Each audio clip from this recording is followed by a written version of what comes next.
Chapter 3001, Chapter 75, High Demonkin's Might Knight Revenant is too much. How can he attack those people without even giving them a warning? Is he not afraid that they might be upper-class nobles from Slumber City?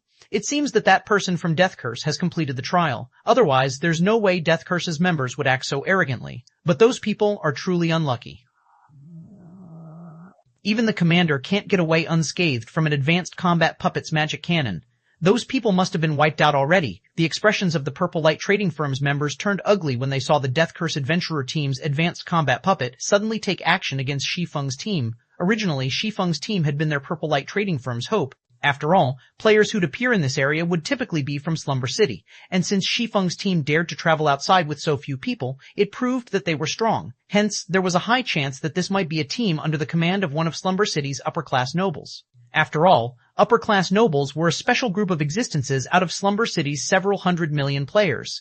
They had many followers, and they also enjoyed greater authority in Slumber City. Even Slumber City's various powers would try their best to partner with these upper-class nobles.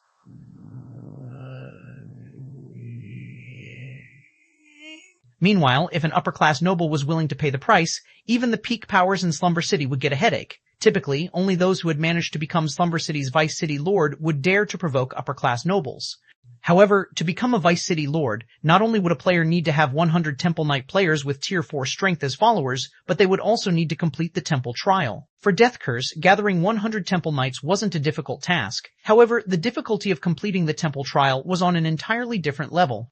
Many experts had challenged the Temple Trial throughout these years. However, only 3 people managed to complete it. These 3 people were essentially invincible existences in Slumber City, and they were also Slumber City's mainstays. The Purple Light Trading Firm had only managed to gain its current standing and strength in Slumber City because it was backed by one of these 3 people. However, if that person from Death Curse managed to complete the Temple Trial, it'd be a nightmare for the Purple Light Trading Firm since the 2 organizations were longtime enemies. While the Purple Light Trading Firm's members were lamenting over the situation, the destructive beam fired by Death Curse's advanced combat puppet didn't hit its mark as intended. Instead, just when it was about to hit Shi Feng's team, the beam suddenly got deflected and struck the nearby ground, instantly evaporating the rocks and trees within a 100-yard radius. The magic destruction cannon's beam got deflected? How is this possible? The commander is one of the top 100 knights in Slumber City, but even he can't deflect that powerful beam. Who is that person? The Purple Light Trading Firm's members couldn't help but be astonished as they looked at the dagger-wielding woman standing before Shi Feng's team. The advanced combat puppet's magic destruction cannon was a weapon specifically meant to target Temple Knights, since it possessed the power of a Tier 4 spell cast by a Tier 4 mythic monster. Even players with the identity of Temple Knight would die instantly to this attack unless they possessed a life-saving skill. This was also why Knight Revenant had instructed the advanced combat puppet's user to use the magic destruction cannon without hesitation. Even an upper-class nobles team would evaporate under this attack unless the team similarly had an advanced combat puppet to tank the hit. Yet now, a member of Shi Feng's team had managed to deflect the magic destruction cannon's attack with nothing but the tattered dagger in her hand. This was simply unbelievable. At this moment, the Purple Light Trading Firm's members weren't the only ones surprised by this situation. Even Crimson Heart, Bloodhammer, and the others on Shi Feng's team couldn't help but be surprised. Find the original at Hosted Novel. If they were back in their homeworlds, they could similarly replicate this feat easily. However, while subjected to the stratified Abyssal Realm's various penalties, there was no way they could deflect an attack of such caliber. Yet, Hidden Soul had accomplished it. Moreover, she had executed the feat as effortlessly as she was walking. When Maria saw the magic runes on Hidden Soul's body, shock filled her heart as she muttered, "Is she a High Demonkin? What? She's a High Demonkin?" Bloodhammer's eyes widened when he heard Maria's guess. Demonkins were considered an incredibly rare race, and even ordinary Demonkins already possessed talent rivaling some of the weaker, higher life forms. Meanwhile, High Demonkins were a race that was rarer than even Demidragons. If Demidragons were known for their physical strength and High Elves for their magic, then High Demonkins were known for their spatial manipulation, which was an incredibly rare ability in God's domain. One could say that High Demonkins were the favored child of space. Typically, players would have to master the use of their monodomain and reach the world creation standard before gaining some spatial manipulation capabilities. In other words, players would need to master the power that only an extremely small portion of Tier 5 players could master. However, High Demonkins could skip this step entirely. Although their spatial manipulation ability was far from rivaling that of Tier 5 experts who had achieved world creation, it still wasn't something players beneath Tier 5 could come into contact with. Simply put, under a situation where the difference in strength wasn't particularly big, it'd be incredibly difficult for players to harm a High Demonkin. Even touching a High Demonkin was a challenging task. These people are likely to be Temple Knights from another city. Vice Commander. I don't think it'll be wise for us to continue taking action, a level 116 assassin youth wielding a fragmented legendary dagger said, frowning as he looked at Hidden Soul's distant figure. In addition to being an assassin himself, he was also one of the top 100 Temple Knights in Slumber City. However, even he doubted that he could replicate Hidden Soul's feat. He felt that only Temple Knights ranked among the top 30 could do so. Meanwhile, every one of Slumber City's top 30 Temple Knights was a monstrously powerful expert that even Death Curse's commander would have difficulty dealing with. So what if she's strong? Does that make me weak? Knight Revenant said as he looked at the assassin youth contemptuously. Leave those people to me. You guys focus on annihilating Purple Light's members. The assassin youth nodded and stopped speaking. If Slumber City's top 30 Temple Knights were considered monsters, Knight Revenant was also a monster. Moreover, he was a monster ranked among the top 10 of Slumber City's Temple Knight ranking list. Knight Revenant was also the biggest reason why Death Curse dared to intercept Purple Light's caravan. Meanwhile, after Knight Revenant issued his command, he promptly dashed toward Shi Feng's team, leaving behind after images in his wake. This person must be very strong since he dares come at us alone even after seeing the scene just now, Maria commented as she watched Knight Revenant rapidly approaching them. Judging by his appearance, he should be a Tigerkin. This race excels in strength and speed. Magical classes, make sure not to let him get close to you. I'll go and block him. Everyone else, attack him in the meantime. It doesn't matter even if you hit me to attack him. No need. I can handle him by myself, Hidden Soul said, shaking her head before vanishing from her location. Chapter 3102, Chapter 76, Splitting Metal. The Tigerkin's strength shouldn't be underestimated. Guild Leader Black Flame. In terms of combat standards, he's most likely a fourth-floor expert already, Maria said worriedly to Shi Feng when she saw Hidden Soul taking the initiative to meet Knight Revenant in battle. It'll probably be difficult for her to deal with him all by herself. Maria could tell that Hidden Soul possessed extraordinary combat standards. The other party was undoubtedly at the World Tower's third-floor standard already. Even Maria wasn't confident that she could win against Hidden Soul. However, it was also apparent that Knight Revenant was superior to Hidden Soul when it came to combat standards. Moreover, Knight Revenant was a native of the stratified abyssal realm, so he should have long since adapted to the environment here.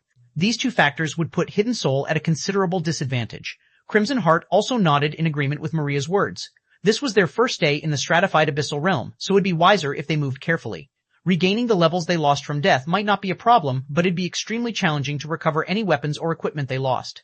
Since Knight Revenant was charging at them all by himself, the wiser decision to make would be to focus their firepower and dispose of him first. She'll be enough, Shi Feng calmly said. Rather than interfere with her fight, we should first focus on helping the Purple Light trading firm. It's obvious that Purple Light's members can't hold out for much longer.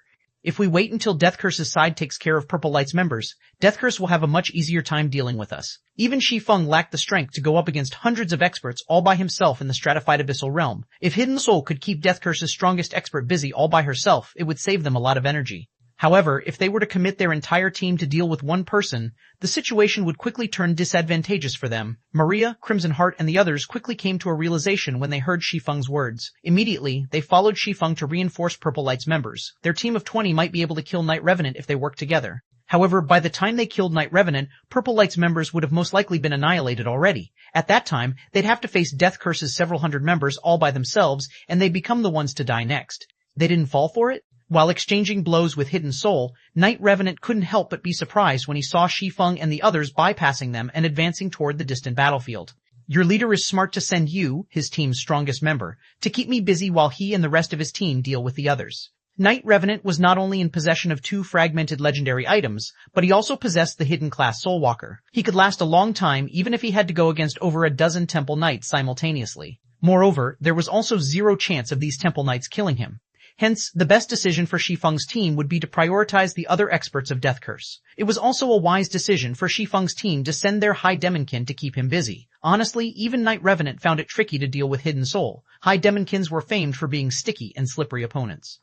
This was especially true when a skilled expert like Hidden Soul played this race. Even after trading several dozen blows with Hidden Soul, Knight Revenant had not landed even a single attack on the other party. Whenever his attacks were about to land on Hidden Soul, his weapons would simply pass through her body as if it were an illusion. Yet, he was also certain that he wasn't fighting an illusion since Hidden Soul's retaliation was very much real. Under such a situation, Knight Revenant couldn't chase after Shi Feng and the others even if he wanted to. However, when Knight Revenant saw Shi Feng and the others reaching the other battlefield, he suddenly smiled and said, "It's a pity all of your actions are futile." As soon as Knight Revenant finished speaking, another metal giant measuring over a dozen meters in height suddenly appeared among Death Curse's team. This metal giant was Death Curse's second advanced combat puppet, and it had promptly swung its massive saber at Shi Feng's team as soon as it appeared. Meanwhile, in addition to carrying power at the Tier 4 standard, the Advanced Combat Puppet's attack was also enhanced by Mountain Splitter, a bronze combat technique. Setting range aside, the raw power of this attack was superior to even the Advanced Combat Puppet's magic destruction cannon. Even a mythic monster would fall into a weakened state if it got hit by this attack. There was no way players could defend against it at all. Impossible. A second Advanced Combat Puppet? The expressions of Purple Light's members turned incredibly ugly when they saw a second Advanced Combat Puppet appearing among Death Curse's team. It was especially true for Wordless Ember, Sleeping Quicksand, and the middle-aged man leading the team. Advanced Combat Puppets were an extremely rare commodity in Slumber City. Normally, they would only be used to defend strategic locations such as mines. They were also incredibly useful against monster armies. Even the Purple Light trading firm, as powerful as it was, only had 5 Advanced Combat Puppets in its possession. If it weren't for the importance of the cargo they were transporting this time, they would have never been willing to assign an Advanced Combat Puppet to defend their caravan. After all, using it for caravan protection meant that one of their strategic resource nodes would have to go without the support of an Advanced Combat Puppet. This would put the resource node at huge risk of being destroyed by monster tides. However, Death Curse only had 4 Advanced Combat Puppets, yet the Adventurer team had sent 2 to target their caravan. This was simply absurd. At this moment, though, Hidden Soul, who was fighting against Night Revenant, suddenly laughed. Futile? What did I get wrong? Night Revenant asked, feeling a little confused when he saw Hidden Soul stop attacking him. Firstly, I'm not the strongest member of my team, Hidden Soul said. Secondly, I'm afraid a mere Advanced Combat Puppet is far from enough to stop Guild Leader Black Flame's sword. Not enough to stop his sword? Night Revenant nearly laughed when he heard Hidden Soul's words. An Advanced Combat Puppet could easily block a Temple Knight's attack even without relying on any combat techniques. Meanwhile, an attack from an Advanced Combat Puppet using a bronze combat technique was something even Death Curse's commander would have to avoid. Otherwise, Advanced Combat Puppets wouldn't have become the various powers' most important trump card. However, just when Night Revenant was about to say something, he was interrupted by the abrupt exclamations of his team members on the other battlefield. He blocked it? He blocked the Mountain Splitter. Did he use an invulnerability skill? The eyes of Death Curse's members bulged when they saw Shi Feng single-handedly stopping the Advanced Combat Puppet's saber. Moreover, in addition to stopping the weapon that was much bigger than he was, Shi Feng had also blocked the Advanced Combat Puppet's attack without moving an inch from his spot or taking a single point of damage, as expected of the nation once inhabited by ancient gods. It's astonishing that the residents here have managed to develop their combat puppet manipulation to such a degree, Shi Feng thought, feeling a little surprised when he saw that the saber before him was creating a void in the surrounding space. It was much more challenging for players to manipulate a combat puppet than manipulate their in-game bodies. Even Shi Feng would have difficulty executing a bronze combat technique with a combat puppet. Moreover, the Advanced Combat Puppet's attack had already reached the Tier 4 peak standard. If it were before he had converted into an ancient human and obtained the Abyssal Eye, Shi Feng wouldn't have been able to divert the attack's power with Sword's transmigration. He would have most likely needed to use one of his trump cards to block the attack. So what if you blocked my attack? I can simply wear you out with the Advanced Combat Puppet's limitless stamina, the middle-aged man manipulating the Advanced Combat Puppet said as he executed Mountain Splitter against Shi Feng one more time. Unlike players, combat puppets didn't rely on stamina to operate.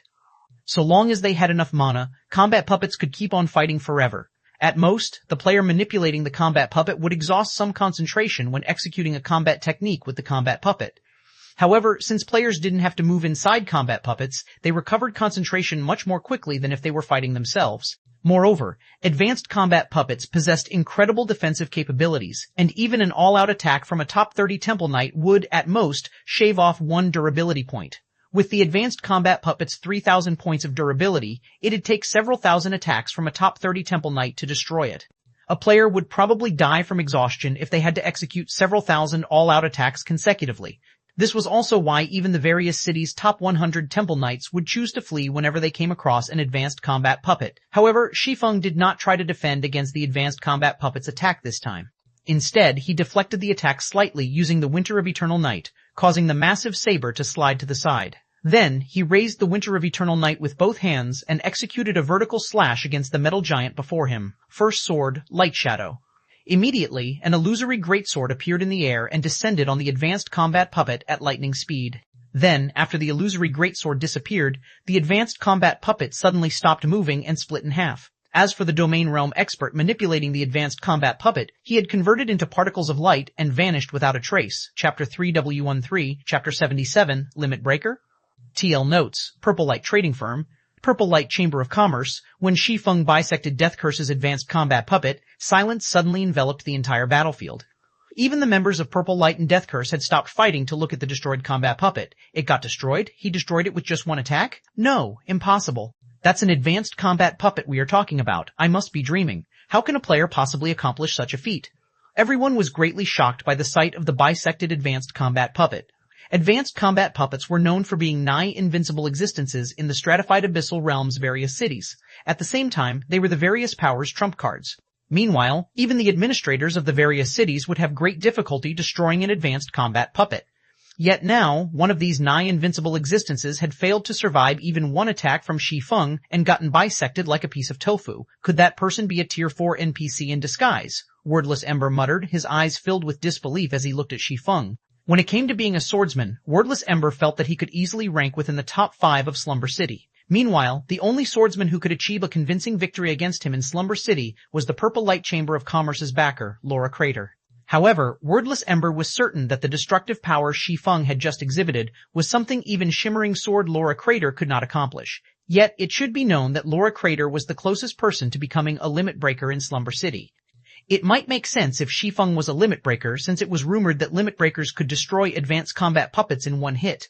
However, Shi Feng couldn't be a limit breaker. After all, once a player became a limit breaker, they could only remain in the stratified abyssal realm for a short time before having to leave for a higher world. So, if Shi Feng wasn't a limit breaker, the only plausible explanation for his unbelievable strength was that he wasn't a player but a Tier 4 NPC instead. No, it should be his sword. When he attacked just now, I could feel the power gathered within his sword reaching the limit breaker standard, Sleeping Quicksand said, shaking her head as she observed Shi Feng. The sword he wields is most likely extraordinary even among fragmented legendary weapons. In addition, he also has extraordinary combat standards. I believe he should be able to rival those administrators. The administrators? When Wordless Ember heard Sleeping Quicksand's evaluation, his fighting spirit promptly flared up. Slumber City might have a player population of several hundred million. Still, the number of swordsmen who could spar with him numbered only a handful, let alone swordsmen who could match the city's administrators. If he could engage in an all-out fight with Shi Feng, he was certain that it would greatly help his swordsmanship. Meanwhile, when Shi Feng defeated the advanced combat puppet, Crimson Heart, Bloodhammer, Gentle Snow, and the others who followed him also couldn't help but be shocked. They had long since known that Shi Feng possessed astounding strength. After all, he had managed to single-handedly tank the Tier 4 Dark Titan. However, that raid had taken place in God's domain, where they didn't have to suffer the stratified abyssal realm's severe penalties. Moreover, Shi Feng had used all of his strength to tank the Dark Titan back then. However, they couldn't help but feel that rather than grow weaker, Shi Feng had grown stronger after entering the stratified abyssal realm instead. That person is too dangerous, Commander. We might also lose the other advanced combat puppet if we keep on fighting. Should we continue? A berserker clashing against Echoing Judgment, Purple Light's commander, asked through the team chat urgently. Retreat, Night Revenant commanded without hesitation, his eyes filled with shock as he looked at Shi Feng. Then, a cold glint flashed in his eyes as he swore, "We'll pay him back for this in Slumber City sooner or later." Night Revenant never expected to encounter an existence rivaling Slumber City's administrators in a 20-man team. He also didn't expect to lose an advanced combat puppet. If news of this spread, Death Curse would definitely suffer a huge loss in reputation. After saying so, Night Revenant promptly disappeared into his shadow, preventing Hidden Soul from perceiving his movement and presence. He left, just like that? Hidden Soul grew a little disappointed when she saw Night Revenant and the other members of Death Curse retreating. I might have been able to achieve a breakthrough in that silver footwork if I could clash with him a little longer. Hidden Soul had gained a significant harvest from fighting with Night Revenant. Particularly, the evasive techniques Night Revenant employed was undoubtedly the strangest out of all evasive techniques she had seen used by assassins.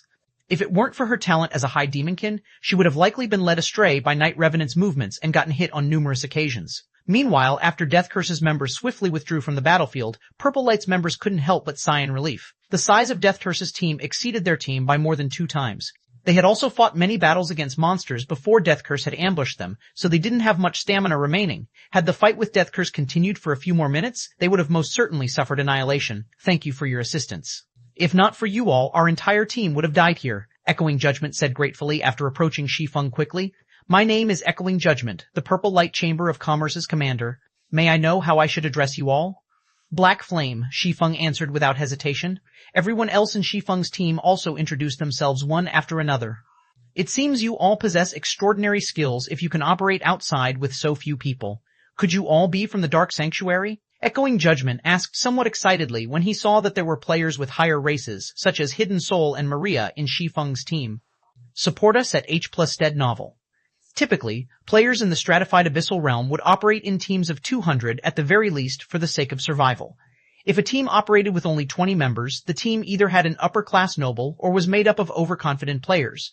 In the latter case, they were usually ignorant newcomers who were setting foot into level 100+ maps for the first time. Aside from these two scenarios, there was also one more possibility for a small team of 20 to appear in a level 100+ map. These players were from the Dark Sanctuary, the center of the stratified abyssal realm. It was rumored that the Dark Sanctuary possessed the secret for players to become limit breakers. However, the Dark Sanctuary was isolated from the rest of the stratified abyssal realm, and it was incredibly challenging to get into and out of the Dark Sanctuary. Players seeking to get out of the Dark Sanctuary needed to complete a trial with a participation limit of 20 players per team. Meanwhile, each trial completion would only grant players one exit opportunity. Moreover, teams that sought to leave the Dark Sanctuary could only spend a limited time outside the Dark Sanctuary. For outsiders seeking to enter the Dark Sanctuary, the conditions they needed to meet were even stricter. Not only did they have to complete a trial, but they also needed to find trial certificates before they could even qualify to challenge the trial.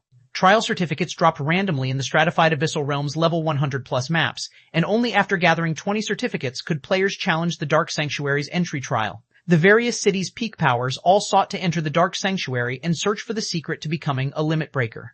Unfortunately, even until now, not even one of Slumber City's powers had managed to gather 20 certificates. In fact, there weren't even 20 certificates in total in the entire city. On the other hand, though, there were some players who had managed to come out of the Dark Sanctuary. These were all players belonging to the Dark Sanctuary's various powers, and every one of these players was incredibly powerful. These players had specifically left the Dark Sanctuary to trade with powers outside the Dark Sanctuary, and many powers had skyrocketed in strength because of their trades with the Dark Sanctuary's players. Meanwhile, one of the easiest ways to identify whether a team was from the Dark Sanctuary was by looking at the number of higher races the team had.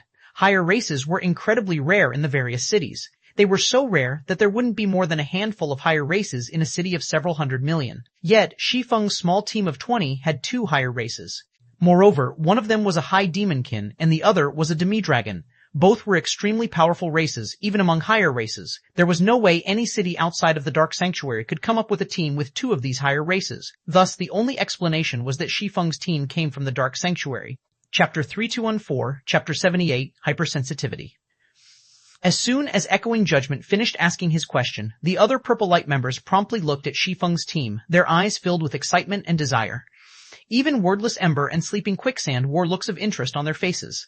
Meanwhile, Shi Feng and the others couldn't help but be surprised and confused by this situation.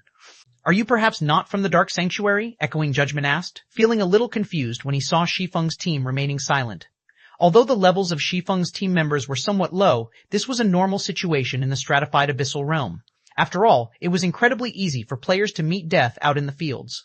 Moreover, leveling up became absurdly challenging after level 110, each subsequent level up requiring several times the EXP of the previous level up. Depending on a player's class, the increase in EXP requirement could even reach tenfold. Yet each death would cost players to lose one entire level. Meanwhile, if Shi Feng's team truly came from the Dark Sanctuary, it was completely normal for them to suffer multiple deaths in their process of completing the exit trial, so it was understandable that their levels were so low. However, if Shi Feng's team wasn't from the Dark Sanctuary, it'd be strange why they were so low-leveled despite having such great strength. "You've guessed correctly. We are indeed from the Dark Sanctuary," Shi Feng said without breaking his composure even in the slightest. "We had to go through a lot of trouble to come out here, and our goal this time is to find some long-term partners." Shi Feng had heard about the Dark Sanctuary located in the stratified abyssal realm inhabited by ancient gods. He even knew about some of the Dark Sanctuary's secrets. Although he could also lie that they were players from another city, they didn't have much knowledge regarding the stratified abyssal realm's current state of affairs. If they pretended to be from another city, their act would get exposed very easily. Of course, there was also the option of being truthful and saying they came from outside the stratified abyssal realm. However, if they did that, it would put them in a passive state.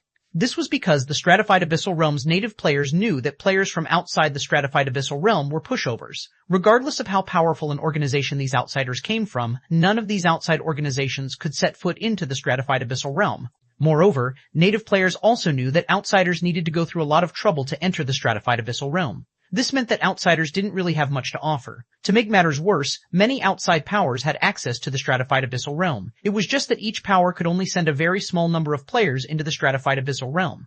This meant that native powers would have no lack of outside powers to partner with. So, the native powers would typically squeeze outside powers for everything they've got. However, it was a different story for the Dark Sanctuary. The Dark Sanctuary was located in the stratified abyssal realm, and it was a place countless players in the stratified abyssal realm sought to enter. It was just that the various powers were currently stuck outside the Dark Sanctuary. Even so, it was only a matter of time before the various powers got into the Dark Sanctuary. Meanwhile, to ensure their entry into the Dark Sanctuary went smoothly, the various powers based outside the Dark Sanctuary strongly revered and desired to partner with the Dark Sanctuary's local powers. When Crimson Heart, Bloodhammer, and the others heard Shi Feng's words, they couldn't help but look at him in astonishment. They didn't think that Shi Feng would dare tell such a lie. Was he not afraid of getting exposed? However, Echoing Judgment and the other Purple Light members simply took Shi Feng's words at face value. It's no wonder he can exhibit destructive power rivaling limit breakers. The Dark Sanctuary truly is an extraordinary place. I wonder when we'll be able to gather 20 certificates? Wordless Ember thought to himself in excitement. It was the dream of every player in the stratified abyssal realm to become a limit breaker and leave this world. After all, only by becoming a limit breaker could they reach the rumored place in the real world, acquire much longer lifespans in youth, obtain their own city, and set foot into the true upper world. They wouldn't have to constantly worry about living space and food like they were now. You finding partners? Echoing Judgment's smile grew even brighter when he heard Shi Feng's words. May I know if you are willing to partner with the Purple Light Chamber of Commerce, Mr. Black Flame? We are willing to show you our absolute sincerity. Partner with you? Shi Feng simply revealed a faint smile as he looked at Echoing Judgment. May I know what you can offer us? You should know that there aren't many things that aren't available in the Dark Sanctuary. Yes, I am aware of that. However, Slumber City's local specialty, the hypersensitivity potion, is unique in the entire stratified abyssal realm. I'm certain this thing will be of great help to you, Echoing Judgment said, smiling as he took out 20 dark blue potions and handed them to Shi Feng. You can check the description yourself if you don't believe me. You can also take these 20 hypersensitivity potions as thanks for helping us. Commander, aren't you giving away too many? Wordless Ember whispered to Echoing Judgment. The hypersensitivity potion was Slumber City's local specialty. Not only could it double players' EXP gain, but it could also put players into a hypersensitive state. When training under the hypersensitive state, players could achieve improvements much more quickly than usual. Moreover, the potion lasted 12 hours and a cooldown of only 2 natural days. The hypersensitivity potion was also the main reason Slumber City's experts were stronger and more numerous than most other cities. However, the hypersensitivity potion had an incredibly low production volume, so even powers based in Slumber City could only acquire a very small amount. Meanwhile, Purple Light could only obtain around 100 bottles each month. No, this is Purple Light's show of sincerity. Moreover, it is thanks to Mr. Black Flame's team that we managed to protect our dark crystals. Echoing Judgment said. Their caravan carried the dark crystals they had gone through great lengths to acquire from several cities. Meanwhile, these dark crystals would allow the Purple Light Chamber of Commerce to elevate its contribution in Slumber City to the next level. Compared to the benefits they stood to gain from these dark crystals, 20 hypersensitivity potions was a small price to pay. Afterward, Echoing Judgment looked toward Shi Feng and asked, May I know if you are interested in this hypersensitivity potion, Mr. Black Flame? Meanwhile, after Shi Feng and the others were done reading the hypersensitivity potion's introduction, their hearts pounded rapidly. They never thought they would come across such a godly item in the stratified abyssal realm. There was no power in God's domain that would complain about having too many experts. It was especially true for experts at the Void Realm standard or above. Although there were many external items in God's domain that could be used to nurture experts, few could match the hypersensitivity potion in terms of efficiency. If they could purchase the hypersensitivity potion in large quantities, the benefits they could gain would be no less than if they managed to recruit the stratified abyssal realm's experts into their respective guilds. We'd be lying if we said we weren't interested in this potion, Shi Feng said as he put the hypersensitivity potions into his bag. Then he looked toward Echoing Judgment and asked, But how does Purple Light plan on trading this potion? Also, how many can you supply? Judging by this item's efficacy, it should be quite difficult to obtain it, right? I'm guessing that its supply should also be very limited. Chapter 3005, Chapter 799, Upper Class Noble. When Shi Feng finished speaking, Crimson Heart and Bloodhammer promptly turned to Echoing Judgment. While they didn't know to what extent the hypersensitivity potion could affect players, everything was just like Shi Feng said. It was unlikely that an item as precious as the hypersensitivity potion could be produced in large quantities. Naturally, the amount Purple Light would be willing to trade would be even fewer. If Purple Light only offered to trade a few dozen bottles, such a small amount wouldn't mean much to them. You can rest assured of the hypersensitivity potion's volume. Purple Light has many connections in Slumber City, Echoing Judgment said with a faint smile. So long as the price is right, obtaining even 1,000 bottles wouldn't be a problem for Purple Light. Even 1,000 bottles won't be a problem? Shi Feng was slightly surprised by Echoing Judgment's claim. At the same time, a look of interest appeared on his face. May I know how much you plan to sell these hypersensitivity potions for? If he could get his hands on 1,000 hypersensitivity potions, Zero Wing's main force could achieve significant growth within a short period. This would greatly help in Zero Wing's development. A guild's promotion was closely tied to team dungeons in God's domain. This was because guild promotion orders were mainly found in high-difficulty team dungeons. So, if a guild sought to raise its rank, it would need to have a sufficiently strong main force. The strength of the guild's main force was especially important for a cross-border guild. Unlike the standard guild promotion process, cross-border guilds didn't only require guild promotion orders to get promoted. A cross-border guild also needed to pass the Adventurers Association's strength evaluation. Different from the guild ranking system adopted by the various gods' domain, the Greater Gods' Domain's guild ranking system separated guilds into common, bronze, silver, and gold ranks. Meanwhile, to get from a common guild to a bronze guild, a guild would need to have 100 experts who have reached the World Tower's second floor. In other words, a guild would need to have 100 Void Realm experts to qualify to become a bronze guild. In Shi Feng's homeworld, this was a requirement that only a portion of superpowers could fulfill. Meanwhile, the difference between the benefits a common cross-border guild and a bronze cross-border guild enjoyed was massive. This was because guilds could only establish branch guilds and guild settlements in the various cross-border regions after becoming a bronze cross-border guild. This was also why, once a god's domain gained access to the greater god's domain, the gap between superpowers and non-superpowers would only grow larger and larger. 30 dark crystals per bottle, or 1 tier 3 dark skill book for 5 bottles. We won't add in any additional charges. We only hope to maintain a long-term partnership with you, Mr. Black Flame, Echoing Judgment said sincerely. Of course, you can also provide us with upper-class nobles as offerings. We can offer you 30 hypersensitivity potions per upper-class noble. You won't find a better price than this in Slumber City. Wordless Ember and Sleeping Quicksand were rendered speechless when they heard Echoing Judgment's offer. Like Echoing Judgment said, the Purple Light Chamber of Commerce truly wouldn't be earning any profit from this transaction. They were doing it solely to befriend Shi Feng's team. Upper-class nobles as offerings? Shi Feng nodded after hearing Echoing Judgment's words. Okay, we'll think about it. Shi Feng knew about the dark crystal Echoing Judgment mentioned. It was something similar to the Seven Luminaries crystal in that it contained energy of high purity. However, unlike Seven Luminaries crystals, dark crystals only contained dark energy. In terms of value, the dark crystal was much more valuable than the Seven Luminaries crystal. This was because dark crystals were much rarer in both the various gods' domain and the greater gods' domain. It was one of the precious resources that were highly contested among the various powers. If Shi Feng wanted to acquire dark crystals, he could only do so through the stratified abyssal realm. The difficulty of obtaining dark crystals from outside the stratified abyssal realm would only increase and not decrease. As for Tier 3 dark skill books, while obtaining them wasn't difficult, he would need to make a trip back to God's domain, which evidently wasn't possible right now. Thus, the only way Shi Feng could acquire a large number of hypersensitivity potions was most likely through the upper-class nobles Echoing Judgment mentioned. Only, he lacked information on upper-class nobles. He couldn't ask about upper-class nobles either, since doing so would most likely expose his lie about being a player from the Dark Sanctuary. Crimson Heart and Blood Hammer also remained silent as they looked at Echoing Judgment. They both understood that they would have to first enter Slumber City and learn more about the stratified abyssal realm before they could start trading with the Purple Light Chamber of Commerce.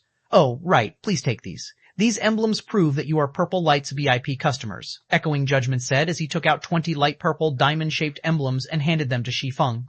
This must be your first time leaving the Dark Sanctuary. After entering the stratified abyssal realm's level 100 plus maps, you'll first have to pass the Abyssal Tower's strength test if you want to live in an NPC city. Your test results will determine the status you gain in the city, and the level of authority you enjoy will also change with this status. You'll need to gain a civilian status before you are allowed to live in the city. Otherwise, you'll be driven out without question. You have caused Death Curse to suffer significant losses this time, so I'm afraid you'll come into some trouble in Slumber City. However, with Purple Light's VIP customer certification, you can take the Abyssal Tower's test once without paying any city contribution points. So long as you manage to gain a noble status in Slumber City, Death Curse will have difficulty troubling you in the city. If you manage to become upper-class nobles, Death Curse won't dare to recklessly take action against you. Thank you, Shi Feng said, smiling as he accepted the 20 emblems.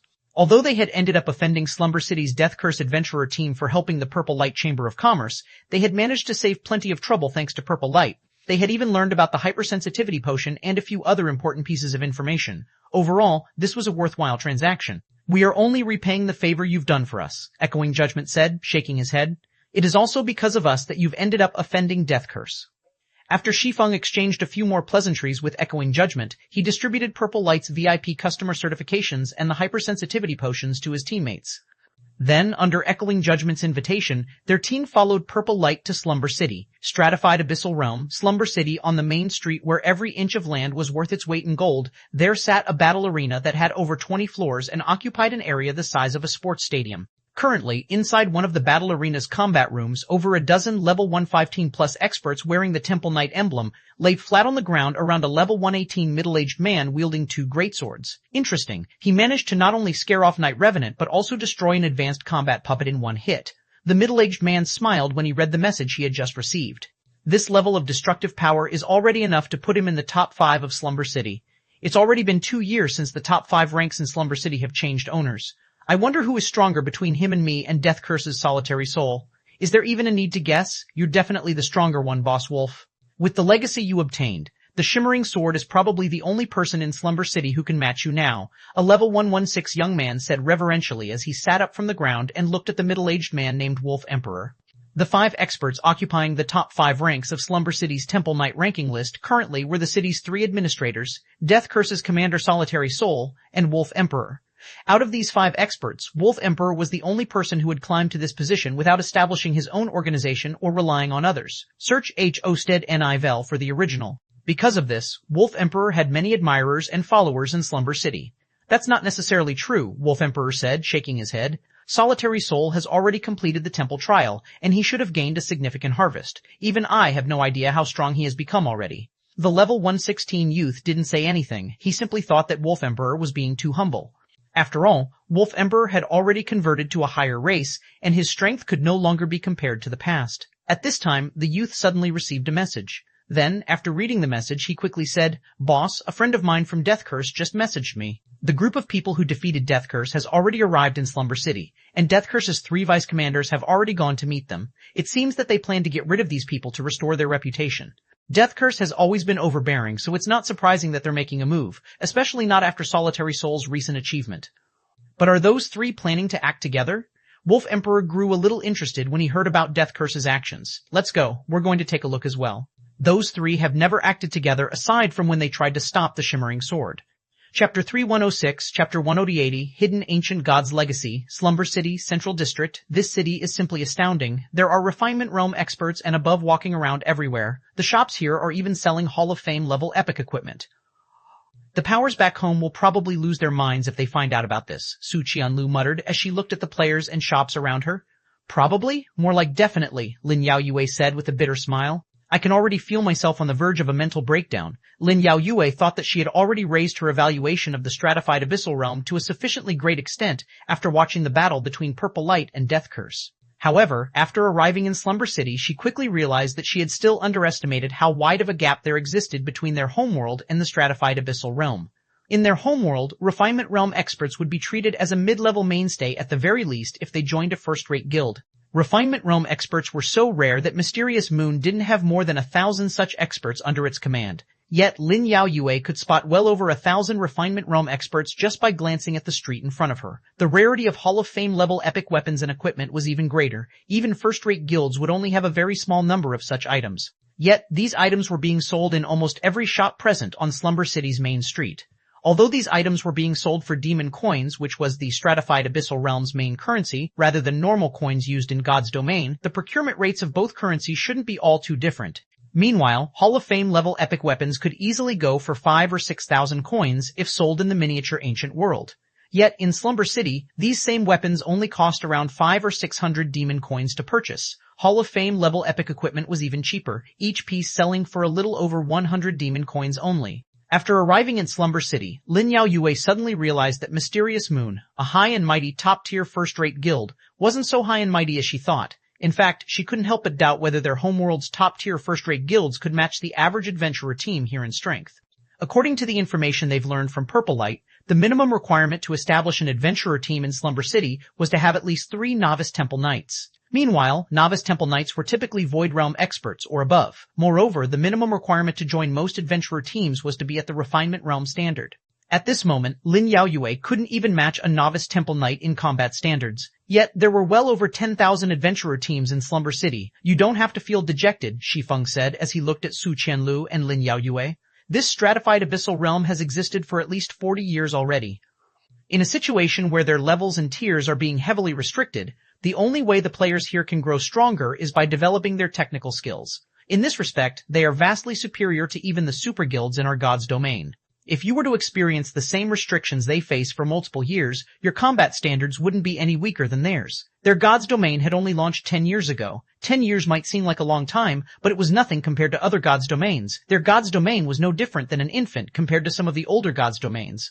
The stratified abyssal realm they were currently in had already existed for over 40 years. This meant that this stratified abyssal realm was over 30 years ahead of their god's domain in terms of development.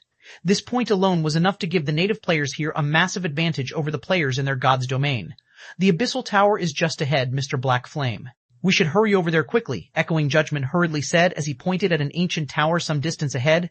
I just received a report saying that Death Curse's 3 vice commanders and their subordinates are swiftly making their way to us. You and your team members still do not have official status in Slumber City, while Death Curse's vice commanders and their subordinates are all nobles in Slumber City. They can take direct action against you without having to suffer sanctions from the NPCs. Conversely, if you retaliate against them, the NPCs will take action against you. Okay, Shi Feng said, nodding. Understanding that they were in a rush for time, he quickly led his team toward the abyssal tower, which measured several hundred meters in height. In the stratified abyssal realm's NPC cities, NPC guards were essentially invincible existences. This was because even the weakest among them were level 130, tier 4 NPCs. In contrast, players here couldn't go beyond level 120, tier 3. Thus, so long as the NPC guards took action, any player they targeted would almost certainly die. If players wished to live safely in Slumber City, they would have to obtain a civilian status first and foremost. With this status, so long as they weren't the ones picking a fight, even players with the noble status could do nothing against them. Shortly after Shi Feng and the others entered the abyssal tower and registered for the tower's test, a group of players wearing Death Curse's emblem arrived in the tower's lobby. Meanwhile, the arrival of these players instantly created a commotion in the lobby. It seems you've moved quite quickly, Judgment, Night Revenant said to Echoing Judgment when he failed to see Shi Feng's team in the lobby.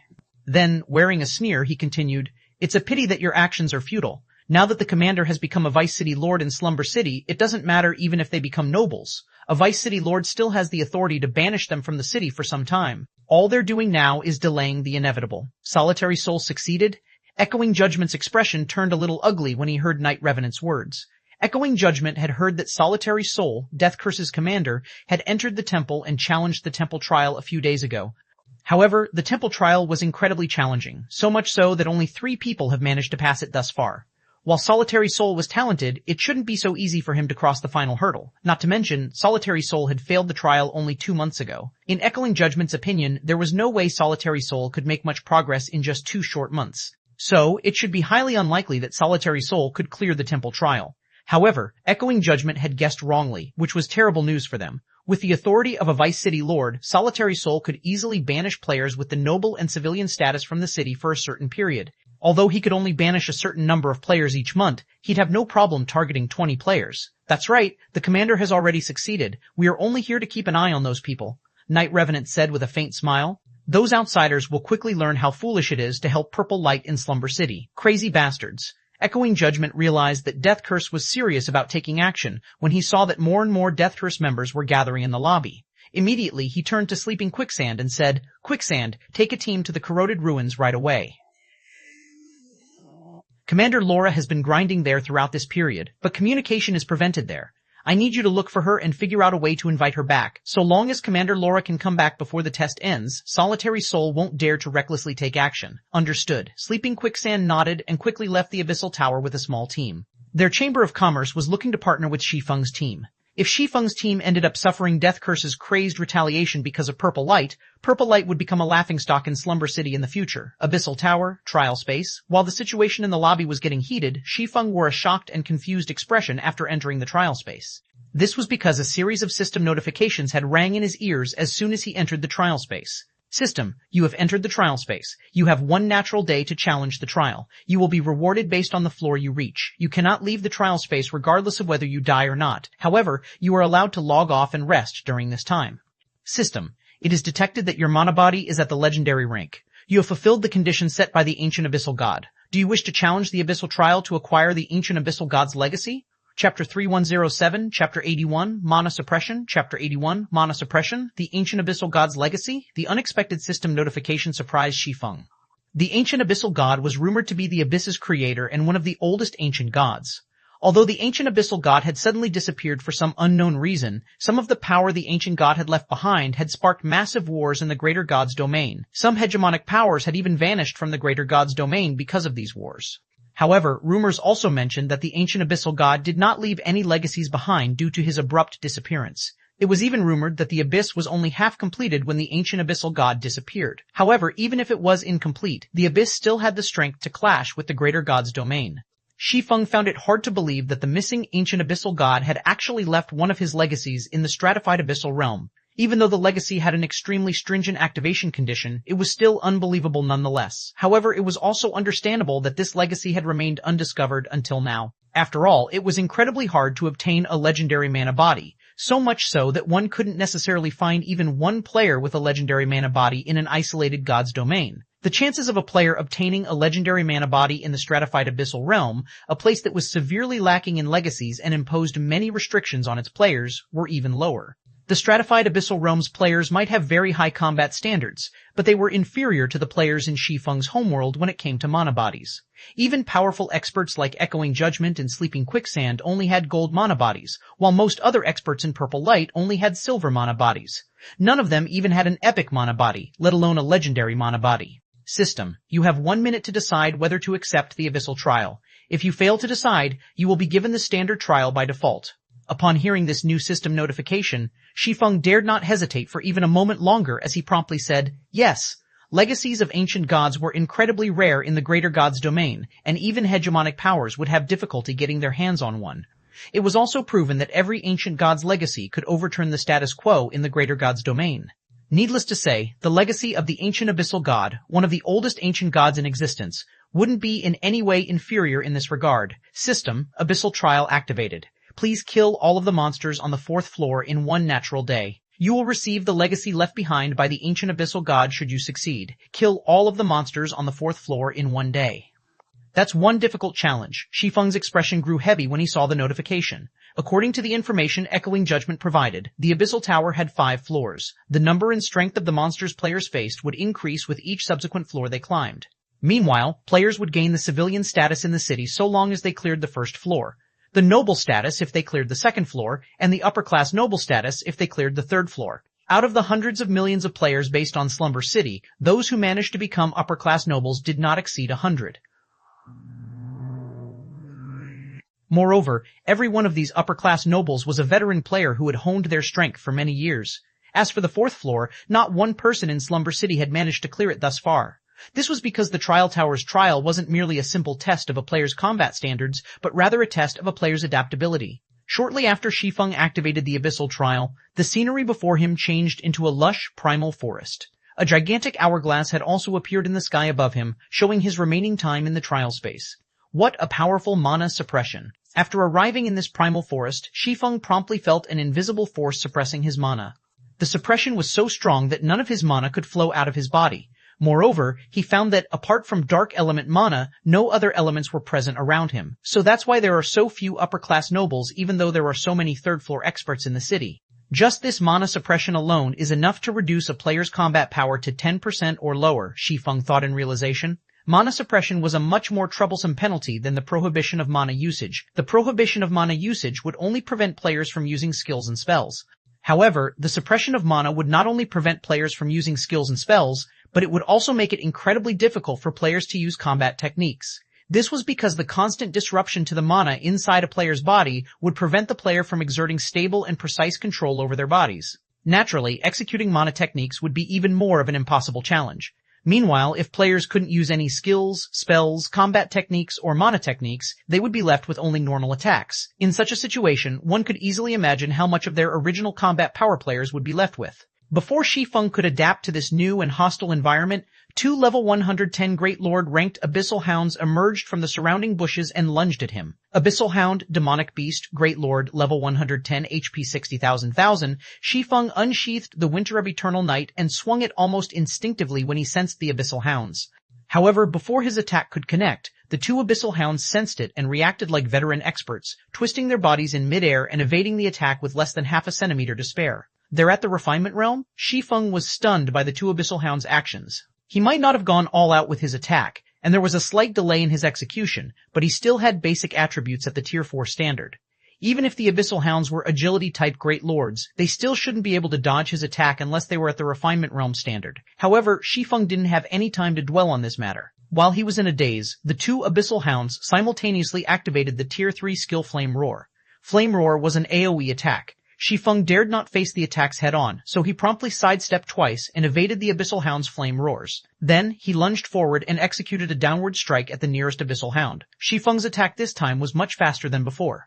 With the Abyssal Hound's nearly 2-meter-long body, there was no way it could evade the attack in time. Clang! Sparks flew, followed by a metallic clang that echoed throughout the forest. Just when Shi Feng's sword was about to hit the Abyssal Hound, the Great Lord had leaped backward with its large frame and deflected the weapon with its front claws. Although the impact had sent the Abyssal Hound flying several meters backward and landing on the ground unsteadily, the Great Lord had lost less than 200,000 HP from the exchange. The Abyssal Hound had 60 million HP, so this damage was nothing. It could recover to full HP once its battle recovery ticked 5 seconds later. It even knows how to deflect attacks. When Shi Feng looked at the Abyssal Hound that was baring its fangs at him, he suddenly felt as if he was facing a veteran Refinement Realm expert rather than a dumb monster. Moreover, this was a Refinement Realm expert with the basic attributes of a Tier 3 Great Lord.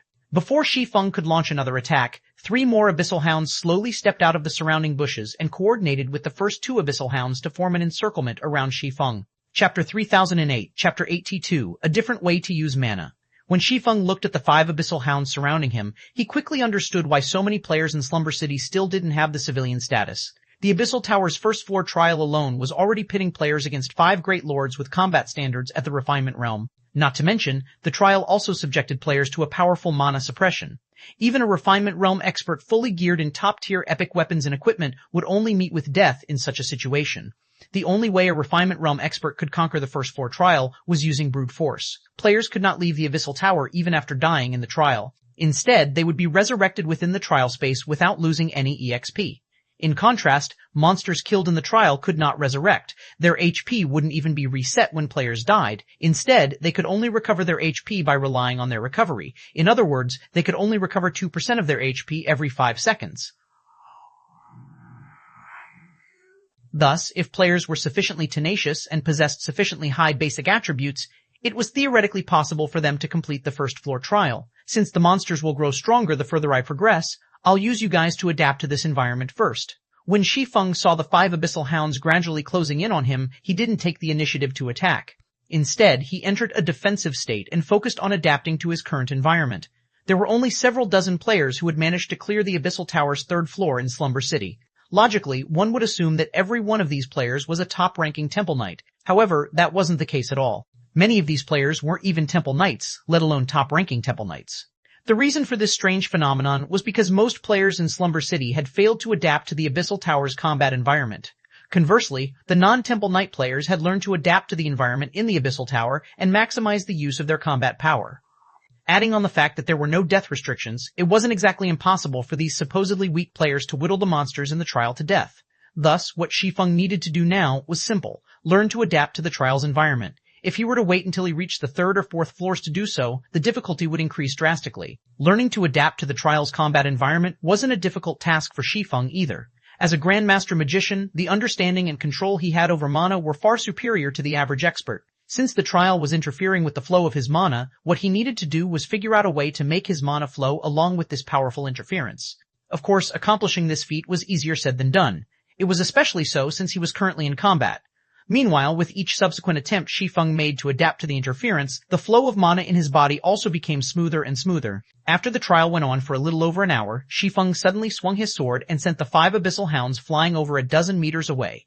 He also left a bone-deep wound in each of the Great Lords and caused them to lose over 1 million HP. Sure enough, I managed to recover a good portion of my strength after adapting the flow of my mana to this mana suppression. Although I can only use 60% of my usual strength, using basic combat techniques from time to time shouldn't be a problem anymore, Shi Feng thought as he looked at the damage he had caused to the Abyssal Hounds. Then, he turned his gaze to the Winter of Eternal Night in his hand and furrowed his brows, thinking, but why does this new flow pattern look like it's trying to draw a magic array inside my body? He wouldn't have noticed this little detail if it were before he had become a primal human and gained the eyes of reality. However, thanks to his enhanced senses, he could clearly feel that the flow of the dark mana within him was being used to outline a very complicated magic array. Moreover, this magic array was so ingeniously designed that its construction did not affect the flow of the dark mana within him in the slightest. It was essentially watching someone using the existing parts in a machine to perform an entirely different action without modifying the parts. The complexity of this magic array is roughly at the master standard. With the current control I have, I should be able to replicate it. After pondering for a moment, Shi Feng decided to try drawing the magic array. Based on his observation, this magic array was designed to operate with dark mana specifically. It could not accommodate any of the other elements at all. This meant that players would need to draw the magic array using dark mana only. The level of control required to accomplish this task was so high that even experts with mana domains would find it incredibly challenging. Fortunately, the Abyssal Tower's environment had greatly suppressed the flow of the other elements. So, Shi Feng had a much easier time manipulating the dark mana within his body. Subsequently, Shi Feng resumed evading the Abyssal Hound's attacks while drawing that special magic array using his dark mana. His first attempt failed, his second attempt also failed. Although Shi Feng faced failure after failure, each failed attempt also increased his familiarity with the drawing process. Initially, he could only draw the magic array's contour. However, gradually, he started producing magic arrays with great clarity. After a little over a dozen hours and several hundred failed attempts later, success. After evading the attack of an Abyssal Hound, Shi Feng suddenly opened his eyes and swung his sword. This time, Shi Feng did not sense any suppression coming from his surrounding environment. On the contrary, his body felt much lighter than normal. He even had a feeling that his body had merged with the surrounding space. When Shi Feng swung his sword, a dark light briefly enveloped the weapon before it connected with the Abyssal Hound. Immediately afterward, the Great Lord got sent flying over 100 meters away like a ragdoll, its HP falling by 10%. What a powerful amplification effect. Shi Feng was greatly surprised as he looked at the dissipating dark light surrounding the Winter of Eternal Night. This magic array can forcibly increase the strength of a player's mana? The biggest difference that separated players of different tiers was the strength of their mana. The higher a player's tier, the stronger the mana within their body would become. Meanwhile, the stronger a player's mana, the greater the destructive power they could exhibit with their attacks. It was similar to how the spells of magical class players would become more powerful when cast in an environment with dense mana. Yet, the Trial Space's magic array could forcibly increase the strength of a player's mana. Although the magic array's effect required an environment rich in dark mana to achieve peak performance, it was amazing nonetheless. After all, apart from some rare weapons, equipment, and tools, the only other way players could increase the strength of their mana was by increasing their tier. Yet, this magic array allowed players to achieve a similar effect without having to rely on anything aside from their bodies. This magic array would shake even the greater god's domain if its existence was made known. Chapter 3299, Chapter 18.3, Pseudo-Sword Emperor. After Shi Feng heavily injured one of the Abyssal Hounds, the 4 other Abyssal Hounds seemingly got stimulated as they stopped executing any evasive maneuvers. Instead, they began frenziedly trading blow for blow with Shi Feng. As soon as Shi Feng attacked one Abyssal Hound, the other 3 promptly moved to his sides and either tried to bite him or attack him with Tier 3 skills and spells. This reckless way of fighting was one of the tactics players used most frequently in PvP. It was also the most troublesome fighting method for players to deal with. Meanwhile, if the Abyssal Hounds were to employ this strategy against a Refinement Realm expert of the same level, the expert would have no choice but to trade life for life if they wanted to clear the trial. This is a good decision. Unfortunately, it is useless against me. Shi Feng smiled as he looked at the 3 Abyssal Hounds attacking him. Immediately, he switched his footwork and activated the Tier 3 skill dispersing slash. After drawing the magic array in his body, Shi Feng could feel the mana suppression acting on him, losing 80% of its effect.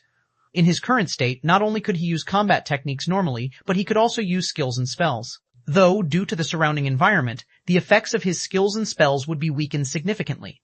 Immediately, several dozen sword lights shot out to Shi Feng's surroundings, every one of these sword lights destabilizing the space around them as they pierced through the 3 Abyssal Hounds. Boom, boom, boom. Once the sword lights disappeared, the forest around Shi Feng became littered with small craters. As for the 3 Abyssal Hounds, each of them lost over 10 million HP and fell into a heavily injured state. Even an ordinary Tier 3 player could kill them effortlessly in their current state. The magic array increased my destructive power to such an extent. Shi Feng was astonished when he saw how his attack had heavily injured the Abyssal Hounds and deformed the surrounding terrain. Isn't this power already close to the level of a Tier 4 skill used by an actual Tier 4 player? The reason there was a massive gap between Tier 3 and Tier 4 players was because the destructive power the two could exhibit were on entirely different levels. It was true that Tier 3 players were akin to superhumans. However, when it came to destructive power, Tier 3 players were only at the level of destroying large boulders with their attacks. However, upon reaching Tier 4, players would have the ability to single-handedly destroy an entire city. Meanwhile, Shi Feng undoubtedly possessed this ability already. In addition to having basic attributes and physique rivaling Tier 4 players, The strength of his mana was also at the Tier 4 standard now. The only difference that separated him from an actual Tier 4 player now was his lack of Tier 4 skills and spells. At this moment, it wouldn't be an exaggeration to say that he was a pseudo Tier 4 Sword Emperor. Subsequently, Shi Feng defeated all 5 Abyssal Hounds in under 30 seconds, received a huge amount of EXP, and leveled up to level 101 directly. After Shi Feng defeated the 5 Abyssal Hounds on the first floor, the scenery around him instantly changed, and he found himself standing on a desolate wasteland facing a bunch of Grand Lord-ranked Minotaurs. Meanwhile, as soon as these large Minotaurs saw Shi Feng, they promptly attacked him with their tridents. While time passed inside the Abyssal Tower, the number of players gathered in the Abyssal Tower's lobby also continued increasing. What's going on? Why are all of Death Curse's experts here? It's not just Death Curse. Purple Light has also gathered all of its experts. Could they be planning on fighting here? I heard that Death Curse tried to rob Purple Light's caravan and failed. On top of that, Death Curse also lost an advanced combat puppet. This is a huge loss for Death Curse since losing that advanced combat puppet was no different than losing one of its mines. It'd be strange if Death Curse didn't try to take revenge for this loss. It's not Purple Light that destroyed Death Curse's advanced combat puppet. I heard that it was the doing of a group of outsiders. No wonder Death Curse has mobilized so many people. Death Curse has always vied to become the 4th-ranking power in Slumber City. Now that Solitary Soul has become a Vice City Lord, he's probably thinking of putting on a show of force by dealing with those outsiders. Quick, look, Wolf Emperor is here. When the players in the lobby saw how many experts were gathered in the Abyssal Tower, they faintly realized that the status quo in Slumber City might be changing today. It was especially true after they saw Wolf Emperor, one of Slumber City's top 5 experts, making an appearance. Why is Wolf Emperor here? Night Revenant's expression turned somber when he looked at the middle-aged man carrying 2 greatswords on his back. Wolf Emperor, this was a name known by every player operating in Slumber City. He was also the role model for the many independent experts in Slumber City. Wolf Emperor had merely been your average Refinement Realm expert 20 years ago. Wolf Emperor had also been in his 30s already at the time, so one could say that he had already reached the limits of his potential. The best he could hope for with his slowed growth was to reach the Flowing Water Realm in this lifetime. However, that wasn't what had happened at all. Unlike the average genius who'd shine from a young age, Wolf Emperor was the very definition of a late bloomer. He had reached the Void Realm at 40, the Domain Realm at 45, and Slumber City's top 50 rankings at 50. Now, at the age of 54, Wolf Emperor had become publicly acknowledged as one of Slumber City's top 5 experts. Moreover, Wolf Emperor didn't become famous just by growing stronger at a late age. He had also grown his fame through a series of battles. Wolf Emperor was a living inspiration for many players who were either deemed to have no talent or exhausted their potential. In fact, some of the current Temple Knights in Slumber City had only gained their current status because of the motivation they received from looking at Wolf Emperor's achievements. Hence, Wolf Emperor had become a living legend in Slumber City, and many Temple Knight level experts had willingly become his followers. Although Wolf Emperor had never established an organization of his own, he was the player with the most Temple Knight level experts under his command. Wolf Emperor himself was also an upper-class noble, an existence inferior to only Slumber City's 3 administrators. Now that Wolf Emperor had shown up in the Abyssal Tower, Night Revenant would be delusional if he said that Wolf Emperor's appearance wouldn't affect Death Curse's plans. While Night Revenant was having a headache over Wolf Emperor's appearance, a dark figure suddenly appeared in the lobby. This dark figure moved silently. However, the instant this dark figure appeared, everyone in the lobby felt chills crawling down their backs. Some Temple Knight level experts even stepped back, their minds subconsciously telling them to keep their distance from this dark figure. Commander? When Night Revenant saw this dark figure, confidence surged within him once more. This was because this dark figure was none other than Solitary Soul, the commander of the Death Curse Adventurer team and Slumber City's publicly acknowledged #1 expert. What's the situation? Solitary Soul asked Night Revenant in a low voice. They'll be coming out soon. Once they come out, we'll lock onto them immediately and ensure that none of them can hide their names or run away. Night Revenant reported respectfully. While Slumber City's various powers and experts were gradually gathering in the Abyssal Tower, Shi Feng had finally defeated the last mythic-ranked twin-headed flying dragon on the Abyssal Tower's 4th floor. At the same time, his level had also gone up from 1112 to 11/3. Thank goodness I'm a pseudo-tier 4 right now, otherwise it'd be impossible to clear this 4th floor. Shi Feng breathed a sigh of relief as he looked at the 9 twin-headed flying dragons around him. He had to die several times to eliminate all 9 of these mythic monsters. The twin-headed flying dragons had 2 billion HP each. If his mana hadn't been strengthened to the tier 4 standard, he would have never been able to kill all 9 of these mythic monsters. After all, even with his mana strengthened, he could only deal a few million damage with his tier 3 skills and spells. Even a solid blow with a bronze combat technique only allowed him to deal 4 to 5 million damage. Meanwhile, along with the collapse of the final twin-headed flying dragon, A system notification rang in Shi Feng's ears. Chapter 31110, Chapter 18.4, 7 Luminaries Codex System, congratulations. You have completed the Abyssal Trial and gained the Abyssal Tower's recognition, rewarding the Abyss Legatee title. System, with the Abyss Legatee title, you will enjoy status equivalent to a magistrate in any city in the stratified Abyssal realm. In addition, all Dark-type monsters within a 200-yard radius of you will be weakened by 30%. System, you have activated the mythical quest Twilight of the Gods. A mythical quest? Shi Feng's mind blanked out when he saw the system notifications, his mind having difficulty believing this to be true. In the world of God's domain, even epic quests were already enough to cause Apex experts to grow ecstatic. This was because the rewards of any epic quest could offer even Tier 5 experts to achieve qualitative improvements, the rewards ranging anywhere from fragmented legendary items to powerful legacy items. However, epic quests were both loved and hated by players. This was because players would be given a severe penalty should they fail to complete an epic quest. Some epic quests could even ruin a player's whole account. As for legendary quests, which were one rank above epic quests, they could cause an entire God's domain to go crazy. This was because any legendary quest could rewrite the status quo in an entire God's domain. The completion of a legendary quest could easily result in the birth of a new superpower. Hence, even Tier 6 God-ranked experts were constantly searching for clues relating to legendary quests.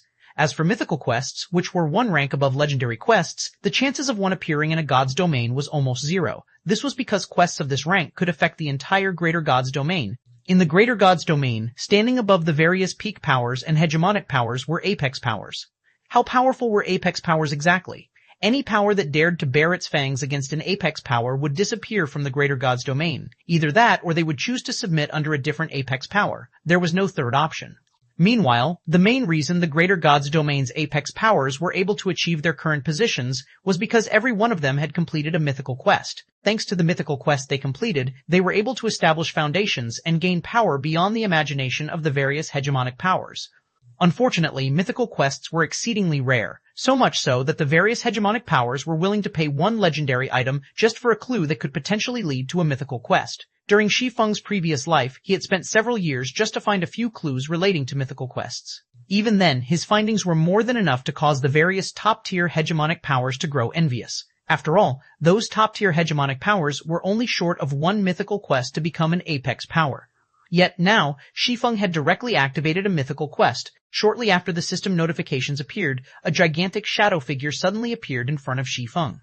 The instant this shadowy figure appeared, Shi Feng felt an unprecedented power bearing down on his body. This power was so strong that it made the divine might of Tier 6 gods look insignificant in comparison. Right now, Shi Feng had a feeling that the shadowy figure before him could erase his entire existence with just a thought. Even Tier 6 gods would probably have difficulty moving before this shadowy figure. "You've done a good job completing the Abyssal Trial, little life form," the shadowy figure said as he nodded at Shi Feng. "But you are still too weak to obtain my legacy. Even holding on to my legacy might cause you to suffer unimaginable disasters in God's domain. If you wish to inherit my legacy, you will need to obtain one item first. Find the original at H. Novel. Obtain one item?" Shi Feng wasn't all too surprised by the shadowy figure's claim that his legacy would bring unimaginable disasters. The shadowy figure might only be a phantom of his real self, but he was already the strongest existence Shi Feng had met to date. If the shadowy figure appeared with his real body, Shi Feng couldn't even begin to imagine how powerful the other party would be. So, the difficulty of obtaining the shadowy figure's legacy would naturally be incredibly high. "Yes, I'll leave this item with you. Figure out a way to restore its power. Only after it has recovered can it help you inherit my legacy." After saying so, the shadowy figure waved his hand and summoned a pitch-black ancient tome in front of Shi Feng. Unlike the average book, this ancient tome exuded an aura rivaling that of Tier 6 gods. An ordinary Tier 3 expert couldn't even get near this ancient tome, let alone hold it with their hands. The 7 Luminaries Codex?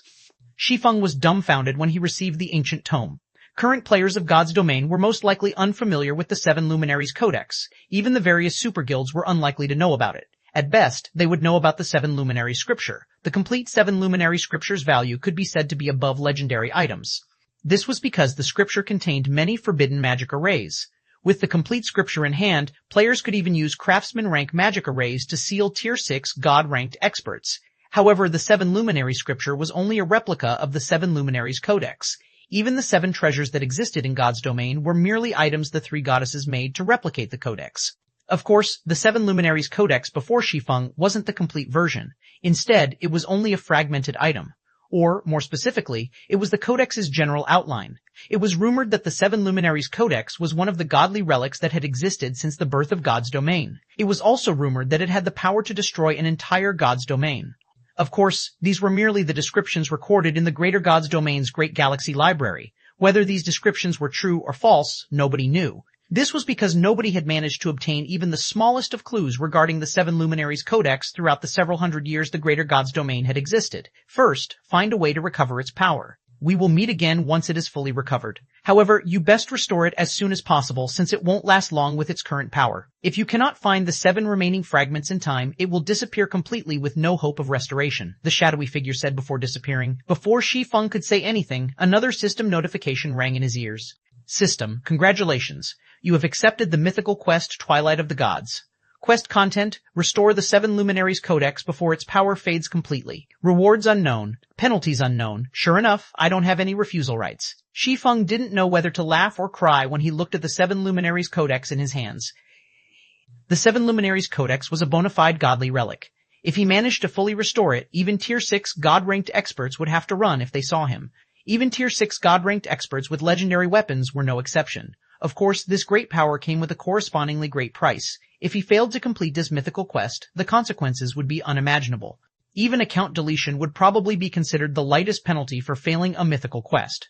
Thinking up to this point, Shi Feng couldn't help but tap his finger on the Seven Luminaries Codex, eager to see what was on the Seven Luminaries Codex's attribute panel. Chapter 3111, Chapter 18.5, Godly Relic. Shi Feng couldn't help but gasp when he finished reading the Seven Luminaries Codex's attribute panel. What powerful skills. As expected of a godly relic birthed alongside God's domain, I can't believe it has such power even in its current fragmented state. Seven Luminaries Codex, legendary rank current, one of the godly relics birthed along with God's domain. The Seven Luminaries Codex carries 7 powers of creation. Currently, the Codex has been deprived of all 7 of these powers and only retains a small trace of eternal energy. Only by collecting all 7 powers can the Codex's power be restored, cannot be destroyed, cannot be traded, cannot be dropped. The eternal energy in the Codex will dissipate over time. Currently, there are 365 days remaining until the Codex's energy dissipates completely. Additional active skill 1. Omni Refinement, refine all elements and substances unconditionally. No cooldown. Additional active skill 2. Elemental Search, reveal all mineral veins within a 100,000 yard radius. Cooldown, 1 natural day. Additional passive skill, 7 Luminaries Guidance, automatically detects fragments of the Seven Luminaries Codex within a 1 million yard radius. Omni Refinement's ability to refine all elements and substances was a power that every power in God's domain would yearn to obtain. For lifestyle players, Omni Refinement was a godly ability. The process of refining materials was the foundation of any production process. It was also the most important step in manufacturing an item. Moreover, the higher the rank of an item, the more difficult the refining process would be, and the lower the success rate would be. However, Omni Refinement could complete this step with perfection. It wouldn't even be an exaggeration to say that players could get rich just by relying on the Omni Refinement skill. For example, players could refine magic crystals into mana stones 1. Typically, this was a process that required a master alchemist.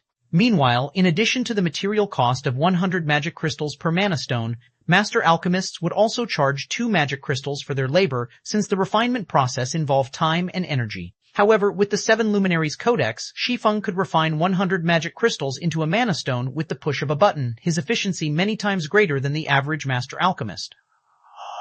Even if he charged others a labor cost of only 1 magic crystal per mana stone, he could still make a killing. After all, he'd only need, at most, 1 second to produce a mana stone. That meant he could earn 1 magic crystal per second. With there being 48 hours a day in God's domain, he could easily earn up to 170,000 magic crystals per day. In the current miniature ancient world, 170,000 magic crystals were already the daily magic crystal income of a first-rate guild. Aside from Omni Refinement, Elemental Search was also a skill that could cause the various powers in God's domain to lose their minds. Even the Greater God's domain's various powers were no exception. Whether it was the production of items or the construction of settlements, both required a large amount of ores. Meanwhile, the most reliable way of obtaining ores was through mining mineral veins. However, mineral veins were extremely rare in God's domain, and even the most common copper veins and iron veins could cause powers to go to war with each other. This was because every mineral vein had a chance of magic stones. It was simply a question of how big the production volume was. Meanwhile, magic stones were one of the basic materials needed in the construction of towns and cities. It was also used to produce various daily items and furniture. Hence, the demand for magic stones was always higher than its supply, and mineral veins were highly contested among the various powers. In addition, the higher a mineral vein's rank, the rarer it would be. Veins capable of producing magic crystals had even become a symbol of wealth and strength for guilds. After all, no matter how powerful a guild settlement was, the amount of magic crystals it could generate per day couldn't hold a candle to even the most common magic crystal generating vein. With the elemental search skill, it would become much easier for Zero Wing to search for mineral veins. So this is why none of the greater gods' domain's peak and hegemonic powers stand a chance against the various apex powers. Just this damaged Seven Luminaries Codex is already enough to elevate a hegemonic power's strength to the next level. An apex power with a complete godly relic simply isn't an opponent any peak or hegemonic power can hope to compete against, Shi Feng thought to himself as he looked at the Seven Luminaries Codex. Although Shi Feng had long since known that the greater gods' domain's apex powers were not existences to be trifled with, only now did he understand just how frightening those apex powers were. It should be known that only 99 godly relics had existed at God's domain's birth, and every one of them possessed different functions. Out of those 99 godly relics, the Seven Luminaries Codex only ranked 45th according to the godly relic ranking list kept in the Great Galaxy Library. Yet, some of the greater gods' domain's apex powers were in possession of godly relics ranked within the top 30. Moreover, the amount of time these apex powers had existed far surpassed the various superpowers in his homeworld. According to his knowledge, the youngest apex power in the greater gods' domain had risen to its position over 600 years ago. In other words, this apex power was already in possession of a godly relic for over 600 years. Just thinking about the advantages this apex power had racked up using its godly relic throughout all these years sent shivers down Shi Feng's spine. Not to mention, this was only the youngest apex power in the greater gods' domain. There were still apex powers that had existed for a much longer time, such as the Seven Luminaries Alliance. Shi Feng couldn't help but frown when he saw the timer displayed on the attribute panel. It seems I'll have to enter the greater gods' domain as soon as possible. Although Shi Feng knew the clue for another mythical quest and said mythical quest was related to a top 30 godly relic, he would need to reach tier 5 first to get a hold of this clue. There was also no saying whether this clue was reliable or not. Hence, it would be much more realistic to rely on the Seven Luminaries Codex for his rise in God's domain. However, the Seven Luminaries Codex's fragments were scattered across the greater gods' domain, and finding them would be incredibly challenging. This was the case even with the help of the Seven Luminaries guidance skill. Fortunately, his quest only required him to restore the Seven Luminaries Codex, not to restore it within a year. While the Codex might run out of energy in a year, so long as he managed to find one of the Codex's fragments within a year, he should be able to restore some of the Codex's energy and extend his quest's time limit. I guess I have no choice but to take things one step at a time. Shi Feng sighed when he thought about the challenges that awaited him in the future. Then, he carefully put the Seven Luminaries Codex into his bag, called up the trial's interface, and chose to leave the trial space. Although he only needed to find one fragment for now, it was still an incredibly challenging task. The Greater Gods domain was simply massive. Out of the 12 starfields that existed in the Greater Gods domain, just one starfield already contained over 1,000 gods domains. Trying to find a fragment in these many gods domains was no different than finding a needle in a haystack. TL notes, one players could refine magic crystals into mana stones. I guess the author forgot that he used to categorize refinement and synthesis quote separately. The process of turning magic crystals into mana stones used to be considered synthesis in the past. An example of refinement and synthesis being categorized separately, Chapter 374, Philosopher's Stone Active Effect, due to being damaged, the Philosopher's Stone possesses less than a seventh of its original strength. It can only be used for alchemical conversion, elemental refinement, alchemical synthesis, and elemental strengthening. 2 changes made to Chapter 184. This was because nobody had managed to obtain even the smallest of clues regarding the Seven Luminaries Codex throughout the several hundred years the Greater Gods domain had existed. To this was because nobody had managed to obtain even the smallest of clues regarding the Seven Luminaries Codex throughout the past several hundred years. Edit reason, I'm leaving this part vague since this chapter mentions that even the youngest apex power had risen to its position over 600 years ago. Chapter 3112, Chapter 112, Chapter 186, Gathering of Hegemons, TL notes, changed Shimmering Sword to Glimmering Sword for reasons. Slumber City, Abyssal Towers lobby, everyone from our main force is here now, Commander. The outer team's 600-plus Novice Temple Knights have also finished gathering outside the city. With this, Purple Light will be utterly powerless to protect those people, Knight Revenant reported to Solitary Soul. Then he smiled and added, if Purple Light's members dare to intervene outside the city, we'll make it so that none of them can return to the city alive. The Purple Light Chamber of Commerce might be one of Slumber City's peak powers, but it had the fewest Temple Knights and Novice Temple Knights out of all the peak powers in Slumber City. More specifically, Purple Light had fewer than 30 Temple Knights and a little over 300 novice Temple Knights. The only reason Purple Light was even considered a peak power was because of its wide business connections. Purple Light had trade deals with even the peak powers of several neighboring cities. Because of these connections, Purple Light had the most combat puppets out of all powers in Slumber City, its combat puppet count exceeding 100. If a novice Temple Knight was given control of a basic combat puppet, they could exhibit combat power rivaling official Temple Knights. However, Purple Light's combat puppets were typically reserved for the protection of important resource nodes, and few of its combat puppets were stationed in Slumber City. Meanwhile, the transportation of combat puppets was incredibly troublesome since they couldn't be stored in ordinary spatial bags. Only epic spatial bags could store combat puppets, and the average epic spatial bag could store around 10 combat puppets. However, epic spatial bags were rarer and more expensive than even fragmented legendary items, and Purple Light only had a few of them. Not to mention, Purple Light's combat puppets were still needed to defend its resource nodes. All in all, the combat power Purple Light could afford to mobilize in Slumber City was, at most, around a dozen Temple Knights and 100 novice Temple Knights. Good. Have everyone get ready. Those people should be coming out soon, Solitary Soul said, nodding. Wolf Emperor's side remains a problem, Commander. Seeing as Wolf Emperor is still here, it's clear that he plans on watching. If he decides to help the other side in a crucial moment, we'll most likely have difficulty taking down those people, Night Revenant said as he warily glanced at the middle-aged man drinking alcohol at the distant bar. In addition to being one of the top 5 experts of Slumber City, Wolf Emperor also had around 50 Temple Knight level experts following him. If he decided to help Purple Light's side, it would put Death Curse at a considerable disadvantage. Ignore him. That battle maniac has already promised not to intervene on the condition that I duel him afterward, Solitary Soul said nonchalantly. He's growing restless already? Night Revenant couldn't help but take a few extra glances at Wolf Emperor when he heard Solitary Soul's words. It was widely known that Wolf Emperor was a battle maniac. It was also obvious that Wolf Emperor had already converted to a higher race, so his strength must have seen significant improvements. Although Night Revenant had guessed that Wolf Emperor would challenge the other top 5 experts of Slumber City after making these improvements, he didn't think that the other party would make a move so soon. It's fine. Even if he didn't come to find me, I would have gone to find him for a duel sooner or later, Solitary Soul said, a trace of fighting spirit surfacing in his eyes.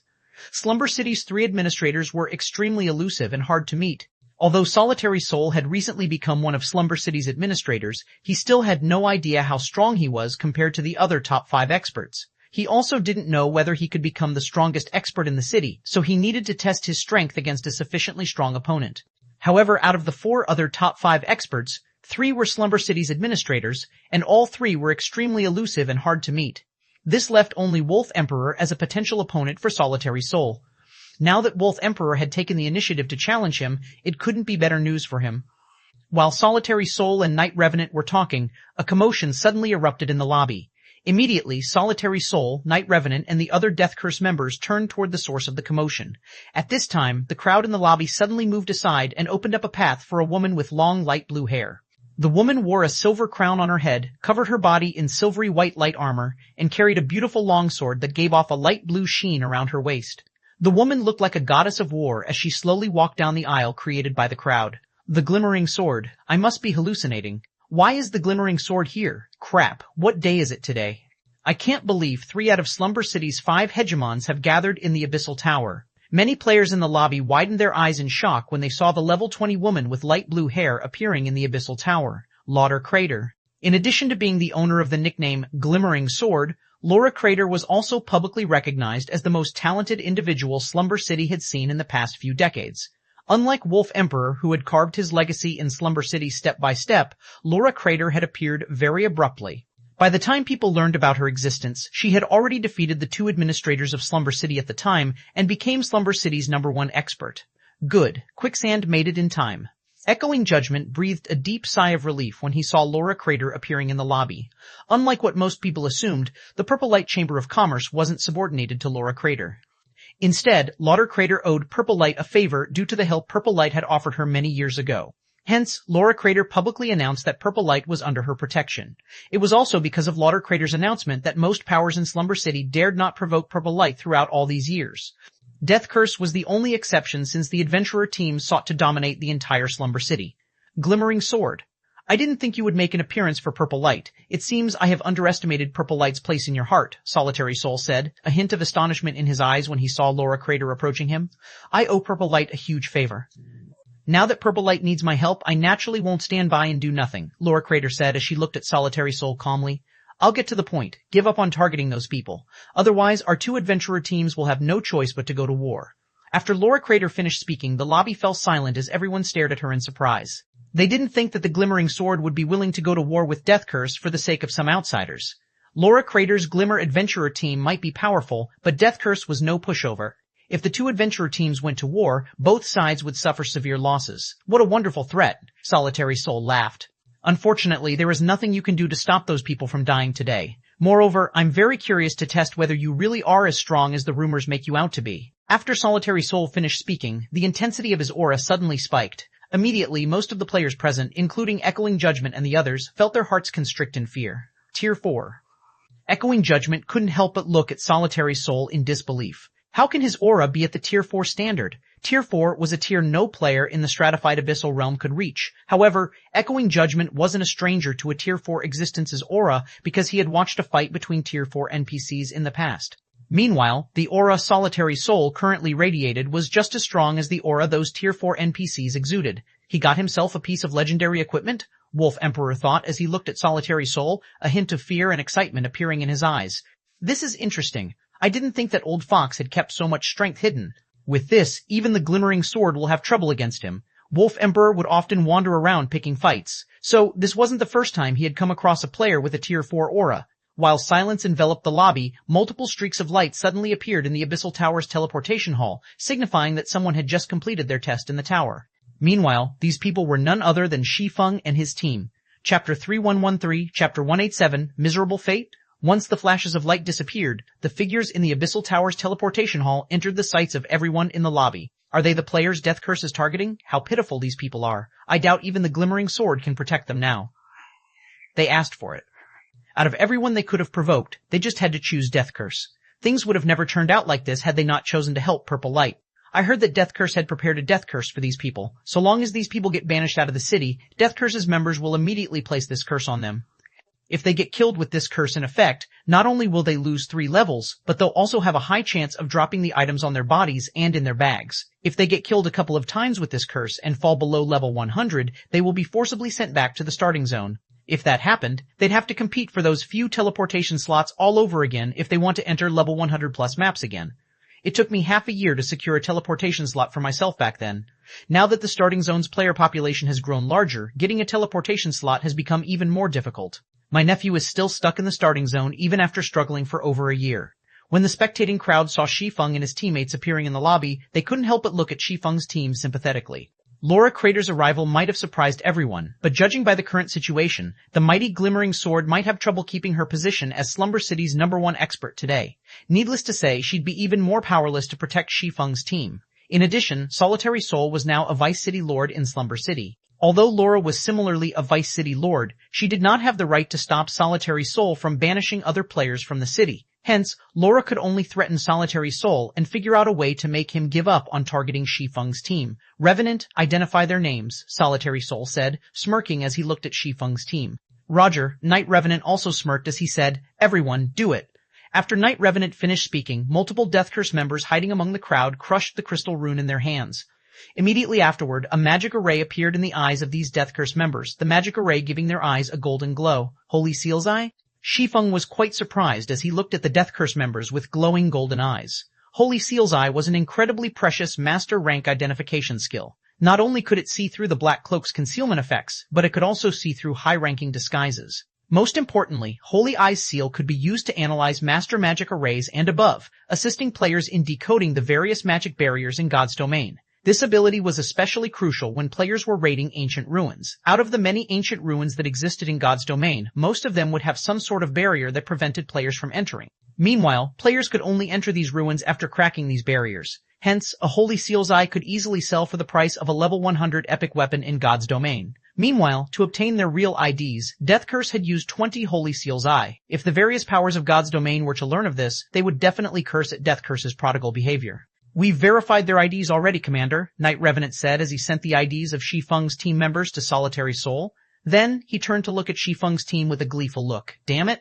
Echoing Judgment's complexion turned ashen when he saw Death Curse's members using as many as 20 Holy Seals' Eye. He didn't think that Death Curse would go to such lengths to get revenge on Shi Feng's team. So long as Solitary Soul managed to find out the IDs of Shi Feng's team members, he could easily get them banished from Slumber City using his privileges as a Vice City Lord. There was also nothing anybody could do about it. Echoing Judgment had also tasked someone to secretly check the situation outside the city, so he knew that Death Curse had mobilized nearly 100 Temple Knights and 600 plus Novice Temple Knights to ensure that Shi Feng's team did not escape. Death Curse had even set up a Master Magic array at the city's entrance. There was no way Shi Feng's team could survive once they got removed from the city. It was also unlikely that Laura could save Shi Feng's team from Death Curse. Meanwhile, after Solitary Soul typed in the IDs of Shi Feng's team members into Slumber City's management interface, he couldn't help but frown as he said, "They have 8 upper-class nobles? 8 upper-class nobles?" Knight Revenant couldn't help but look at Shi Feng's team in disbelief when he heard Solitary Soul's words. How is this possible? Upper-class nobles were special existences in the stratified abyssal realm's various NPC cities. So long as players acquired the status of an upper-class noble in a city, not only would they enjoy an extremely high status in the city, but they would also gain voting rights to determine the direction of the city's development. Meanwhile, even Vice City Lords didn't have the authority to deal with upper-class nobles. Aside from those privileges, upper-class nobles would also gain a passive aura that weakened the dark-type monsters around them. It was also because of this aura that the various powers and experts were very keen on recruiting and befriending upper-class nobles. However, it wasn't an easy task to become an upper-class noble.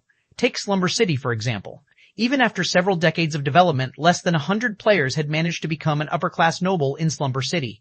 The number of upper-class nobles in the city was significantly lower than even the number of official Temple Knights. Yet now, it was revealed that Shi Feng's small team of 20 had as many as 8 upper-class nobles. That was already more than the upper-class nobles that Death Curse had. In other words, Shi Feng's team of 20 had greater speaking rights than Death Curse in Slumber City. This was simply unbelievable. At this time, even Echoing Judgment was stunned by Solitary Soul's words. Unlike Death Curse's members, Echoing Judgment knew that this was the first time Shi Feng's team members had come into contact with the Abyssal Tower. Yet, despite this being their first time challenging the Abyssal Tower, 8 of them had managed to become upper-class nobles. Shi Feng's team was simply a gathering of monsters. Of those present, only Shi Feng found this situation unsurprising.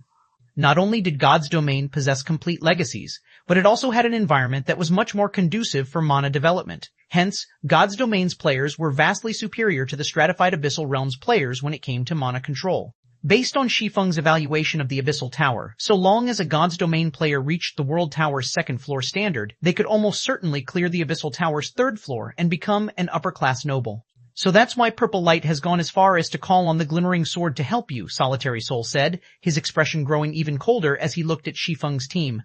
But so what if 8 of you are upper-class nobles? The rest of you are only ordinary nobles. I can still banish these 12 from the city for 48 hours. As soon as Solitary Soul finished speaking, a group of fully armed NPC guards walked in from the Abyssal Tower's entrance. Every one of these NPC guards was at level 130 or above. The 2 guard captains were even level 135, tier 4 NPCs. What a crazy bastard. He's actually planning on making an enemy out of 8 upper-class nobles, Wolf Emperor commented.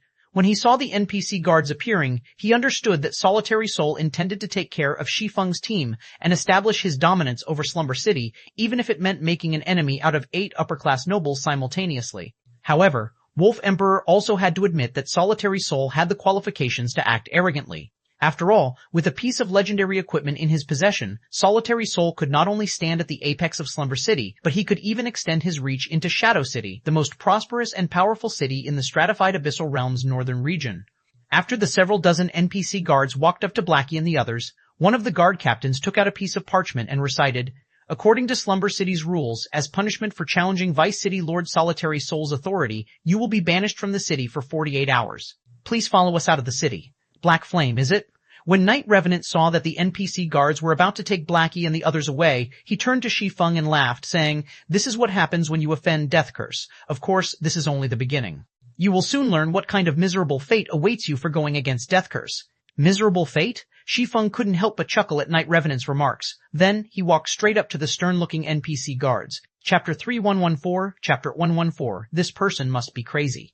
When the spectating crowd saw the several dozen NPC guards surrounding Blackie and the others, they couldn't help but look at them sympathetically. Normally, Blackie and the others would have been the envy of many players since they now possessed Slumber City's noble status. This was because, in a certain sense, the status of players in the various NPC cities was much more important than their strength in the stratified Abyssal Realm's level 100 plus maps. In Slumber City, players with the civilian status would only enjoy the privilege of being able to live in the city. Without a higher status, they couldn't take on more than a certain number of city contribution quests each month, own private housing, or open their own shop. They couldn't even enter Slumber City's advanced auction house, only having access to the standard auction house. However, it was a different story for players with the noble status. Whether it was challenging more city contribution quests or purchasing private housing and shops, neither of these things were a problem so long as a noble had enough demon coins. Moreover, so long as players had the noble status, they could earn demon coins much more quickly than civilian players. This was because noble players could earn a significant sum of demon coins each month just by renting properties to civilians. There wasn't a need to worry about there being a lack of customers either, since less than 3% of the city's player population had the noble status. Of course, nobles couldn't purchase an unlimited number of lands or shops. Depending on their city contribution points, they could buy 2 at minimum and 5 at maximum. Even so, a noble with 5 plots of land or shops could retire for the rest of their lives without worrying about living expenses in the real world. Many nobles had even relied on this method to live without working for over a decade already. However, at this moment, this noble status was turned into a complete joke because of Solitary Soul. Because Solitary Soul had evoked his rights as a Vice City Lord, Blackie and the others were getting banished from Slumber City for 48 hours. Moreover, this banishment duration would not decrease if Blackie and the others went offline. The banishment period would only end after they had spent 48 hours outside of Slumber City. With the Death Curse Adventurer Team's strength, 48 hours was more than enough for its members to kill Blackie and the others at least a dozen times, causing them to fall under level 100 and forcibly teleported back to the starting zone. Moreover, even if Death Curse didn't target Blackie and the others, it would be impossible for a team of 12 players to survive for 48 hours out in the fields. After all, it was extremely dangerous to roam out in the fields without a team of 100 or 200 players. It was especially true when night arrived. Not only would the number of monsters increase at night, but the combat standards of monsters would also increase significantly. Even an upper-class noble's team wouldn't dare to casually operate outside at night. It was so dangerous at night that players wouldn't necessarily be safe even if they stood directly outside the city. This was because a large number of monsters would attack Slumber City at night. Seeking shelter in a different NPC city wasn't an option either. The various NPC cities in the Stratified Abyssal Realms level 100 plus maps were located incredibly far apart from each other. Even if players traveled non-stop, they would still need around 2 days, 96 in-game hours to move from one city to another. If players traveled at a normal pace, the journey would take up to 5 or 6 days. Hence, there was no way Blackie and the others could reach another NPC city within 48 hours. In other words, getting banished from Slumber City for 48 hours was no different than a death sentence. Quick, look over there. Their leader is walking over to the NPC guards. Could he be trying to reason with those guards? He's just going to waste his energy if he's thinking of doing that. The NPC guards will kill even players with the noble status when provoked. Now that they are in the midst of executing an order, they might even kill players who enter their cordon. Not to mention, these NPCs will only stubbornly carry out their orders and won't listen to reason. The spectating players shook their heads when they saw Shi Feng suddenly approaching the NPC guards. NPC guards were essentially gods in the various NPC cities. They were also the last thing players wanted to approach. This was because NPC guards did not listen to reason. So long as players violated the law, the NPC guards would kill them on the spot. Even upper-class nobles were no exception. Even if the NPC guards weren't in the mood for bloodshed, it was also pointless to try to reason with them. The only thing on their mind was to carry out their orders. Everything else was not within their consideration.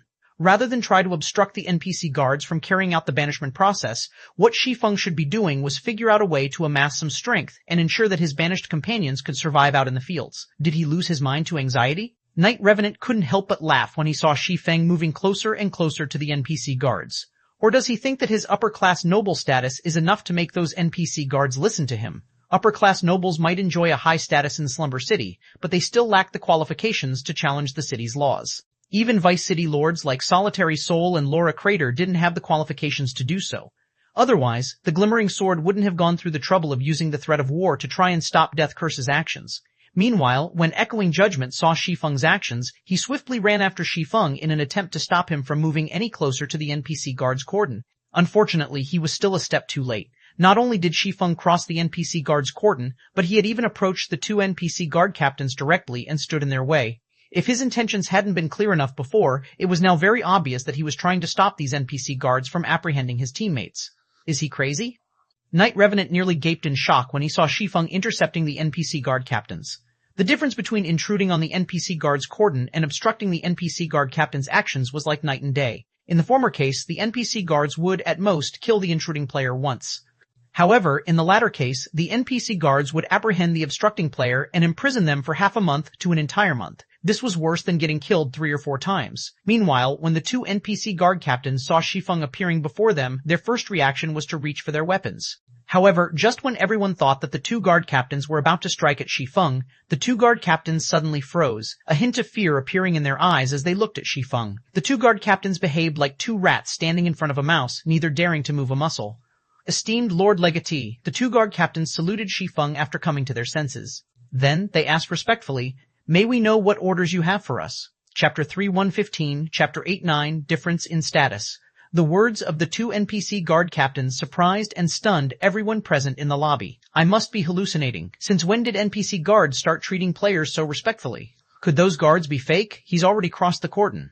Even the glimmering sword with her Vice City Lord status would be killed if she did that. Yet, why aren't these guards taking action? Everyone was confused when they saw the NPC guard captains behaving so respectfully in front of Shi Feng. Even Echoing Judgment, who had tried to stop Shi Feng, froze as he looked at this situation in disbelief. NPC guards were incredibly rigid, and they would never show mercy to players. Even players who had received the Vice City Lord status could only get NPC guards to move when ordering them to exercise their authority to banish players. Moreover, these NPC guards would only show these Vice City Lords a cold expression throughout their entire interaction. Yet now, the 2 NPC guard captains wore a look of reverence as they faced Shi Feng. Indeed, reverence. This was an expression that one would typically only see civilian NPCs making when standing in front of players with the upper-class noble or Vice City Lord status. Or, more specifically, NPCs would only show such an expression when the player they faced possessed a vastly superior status. Could his status be higher than even Vice City Lords? Echoing Judgment wondered as he looked at Shi Feng in disbelief. Over the past several decades, the Vice City Lord status was known to be the highest status a player could achieve in the Stratified Abyssal Realm's NPC cities. It was also a symbol for the Stratified Abyssal Realm's strongest combatants. This fact had remained unchanged throughout the past several decades. Aside from Echoing Judgment, Knight Revenant was similarly confused by this situation. Obstructing NPC guards from carrying out their duties was an offense punishable by death. Even Vice City Lords would be killed mercilessly if they tried to do so. There was no room for negotiations whatsoever. While everyone was bewildered by this situation, Shi Feng pointed at Blackie's group and said to the 2 NPC guard captains, "These are my friends. I can assure you that they have never done anything to challenge a Vice City Lord's authority. This is just the slander of Vice City Lord Solitary Soul. We trust in your words, Lord Legatee. In addition, since these people are your friends, they can naturally keep on living in the city. However, they will still have to abide by Slumber City's laws. Otherwise, even if they are your friends, they will still have to face Slumber City's punishment, Lord Legate," one of the guard captains said as he did a knight's salute. Then, he said to the NPC guards surrounding Blackie's group, "Everyone, stand down. These people are innocent. Understood." The NPC guards promptly kept away their weapons and stopped targeting Blackie's group. Meanwhile, the NPC guards' behavior thoroughly dumbfounded everyone present. Even a Vice City Lord's authority is useless against him? I must be dreaming. This is a banishment order from a Vice City Lord. Even another Vice City Lord wouldn't have the authority to dismiss this order. Who is that guy? I heard the guard captain referring to him as Lord Legatee just now. Could there be an obtainable status higher than the Vice City Lord status? How can that be? Vice City Lord has been the highest obtainable status in the various NPC cities for so many years already. How can an outsider like him have a status higher than the Vice City Lords of Slumber City? Shi Feng's action of getting the NPC guards to withdraw with only a few words greatly shocked the spectating crowd. Even the executives of Slumber City's various powers, such as Echoing Judgment, gaped in shock at this sight. Before today, the authority of Vice City Lords was unshakable in the various NPC cities. What Shi Feng just did was unprecedented in Slumber City. Moreover, the NPC guards had withdrawn from the scene so decisively, making it seem like the Vice City Lord's position Solitary Soul had gone through great lengths to obtain was nothing but a joke. "How did you do it, guild leader?" Blackie asked through the team chat. Although he was still feeling a little nervous even after seeing the NPC guards withdraw, he couldn't hold back his curiosity any longer. Blackie wasn't the only one curious to know what had happened exactly. Crimson Heart, Bloodhammer, and the others were also eager to learn about the situation. Their team of 20 had entered the Stratified Abyssal Realm together. This was also their first time entering the Abyssal Tower and obtaining status in Slumber City. Yet, just when they thought that they were finally on the same starting line as Shi Feng after obtaining an upper-class noble status, they came to realize that Shi Feng was still leagues ahead of them. Crimson Heart and Cleansed Rue were especially confused by this situation since the two of them were well aware of Zero Wing's situation. They were the ones who brought Shi Feng into this stratified abyssal realm, so they knew that this was definitely Shi Feng's first time visiting this stratified abyssal realm. In addition, even if Shi Feng possessed more knowledge about God's domain than they did, there were many different stratified abyssal realms in God's domain, and not all information on the various stratified abyssal realms was universal.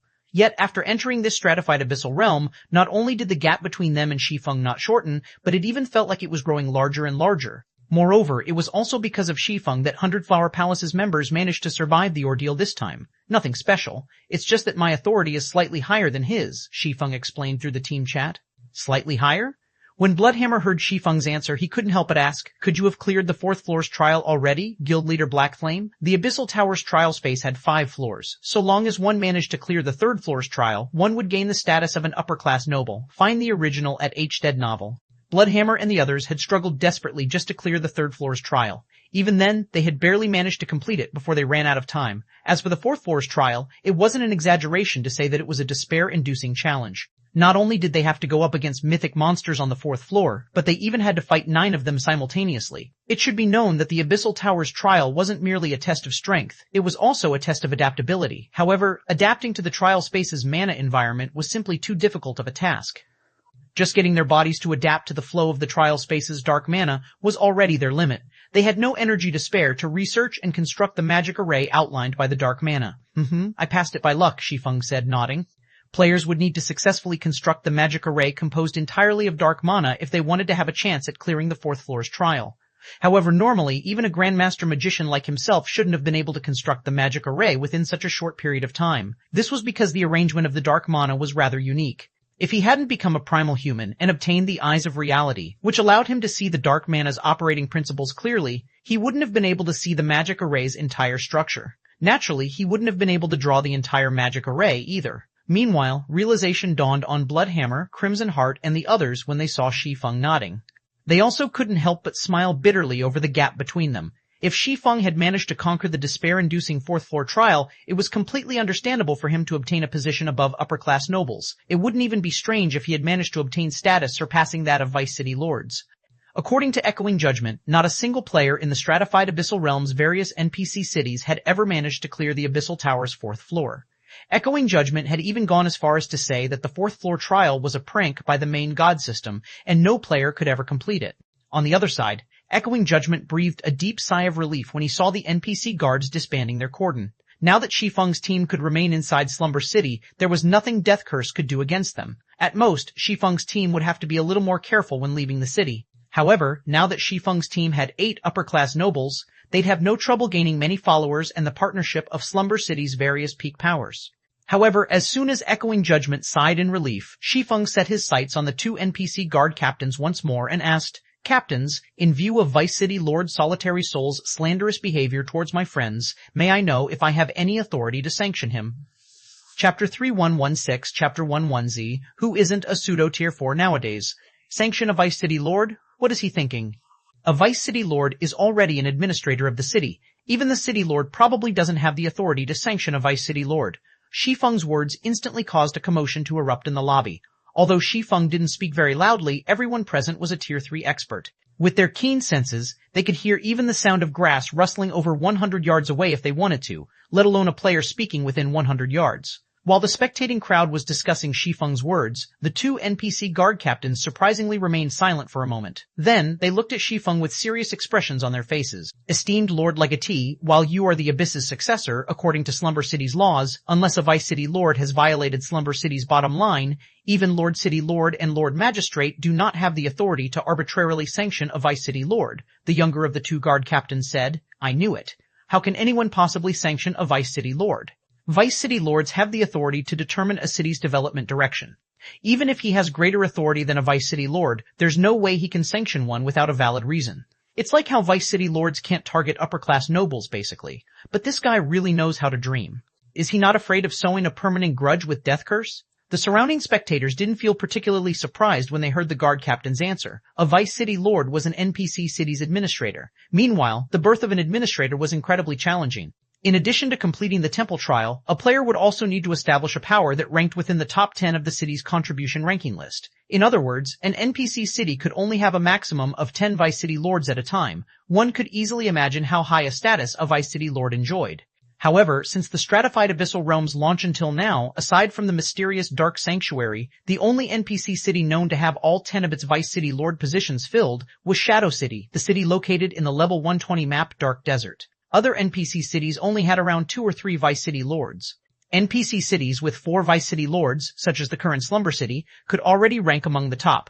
Lord Legatee, if Vice City Lord Solitary Soul has offended you, according to the sacred rules set by the God of the Abyss, you can initiate an Abyss battle under the witness of the God of the Abyss. If you defeat Vice City Lord Solitary Soul, it will prove that Vice City Lord Solitary Soul is guilty. In that event, he will be stripped of his status as a Vice City Lord.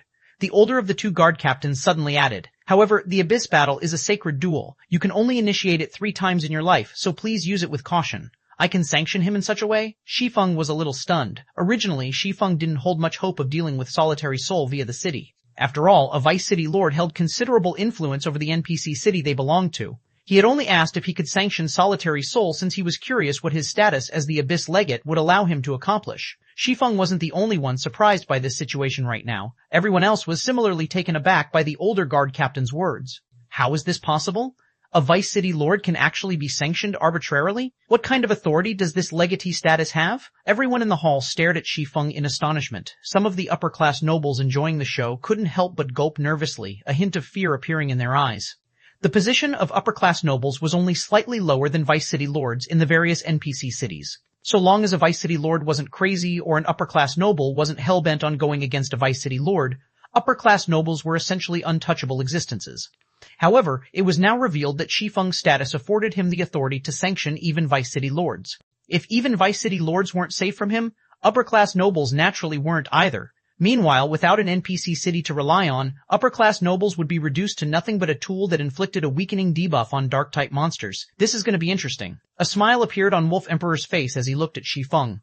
Solitary Soul already has a pierce of legendary equipment now, so I can't even begin to guess his current strength. If this Lord Legatee dares to challenge Solitary Soul, I can use this opportunity to see how strong Solitary Soul has become.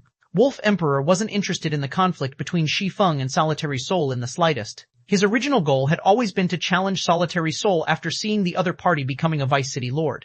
After all, while Solitary Soul might be the weakest out of the 4 Vice City Lords, the man was still a Vice City Lord nonetheless. Depending on how easily he managed to defeat Solitary Soul, he might consider whether he was strong enough to challenge Slumber City's strongest expert, Laura Crater. However, that was before Wolf Emperor had found out that Solitary Soul had obtained a piece of legendary equipment. He couldn't begin to estimate how strong Solitary Soul had become. He even suspected that Solitary Soul might have already become the strongest expert in Slumber City.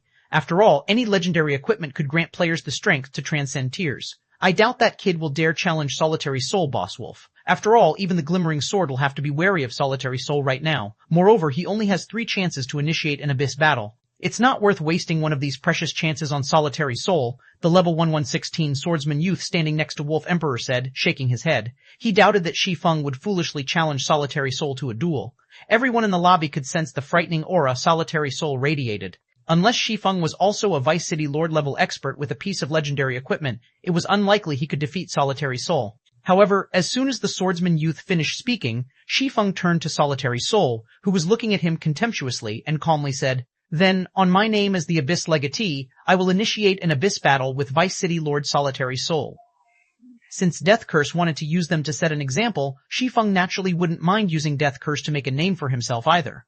After all, fame was something necessary if he wanted to develop his own power in Slumber City. With his current strength, he was confident he could fight against even God-ranked experts who had reached Tier 4 already. Not to mention, Solitary Soul wasn't even a true Tier 4 player. Ha ha ha, this kid must be crazy. Does he really think he is invincible just because he managed to destroy an advanced combat puppet? Knight Revenant couldn't help but laugh when he saw Shi Feng challenging Solitary Soul. Originally, they had been having trouble figuring out a way to get Shi Feng's team kicked out of the city. After all, if they failed to take care of Shi Feng's team, their plan to re-establish Death Curse's position in Slumber City would fail miserably. Yet now, Shi Feng was sending himself to them. "You want to challenge me? Good. Very good." Solitary Soul laughed as he looked at Shi Feng. "I thought that my first opponent after becoming a Vice City Lord would be the Glimmering Sword.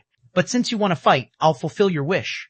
I can also use this chance to let the Glimmering Sword know who is the true #1 in Slumber City." As soon as Solitary Soul finished speaking, glowing runes suddenly started appearing on the black leather top he wore, the runes drawing the surrounding mana to him. Immediately, everyone in the lobby felt the mana around them suppressing them. Even the Temple Knight level experts present found their bodies becoming incredibly heavy, their flexibility dropping by several grades. What a powerful mana domain. Has it reached the Tier 4 standard already? Wolf Emperor subconsciously gasped when he experienced the effects of the mana domain radiated by Solitary Soul. As an upper-class noble, Wolf Emperor naturally possessed a good grasp over mana. He was even at the level of being able to form a mana domain already. Even so, his mana domain was only useful for increasing the power of his skills and spells. However, Solitary Soul's mana domain was actually capable of suppressing other players. The power of this suppression was even on par with the mana domains of Tier 4 NPCs. While subjected to this mana domain's effects, Wolf Emperor felt that he could, at most, exhibit 50% of his usual combat power. After Solitary Soul unleashed his mana domain, Echoing Judgment, Crimson Heart, Bloodhammer, and the others all wore ugly looks on their faces. One of the main reasons Tier 4 existences could stomp on Tier 3 existences was their Tier 4 mana domain. In front of a Tier 4 player with a mana domain, Tier 3 players would be no different from ants unless they possessed legendary weapons and equipment. However, unlike everyone else, Shi Feng simply shrugged and calmly said to Solitary Soul, "Do you honestly think that you're the only pseudo-Tier 4 in Slumber City?" Immediately, a ripple of mana spread from Shi Feng's body.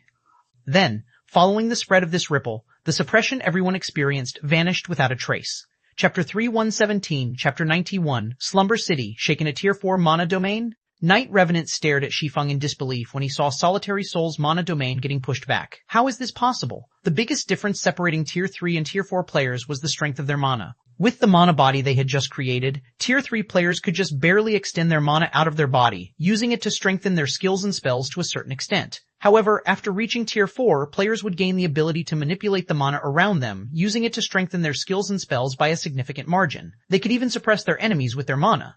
It was obvious that Shi Feng's mana domain had reached the Tier 4 standard. In fact, based on the situation, Shi Feng's mana domain was stronger than even Solitary Soul's. Otherwise, Solitary Soul's mana domain wouldn't have lost its effect. What a powerful mana domain! Astonishment flashed across Wolf Emperor's eyes when he felt the suppressive effects of Solitary Soul's mana domain disappearing. When a Tier 3 player's mana reached the Tier 4 standard, they'd have an overwhelming advantage over other Tier 3 players. Setting aside the significant amplification effect such mana could bring, just the ability to prevent one's opponents from utilizing the mana around them would put one's opponent in a very disadvantageous situation. In a direct clash between Tier 3 skills and spells, the side that couldn't make use of their surrounding mana would most likely be killed instantly. Although Wolf Emperor didn't know how strong Shi Feng's combat standard was, it was obvious that Shi Feng stood at the pinnacle of Slumber City when it came to mana. Shi Feng definitely had the qualifications to fight against Solitary Soul. At this time, even Laura Crater, who had remained silent and wore a disinterested look this entire time, couldn't help but take a closer look at Shi Feng. Standing next to Laura, Sleeping Quicksand also couldn't help but look toward the unassuming Shi Feng when she noticed the change in Laura's gaze. Is he really that strong? Laura might not have said anything, but Sleeping Quicksand understood that Shi Feng had already gained Laura's recognition. It should be known that Laura was publicly recognized as the strongest expert in Slumber City, and never had anybody in the city managed to gain her recognition. Even when Solitary Soul revealed his possession of a piece of legendary equipment, Laura had only grown a little wary of him. How powerful. So, this is Guild Leader Black Flame's strength? Lin Yao Yue's eyes burned with a passionate flame as she looked at Shi Feng. Lin Yao Yue used to be a Tier 4 expert on the main continent, so she understood just how big of a gap there was between Tier 3 and Tier 4 mana. Typically, even if a Tier 3 player managed to form a mana domain at Tier 3, the most they could do with it was improve their control over mana. They couldn't increase the inherent strength of their mana. Normally, if a Tier 3 player wished to improve the standard of their mana without increasing their tier, they'd have to rely on the help of legendary weapons and equipment. However, Shi Feng obviously didn't possess any legendary weapons and equipment since he had come from the miniature ancient world like herself. In the current miniature ancient world, obtaining even fragmented legendary items was no different than a dream, let alone legendary items. Without legendary items, the only other way players could raise the standard of their mana from Tier 3 to Tier 4 was to rely on themselves. However, this was a mythical feat that only a handful of players could accomplish even on the main continent. It should be known that every one of those players was a peerless monster. They were invincible existences even among Tier 6 God-ranked experts, and every one of them could instill fear into even the 5 great superguilds. As for other superguilds, they didn't even dare to offend these peerless monsters. Unfortunately, none of those peerless experts were willing to accept followers for some reason. It didn't matter even if the person asking to be a follower was a Tier 6 God-ranked expert.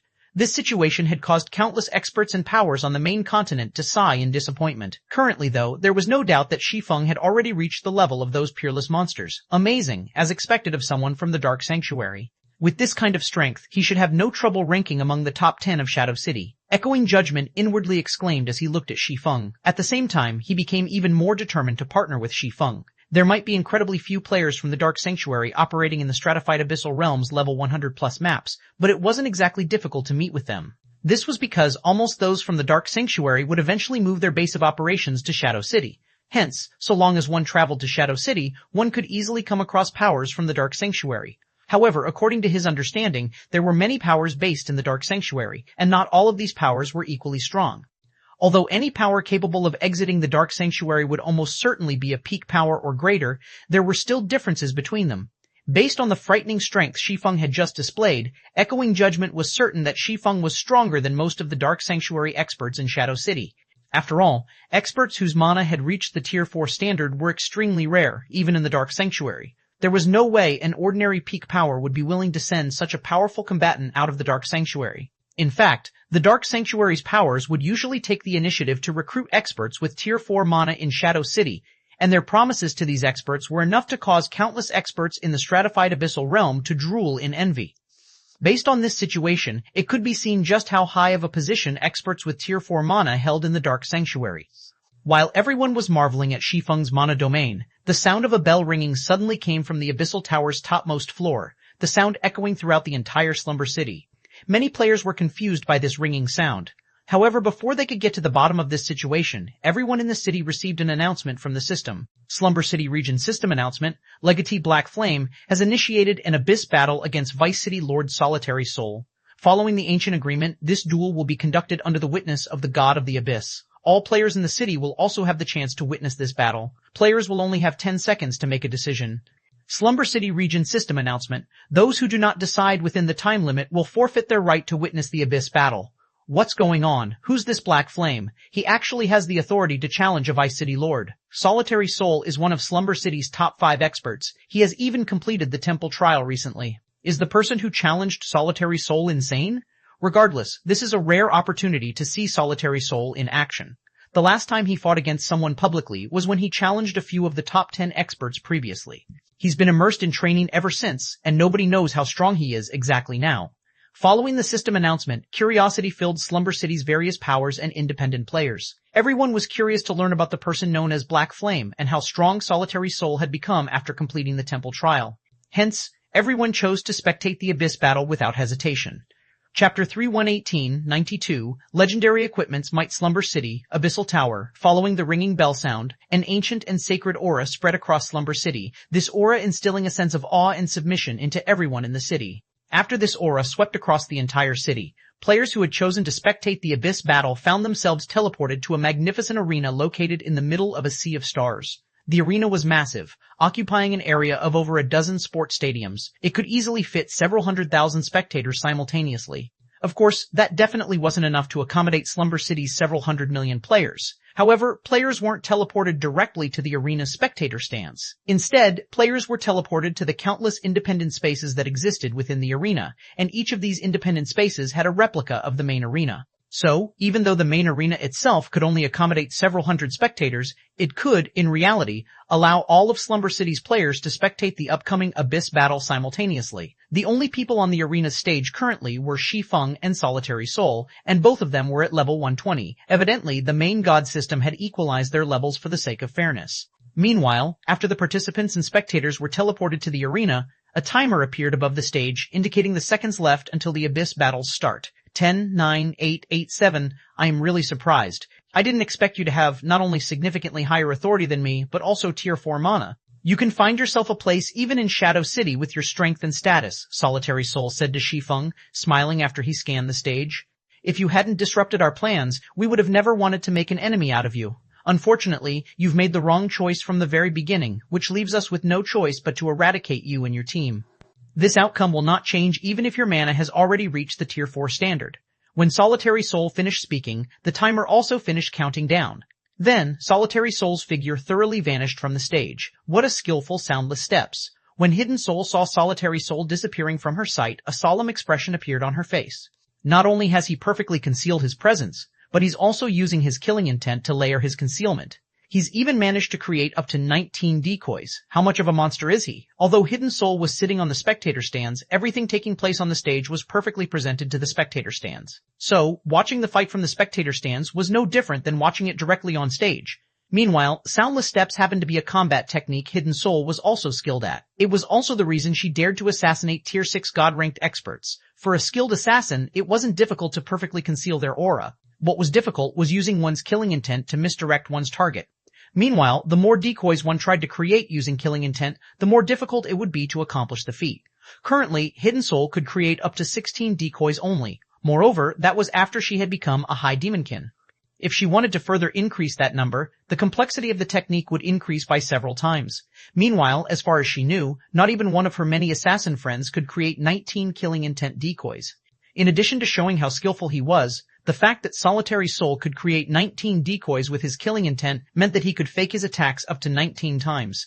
So long as Shi Feng made even one error in his judgment against Solitary Soul, it could become a fatal mistake. No matter how powerful a Tier 3 player was, there was a limit to the number of reactions they could make simultaneously. A player would be considered an expert among experts if they could carry out 12 or 13 reactions simultaneously. Typically, this was the level that Domain Realm experts were at. In the case of Tier 6 God-ranked experts, while they might be more skilled than the average Domain Realm expert, most God-ranked experts could only carry out around 14 or 15 simultaneous reactions. Hence, with her ability to create up to 15 decoys in the past, she could fell even Tier 6 God-ranked experts if they weren't careful. However, against Solitary Soul's 19 decoys, the average Tier 6 God-ranked expert would fall with a 100% certainty. At this moment, Hidden Soul wasn't the only person who had realized Solitary Soul's prowess. Crimson Heart, Bloodhammer, and the others similarly wore grave expressions on their faces. It was especially true for Bloodhammer and Marion. They never thought they would come across such a terrifying expert in Slumber City, which was only one of many NPC cities in the stratified abyssal realm. A fourth-floor expert.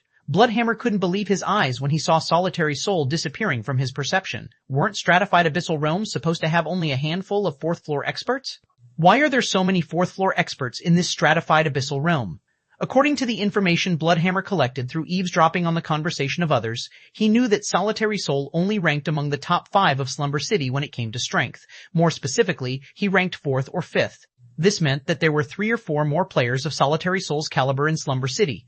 There were hundreds of NPC cities found in the stratified abyssal realms level 100 plus maps. If every NPC city had around 5 fourth-floor experts, while Bloodhammer and Marion were in a daze, Shi Feng briefly scanned the empty stage before him and said, "Put away your little tricks. This move is useless against me." After saying so, Shi Feng brandished the Winter of Eternal Night, Sword's Orbit. After Shi Feng had continually developed Sword's Orbit during his previous life, it had already reached the standard of bronze combat techniques. The instant he executed the combat technique, several dozen sword lights spread out from him like a blooming lotus flower. Not only could each of these sword lights reach up to several dozen yards away, but every one of them also left a dark rift in space as they moved away from Shi Feng. The sword lights left no room to hide on the stage, and Solitary Soul was quickly forced to break his footwork and come out of stealth. However, before any of the sword lights could hit him, he suddenly switched to a seemingly slower footwork. Then, as if Solitary Soul had become a ghost, Shi Feng's sword lights passed through him harmlessly as he rapidly closed the distance between himself and Shi Feng. When Solitary Soul moved within 10 yards of Shi Feng, the 2 daggers he wielded suddenly snapped forward like whips, leaving behind countless afterimages as they executed over a dozen different feints and attacks in the blink of an eye.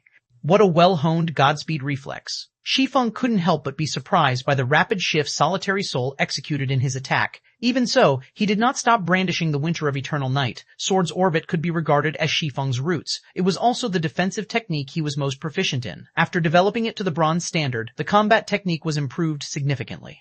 In the technique's current state, unless he was going up against an overwhelmingly stronger opponent, it was highly unlikely for any attack to break through his defenses. Boom, boom, boom, boom! A series of explosions rang out on the stage, each subsequent explosion louder than the one before. The explosion count quickly reached into the hundreds, and it felt as if several hundred missiles were bombarding the stage. Space in the middle of the stage had also shattered completely, several dozen 100-meter spatial tiers forming on the stage. At one point, the explosions had gotten so powerful that their shockwaves had even spread through the barrier isolating the stage, reaching the rest of the arena. After the explosions ended, Solitary Soul's figure appeared among the mending spatial tiers. At this time, Solitary Soul had already lost 30% of his HP, and both of his hands showed faint signs of trembling. This scene dumbfounded the spectating audience. What's going on? Solitary Soul is actually at a disadvantage? How strong is this black flame guy? The spectating crowd widened their eyes in shock when they saw Shi Feng completely intact. Solitary Soul's strength was widely known and recognized. Yet, even with a piece of legendary equipment, Solitary Soul had still lost to Shi Feng in a direct confrontation. However, Solitary Soul didn't seem to mind this outcome as he looked at Shi Feng with a calm expression. I can see why you dared to challenge me. Your strength attribute is simply monstrous, Solitary Soul said as he tried to shake the numbness out of his hands. Then, narrowing his eyes fiercely, he continued, I had thought of saving this move for the glimmering sword, but now it seems that I'll have to use it on you first. Immediately after Solitary Soul finished speaking, the glowing runes covering his black leather top shone with a much brighter glow. At the same time, everyone in the arena could feel something change within Solitary Soul. Specifically, everyone experienced a suppressive effect that resulted from a difference in life rating. You've thoroughly entered the Tier 4 standard already? When Shi Feng sensed the change in Solitary Soul's life rating, he realized that the assassin was no longer a Tier 3 player. Instead, Solitary Soul was now a bona fide Tier 4 player. Previously, Solitary Soul's physique, basic attributes, and mana might have reached the Tier 4 standard already, but he still wasn't a true Tier 4 player. He was only a pseudo-Tier 4 player. In fact, when it came to the strength attribute, Shi Feng wasn't the least bit afraid of Solitary Soul. In addition to being a primal human, Shi Feng was also in possession of the Winter of Eternal Night and the Abyssal Eye, two top-tier fragmented legendary items. He might not be able to match a player with a legendary weapon, but he had no problems matching an assassin with only one piece of legendary equipment. Not to mention, while everyone in the stratified abyssal realm was subjected to the power of darkness, he had the Abyssal Eye's help to have the effects of this suppression. Hence, when it came to the strength attribute, there was no way Solitary Soul could beat Shi Feng. Now, however, Solitary Soul had clearly reached Tier 4 already. His life rating was completely different from that of a Tier 3 player. Indeed, I have now transformed into a Tier 4 Shadow Manipulator. All of my basic attributes have increased by 40%. And I have also gained access to all Tier 4 skills and taboo skills available to the Shadow Manipulator class, Solitary Soul said, a hint of excitement appearing in his eyes. Now, I'll let you experience the strength of a true Tier 4. Chapter 3119, 19.3, Abyssal Power. Chapter 193, Abyssal Power. Abyssal Power. As soon as Solitary Soul finished speaking, he instantly split into several dozen illusions of himself, each giving off a similar presence as his original body. Then, every one of these doppelgangers appeared around Shi Feng in the blink of an eye and attacked him simultaneously. Spatial Mirage. Hidden Soul frowned when she saw Solitary Soul's doppelgangers filling the stage. Spatial Mirage was a Tier 4 taboo skill that allowed the user to split into several dozen copies of themselves. However, the user could reduce the number of doppelgangers they summoned if they could not control all of them. Meanwhile, not only were the doppelgangers real entities, but they also had the exact same basic attributes as the user.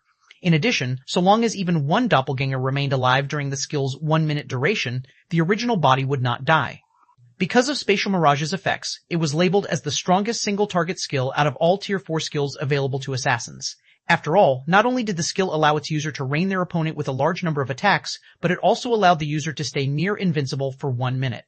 Come, Shi Feng stopped holding back when he saw Solitary Soul's doppelgangers attacking him from all directions. Immediately, he activated World of Frost, the Winter of Eternal Night's second active skill. If he wanted to go against a Tier 4 taboo skill in his current state, his only option was to use a Tier 4 skill or spell. He'd only be seeking an early death if he used a Tier 3 skill or spell.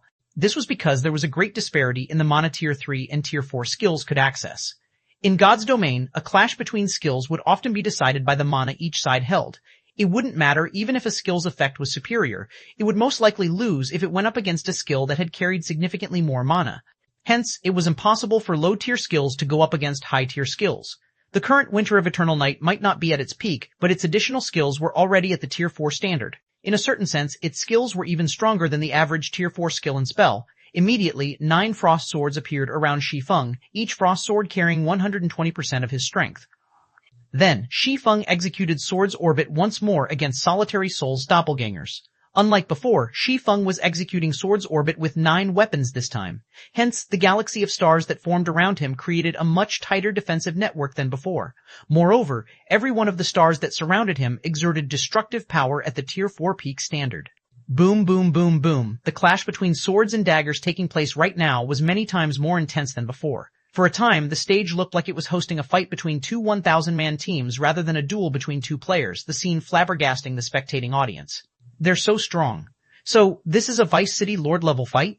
Even though I'm a Temple Knight already, Why do I get the feeling that I won't last more than a move against them? When Slumber City's many experts saw the clash between Shi Feng and Solitary Soul, they felt their worldview shattering. No matter how they looked at it, there was no way they could interfere in such a high-level fight. In fact, if it weren't for the barrier isolating the stage from the rest of the arena, they doubted that they could even spectate the fight from such a close distance. Any stray attack that struck them could probably kill them instantly. The might of legendary equipment is truly extraordinary, Wolf Emperor inwardly exclaimed, his blood boiling in excitement. At the same time, he also mentally assessed how long he could last against Shi Feng and Solitary Soul in a fight. In the meantime, on the stage, Solitary Soul had clearly gained the upper hand after activating Spatial Mirage. He had an overwhelming advantage in both numbers and raw power. Although Shi Feng's defense was nigh impeccable, his 9 frost swords creating a barrier that neutralized the attacks of Solitary Soul's doppelgangers, it was inevitable for cracks to appear after defending against such a large number of attacks over such a long period of time. Sure enough, Shi Feng eventually started to let 1 or 2 doppelgangers slip past his defensive network from time to time. Although he had promptly rectified these mistakes by deflecting the doppelgangers' attacks with his sword, Solitary Soul's doppelgangers wielded strength rivaling level 120 superior mythics. Even after he redirected a portion of their attack's power, he still suffered over 10,000 damage per hit. Currently, Shi Feng's HP was at an extraordinary 127 million thanks to his Tier 4 basic attributes. That was more than double what the average Tier 3 MT had. However, a loss of 10,000 HP per attack was not something he could afford to shrug off due to Solitary Soul's extremely high attack frequency. After roughly 50 seconds had passed since Solitary Soul activated Spatial Mirage, Shi Feng had already lost 2/3 of his HP. In comparison, Solitary Soul's losses were much smaller. Although Solitary Soul had lost a few dozen doppelgangers due to his fearless attack method, he still retained over 20 doppelgangers. Meanwhile, so long as even one of his doppelgangers lived, his main body would not die. You really are a tough bastard to survive for so long, Solitary Soul said, scoffing when he saw that he only had a short time left before Spatial Mirage's effect ran out. But everything is over now. Tier 4 Legacy Berserk skill, Shadow Possession. The strength of Solitary Soul's aura skyrocketed once more, reaching a point where many of the spectating Tier 3 players found themselves having difficulty breathing. Is this his true strength? Wolf Emperor's expression grew serious when he saw this sudden turn of events. Based on his perception, Solitary Soul gave off the same presence as the superior mythic bosses he had encountered in the past. If Solitary Soul combined the raw power of a superior mythic monster with combat techniques, he could unleash devastating destruction. Subsequently, Solitary Soul's remaining doppelgangers attacked Shi Feng from multiple directions, their speed so fast that many of the Tier 3 experts present couldn't even keep up with them. Over? Do you honestly think you're the only one with a berserk skill? When Shi Feng saw Solitary Soul's doppelgangers coming at him again, he promptly activated the berserk skill that came with the Abyssal Eye. Abyssal Power. This would also be the first time Shi Feng used this skill after obtaining the Abyssal Eye. Immediately, the berserk skill increased his defense by 100%, strength by 100%, agility by 60%, physique by 50%, and endurance by 100%. Boom. At this moment, black fog surrounded Shi Feng, and his eyes turned pitch black completely, the transformation making him look like the incarnation of darkness. The flow of time around him also started to slow down. As for the 9 frost swords, they disintegrated due to their inability to coexist with the power of the abyss. However, Shi Feng didn't feel surprised by this and held the Winter of Eternal Night horizontally. In God's domain, berserk skills could not coexist with many skills. Normally, when players used a berserk skill in a duel with another player, it meant that they were ready to end the fight by either killing their opponent or getting killed. In a situation where Solitary Soul had an overwhelming advantage in basic attributes, Shi Feng decided it was best if he didn't withhold his berserk skill. Disappear. Immediately, Shi Feng executed a horizontal slash against the doppelgangers coming at him from all directions. Second Sword, Holy Devour. Chapter 3120, Chapter 19:4, New Hegemon. When Shi Feng swung his sword, crimson flames swept across the stage and incinerated everything into nothingness. The sight of the sea of flames devouring even space itself caused the spectating crowd to gasp. What a terrifying mana technique.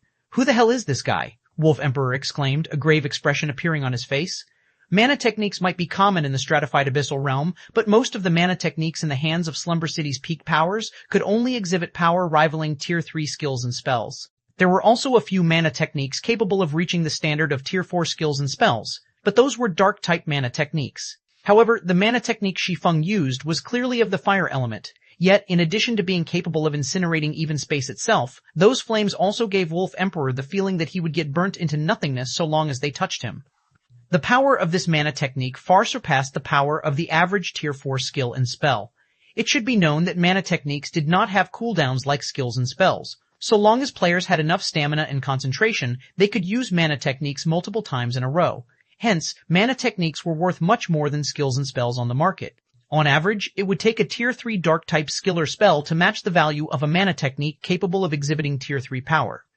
In the case of a mana technique capable of exhibiting power surpassing Tier 4 skills and spells, Wolf Emperor couldn't even begin to imagine its value since he had never heard of such a mana technique appearing in the stratified abyssal realm.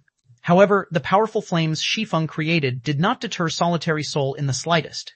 Immediately, several of his doppelgangers began brandishing the daggers they wielded, the phantom of a dark wolf appearing around each of these doppelgangers as they charged at the oncoming sea of flames. He even has a dark-type mana technique? How much strength has Solitary Soul kept hidden? Echoing Judgment's expression turned incredibly gloomy when he saw the wolf phantoms on the stage. The mana technique Solitary Soul just used had clearly reached the Tier 4 standard already. Moreover, it was even a dark-type mana technique. Combined with his legendary equipment, Solitary Soul could easily rank among the top 5 of Shadow City, the #1 city in the stratified abyssal realm. Even Laura Crater was unlikely to be Solitary Soul's match now. At this point, Echoing Judgment could already foresee Death Curse becoming the #1 power in Slumber City. Once that happened, Purple Light's days in Slumber City would be numbered, however. Before Echoing Judgment could lament the fate of Purple Light for long, the Sea of Flames and Wolf Phantoms clashed. Boom. A deafening explosion echoed throughout the entire arena, and the resulting shockwaves caused the stage's defensive barrier to shake violently. Although the barrier eventually calmed down without breaking, everyone still couldn't help but feel insecure when they saw the space above the entire arena turning into an empty void. Once the dust settled, the spectating audience couldn't help but be dumbfounded by what they saw. How is this possible? The stage got destroyed? Is this the strength of Vice City Lord-level players? At this time, the stage used to host the fight was nowhere to be seen, and taking its place was a massive crater. Moreover, spatial tears filled the space above the crater, the area rendered completely inhospitable. Meanwhile, hovering above the crater were 5 figures, of which 4 belonged to Solitary Soul's doppelgangers. At this time, though, these doppelgangers had already lost over 10% of their HP. Evidently, they had suffered some damage from the feedback of the clash just now. Who are you? How can you overpower even my heaven-devouring wolf? Solitary Soul shouted, a hint of fear flashing past his eyes for the first time as he looked at Shi Feng. Heaven-devouring wolf was the greatest fortuitous encounter Solitary Soul had come across. It was also his strongest trump card. With this mana technique, he was confident he could challenge even the 10 Vice City Lords of Shadow City and achieve good results. Yet, even though Solitary Soul had already used Heaven-Devouring Soul against Shi Feng, not only did he fail to kill Shi Feng, but he didn't even manage to deal a single point of damage to Shi Feng. The only change he noticed was Shi Feng's slightly paler complexion. In comparison, he had suffered some damage from the clash. At this time, Solitary Soul wasn't the only one confused by this situation. Even Wolf Emperor and the other spectators were greatly shocked. Solitary Soul's strength was clear for all to see. In addition to having a piece of legendary equipment, he even possessed a dark-type mana technique. Yet, Solitary Soul had still lost to Shi Feng even with such favorable conditions. This was simply unbelievable. Who am I? I'm the person who's about to send you on your way. Shi Feng didn't bother offering Solitary Soul with any explanations. Instead, he promptly executed a horizontal slash, unleashing another Holy Devour at the other party. Immediately, a sea of flames devoured the space within the defensive barrier once more. The coverage of the attack leaving Solitary Soul with no choice but to resist it with Heaven-Devouring Wolf again. Once, twice, thrice, Solitary Soul's doppelgangers lost a portion of their HP every time they blocked Shi Feng's attacks. At the same time, the doppelgangers' complexion also grew increasingly paler, and the trembling of their hands worsened continuously. Seeing this scene, the spectating audience finally understood what it meant to truly overwhelm a person by force. Solitary Soul could neither dodge nor block Shi Feng's attacks perfectly. The only thing he could do was watch as his HP gradually disappeared. After Shi Feng executed Holy Devour for the 10th time, Solitary Soul's 4 remaining doppelgangers faded out of existence, and Solitary Soul's main body appeared before everyone's eyes. At this time, though, Solitary Soul's HP had already fallen to 0. Then, his vision darkened, and his body lifelessly fell into the crater. At the same time, the melodious sound of ringing bells echoed throughout the arena, and the victor's name was displayed above the stage-turned crater. Black Flame. The commander actually lost? When Night Revenant and the other members of Death Curse saw Solitary Soul's body disintegrating into countless particles of light, an incomparably ugly expression appeared on their faces. None of them could believe what had just happened. Night Revenant was especially dumbfounded by this outcome. In Night Revenant's opinion, Shi Feng was merely an outsider from who knows where. Meanwhile, there were countless such outsiders appearing in Slumber City every day. Even if these outsiders possessed incredible individual strength, there was little they could do in Slumber City. In front of Death Curse, these outsiders were still insignificant existences. Yet, Shi Feng had not only caused Death Curse to lose an advanced combat puppet, but he had also defeated Death Curse's commander now. He had even permanently deprived Death Curse of his status as a Vice City Lord. How could Knight Revenant possibly bring himself to believe this situation? He won? Crap. How strong is this guy? I think the Glimmering Sword is the only person who can match him now. After the spectators fell silent for a moment, they quickly broke into exclamations. It was especially true for the executives of Slumber City's various powers. The way they looked at Shi Feng and his team had changed completely. After all, Death Curse was thoroughly finished in Slumber City now. Even if Solitary Soul possessed incredible individual prowess and could possibly rank among the top 3 of Slumber City, without his status as a Vice City Lord, its development in Slumber City would be severely restricted. A player's status was incredibly important in the NPC cities of the stratified abyssal realms level 100+ maps. This was because many of the various NPC cities' benefits required players to have a certain status to obtain. Now that Death Curse had offended Shi Feng, someone with authority greater than even Vice City Lords, the adventurer team would have a very difficult time surviving in Slumber City. Not to mention, 7 of Shi Feng's teammates were also upper-class nobles. In the meantime, inside the crater, Shi Feng suddenly noticed that an item had appeared in place of Solitary Soul's body. Moreover, this item radiated an incredibly familiar aura. Chapter 3421, Chapter 19.5, City Promotion. An ancient god's possession? When Shi Feng looked at the fragmented tablet on the ground, he could sense a divine might unique to ancient gods. Although it was very weak, this divine might wasn't something gods could possess. If an ordinary Tier 3 player were subjected to this divine might, they couldn't even get close to within 10 yards of the item. If they tried to, they would either be rendered immobile or unconscious. Upon seeing the ancient god's item, Shi Feng promptly picked it up and put it into his bag without hesitation. In God's domain, even the possession of normal gods could cause superpowers and Tier 6 God-ranked experts to go crazy. So, it was truly a pleasant surprise for Shi Feng to obtain an ancient god's item after killing Solitary Soul. It should be known that players wouldn't normally drop items when they died in an official duel overseen by the main god system. Yet, Solitary Soul had still dropped the dilapidated tablet after dying.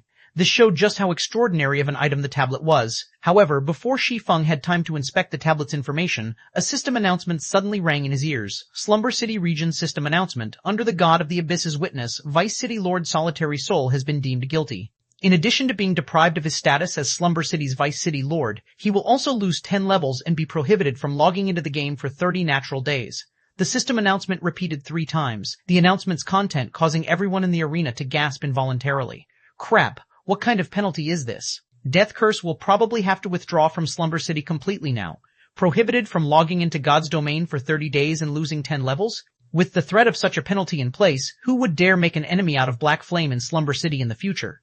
Even the upper-class nobles will have to tread carefully around this Black Flame from now on. Slumber City's various powers and independent players grew very fearful of Shi Feng after hearing the system announcement. Even the aloof upper-class nobles were no exception. A drop of 10 levels wasn't a huge problem for players living in the stratified abyssal realm since death was a normal occurrence here. However, the 30-day prohibition from logging into God's domain was a punishment worse than death. God's domain had long since become part of everyone's lives. Many people even relied on God's domain to make a living. It was especially true for the various powers executives. If they couldn't log into God's domain for 30 days, it wouldn't even be surprising if they got eliminated from the front lines. While Slumber City's players were discussing this matter, everyone in the arena got teleported back to Slumber City. In Shi Feng's case, he found himself teleported straight to Slumber City City Hall. There was also an elegant old man standing before Shi Feng with a small wooden box in his hands. "Greetings, Lord Legatee. I am Florentine, the magistrate of Slumber City. Under the God of the Abyss's witness, you have exposed the despicable crimes of Vice City Lord Solitary Soul. As a reward for your contribution, you will become Slumber City's new Vice City Lord from today onward. I hope you can make outstanding contributions to Slumber City," the old man said as he took out a black lion emblem from the wooden box and handed it over to Shi Feng. Slumber City Region System Announcement. Congratulations to Black Flame for gaining Magistrate Florentine's recognition and becoming Slumber City's first Vice City Lord. Slumber City Region System Announcement. A player has become Slumber City's first Vice City Lord. Slumber City System Update activated. Slumber City will undergo an update for 1 natural day. All players in Slumber City will be forcibly logged out in half an hour. Players are advised to make the necessary preparations. The city's getting an update? What's going on? First Vice City Lord? Was there such a status in NPC cities? Crap, I must be dreaming. It's a city update. Slumber City actually got a city update. The last time a city update happened was when Shadow City filled all 10 of its Vice City Lord spots, and this update instantly propelled Shadow City into the stratified Abyssal Realm's #1 city. I never thought our Slumber City would receive a city update as well. Our city's going to soar now. Many players were confused by the abrupt city update announced by the system. However, many of Slumber City's veteran powers couldn't help but grow ecstatic by this news. A city update might be foreign to most ordinary players since the last time a city update appeared was over a decade ago. However, veteran players would definitely remember it still since it had shaken the entire stratified Abyssal Realm back then. Meanwhile, a city update was essentially a promotion for an NPC city. Moreover, this promotion would have a huge impact on the city and its players. Solitary Soul will probably wish to die once he learns about this city update, Echoing Judgment thought as he looked at the system announcement. At this time, even he couldn't help but pity Solitary Soul and Death Curse a little. In addition to being one of Slumber City's peak powers, the Purple Light Chamber of Commerce also had business dealings with many NPC cities. It even had some connections in Shadow City. Hence, Echoing Judgment knew just how much help a city update could provide to a city's residents. At this time, Echoing Judgment could already foresee powers from the neighboring NPC cities and cities that were even farther away rushing to Slumber City after learning about the city update and partnering with Slumber City's local powers. So, it wouldn't be strange for Slumber City's local powers to see a sudden spike in their strength. However, Solitary Soul would be missing out on this opportunity. He had even lost his status as a Vice City Lord. It should be known that Vice City Lords would receive many more benefits from the promotion of an NPC city than other players. These additional benefits were so valuable that they could elevate the strength of a peak power like Death Curse to the next level. After all, a city's promotion would also mean the introduction of new functions. This city promotion might be a chance for us to go back, Laura, a 3-meter-tall, level 120 middle-aged man said, smiling as he looked at the woman with light blue hair standing next to him. With your current strength, you'll definitely give those people a big surprise. Don't get your hopes up. You've seen Shadow City's situation for yourself. Even those 10 Vice City Lords from Shadow City don't have any clues to help us get back. We are people who have been ousted, after all. There's no way we can return to the world above so easily, Laura said, shaking her head. The ancient abyssal god has sealed this place too tightly. We've been searching for a way to leave since the first appearance of players in this stratified abyssal realm, yet we still haven't found any clues to leave this place, the middle-aged man said, sighing. Meanwhile, inside the Abyssal Tower's lobby, first Vice City Lord? Guild leader Black Flame is always amazing no matter where he goes, Crimson Heart said, a bitter smile forming on her face as she looked at the system announcement. It seems we'll need to have a chat with the guild leader after we log off. Cleansed Rue, who stood beside Crimson Heart, nodded in agreement. The stratified Abyssal Realm's standards were vastly superior to the standards of their god's domain. Now that Shi Feng had become Slumber City's first Vice City Lord, it meant that Zero Wing had already established a solid foothold in Slumber City. Meanwhile, with Slumber City's support, they could already imagine how frightening Zero Wing's development in the miniature ancient world would become. While everyone in Slumber City was carrying out their own considerations and plans, Shi Feng borrowed a VIP lounge in the city hall to inspect the dilapidated tablet in his bag. Chapter 3122, Chapter 19.6, Legendary Item inside the City Hall's VIP lounge. When Shi Feng took out the dilapidated tablet, an ancient god's divine might instantly enveloped the entire lounge. The presence of the ancient abyssal god's phantom in the arena had suppressed the tablet previously. However, now that the tablet was no longer being suppressed, it could unleash its divine might in full. Fortunately, the City Hall was protected by an incredibly strong defensive magic array that could resist being bombarded by Tier 4 attacks for a long time. So, the divine might did not affect the building in any way. It is extraordinary, as expected. Even Tier 4 experts might suffer a mental collapse against such a powerful divine might, Shi Feng thought, feeling a little surprised as he looked at the dilapidated tablet in his hands. The average ancient god's possession could, at most, prevent Tier 3 players from getting close to them. In the case of ancient god's possessions that could cause Tier 4 players to suffer a mental collapse, they were incredibly rare even in the greater god's domain. Meanwhile, their value typically rivaled legendary equipment or more. Immediately, Shi Feng used his Eyes of Reality to identify the dilapidated tablet. The Eyes of Reality was an innate skill of primal humans. When left in a passive state, it would allow Shi Feng to perceive the operating principles of the mana around him. When used actively, it could serve as a master rank identification skill that could easily see through various disguises and identify items. 10 seconds, 20 seconds, 30 seconds. As the Eyes of Reality continued analyzing the tablet's divine might also grew stronger and stronger. By the 1-minute mark, the divine might had grown so powerful that Shi Feng's complexion had started to pale. The divine might has already reached the Tier 4 peak standard after only a minute. What is this item? Shi Feng was greatly confused as he looked at the dilapidated tablet. All possessions of ancient gods might carry divine might, but most would only carry divine might at the tier 4 standard. Even then, these items were plenty incredible already. However, an item that could radiate divine might at the tier 4 peak standard was something Shi Feng had never heard of before. It should be known that the effects of an ancient god's tier 4 peak divine might could rival an ordinary god's tier 5 divine might. It could easily cause even tier 4 players to suffer a mental collapse, forcing them into a slumbering state. Although Shi Feng had a special technique that could help him resist the effects of divine might, he was only a tier 3 sword king right now. His body's various parameters might have reached the tier 4 standard already, but he still wasn't an actual tier 4 sword emperor, so there was a limit to what the technique could do for him. Hurry up! Shi Feng grew a little anxious as he looked at the loading bar before him. Currently, the loading bar was already at 90% progress. So long as he could complete the identification process, the divine might would automatically revert to its original state. If he couldn't hold on until the identification process was completed, he would most likely have to wait until he got promoted to tier 4 before he could try analyzing the tablet again. After all, he was already at the pseudo tier 4 standard right now. There was very little he could do to develop his mental capacity. However, the ancient god's possession before him would drop on death in its current unidentified state. Moreover, it could only be kept in his personal bag space and could not be traded to other people. This meant that he would have to carry it around with him all the time, and this would greatly restrict his activities. If this were merely an ordinary item, he wouldn't have minded losing it. However, this was an ancient god's possession that could radiate divine might at the tier 4 peak standard. He'd probably die from heartbreak if he lost it. As the progress bar continued filling up, the divine might's strength also continued to grow.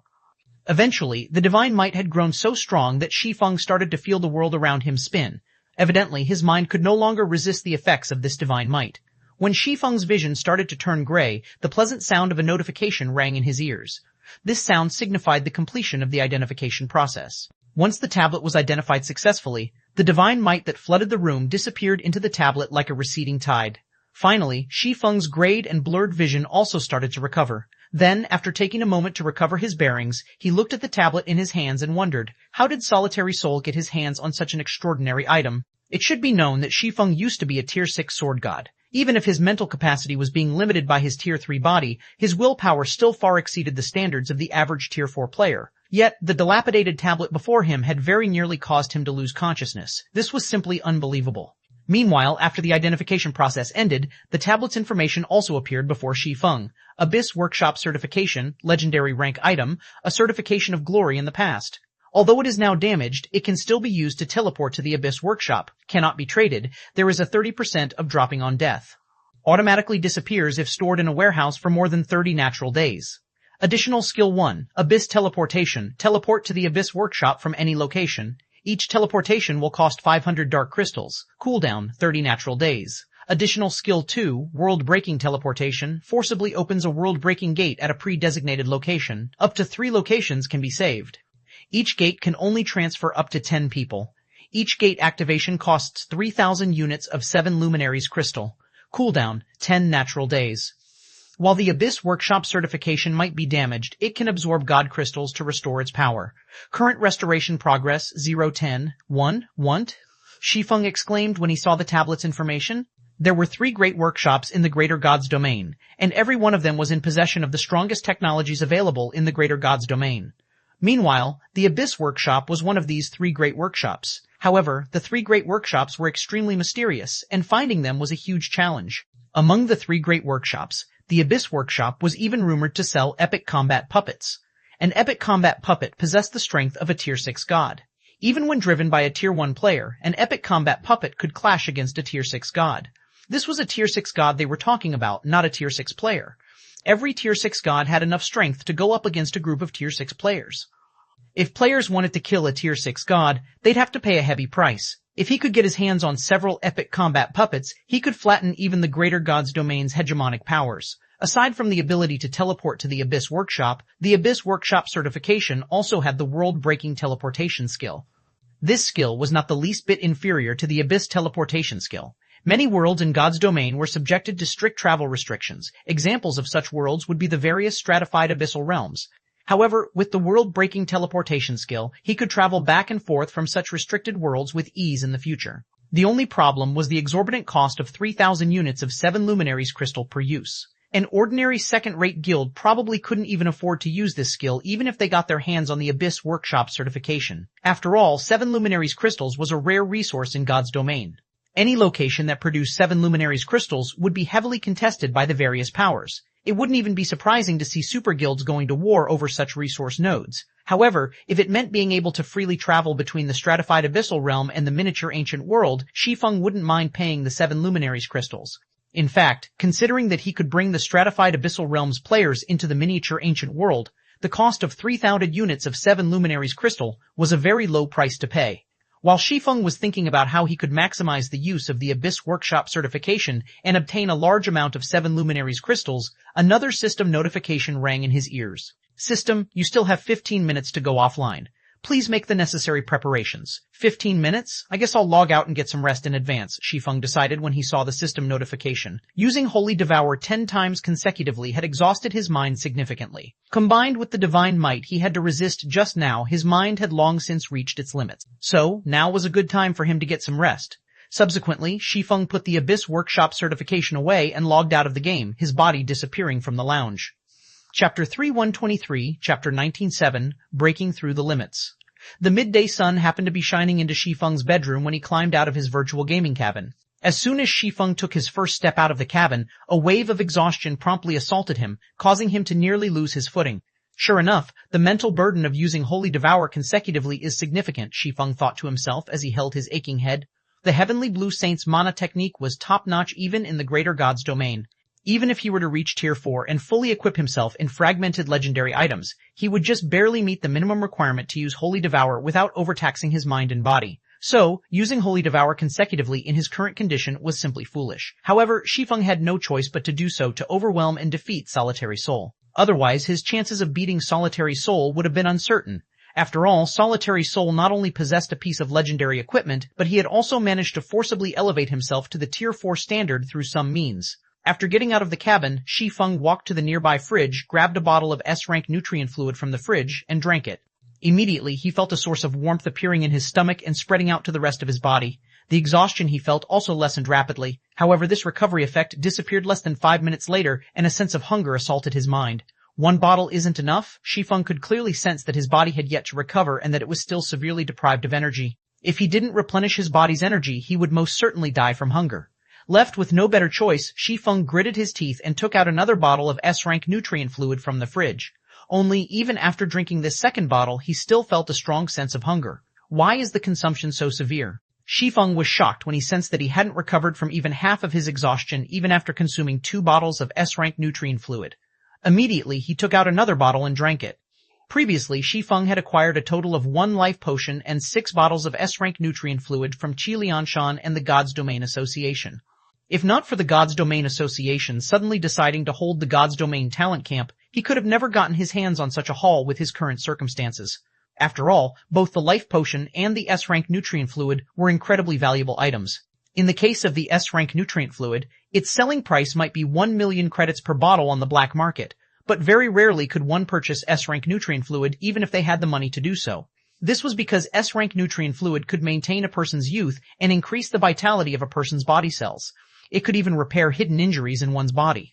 Although the S-rank nutrient fluid couldn't keep a person youthful forever, if consumed periodically, it could still allow one to retain the youthfulness of a 25-year-old up until the age of 45. Hence, S-rank nutrient fluid was very popular among wealthy individuals. As for the life potion, its value was even greater. An ordinary person would have no trouble living up to 150 years old if they consumed life potions periodically. They could even retain their youthfulness up to 60 or 70 years old. Because of this, life potions were highly desired by the various major corporations' top executives.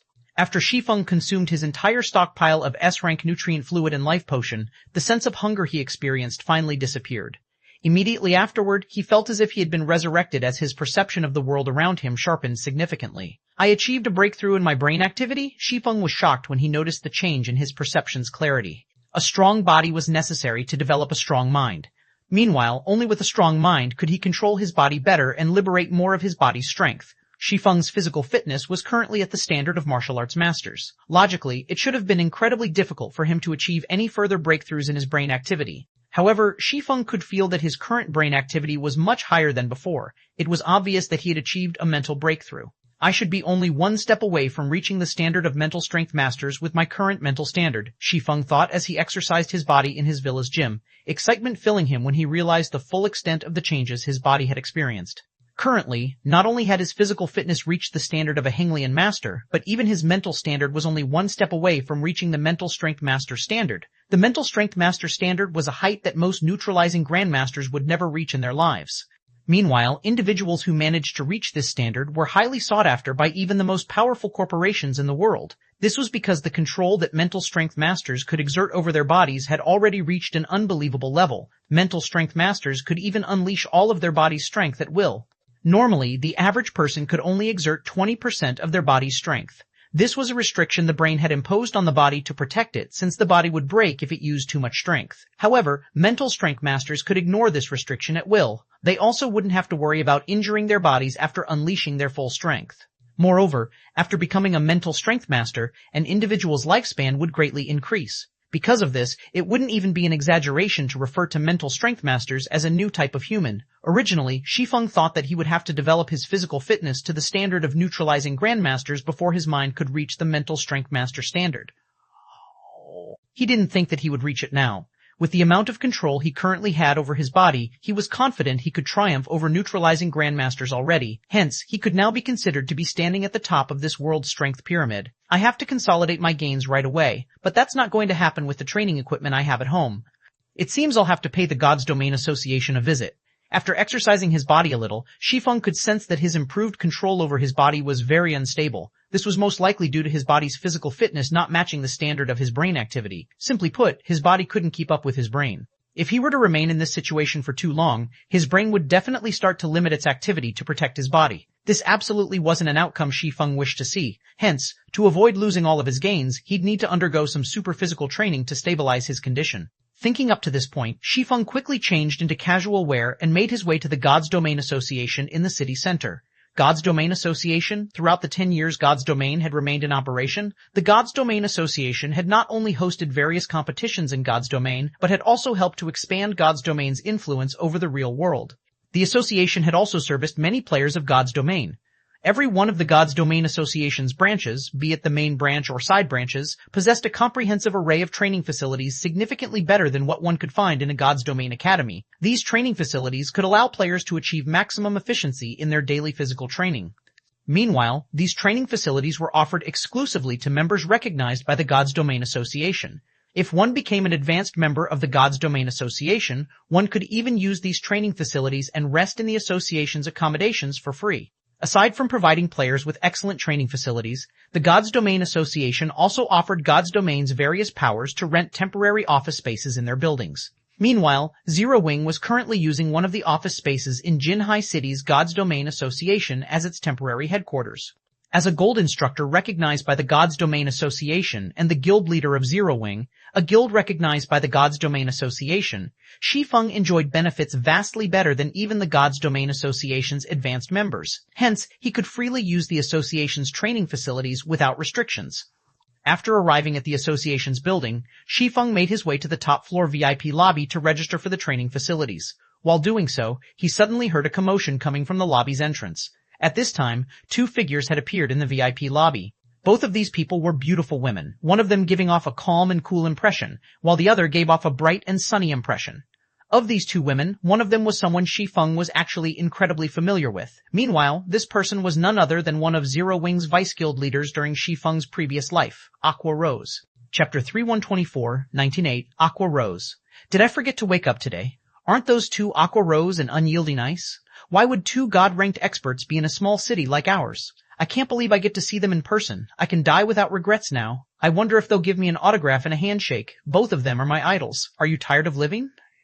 They're the signature characters of Twilight Echo. Do you not see the bodyguards behind them? Every one of them is a 3-star bodyguard from Blackwater. Even a martial arts master will have to take the long way around in front of those bodyguards. But why did they suddenly come here? Shouldn't they be busy preparing for the World Passage's opening? The last I heard, they've been on an expedition at the ruined mountain range. It is indeed strange. It was only recently that I heard the news mentioning them visiting the Secret Pavilion's main headquarters for some business. Yet, after doing business with the Secret Pavilion, they actually came to our small city. Do they have an appointment with some big shot here?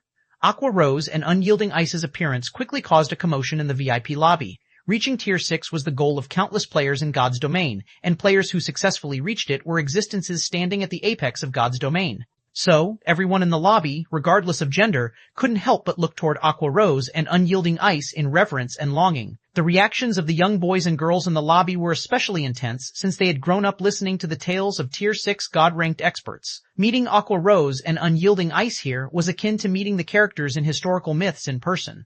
It was only natural that they felt excited. Not to mention, Aqua Rose and Unyielding Ice weren't your average Tier 6 God-ranked expert. They ranked at the top even among other God-ranked experts. In fact, they were the main reason why Twilight Echo had gone from being a first-rate guild to becoming publicly recognized as a super first-rate guild. While everyone was quietly discussing Aqua Rose and Unyielding Ice, the scene that took place next shocked them all. After arriving in the VIP lobby, Aqua Rose and Unyielding Ice slowly made their way toward an unassuming man. The man wore plain, casual clothes, and the first impression he gave off was that of an independent player that was only barely getting by in life. Crap. Who is that bastard? Don't tell me the two goddesses had come here to meet with that guy. Who is he? I don't recall seeing someone like him before. This is the VIP lobby, so non-members aren't allowed here. Could he be a hidden expert? No way. Why would a hidden expert come to a small place like ours? I recognize him. I think he's Shadow's former guild leader and the person behind the creation of Zero Wing, a guild that's very popular in the miniature ancient world right now. But why do I get the feeling that he's different from before? Zero Wing? I think I know which guild you're talking about. It's the guild that World Dominators put a kill order on before, right? But World Dominators ended up retracting the kill order because of some organization called the Asura Mercenary Alliance or something. That's right. Zero Wing is quite the famous guild in Jinhai City right now because of that incident.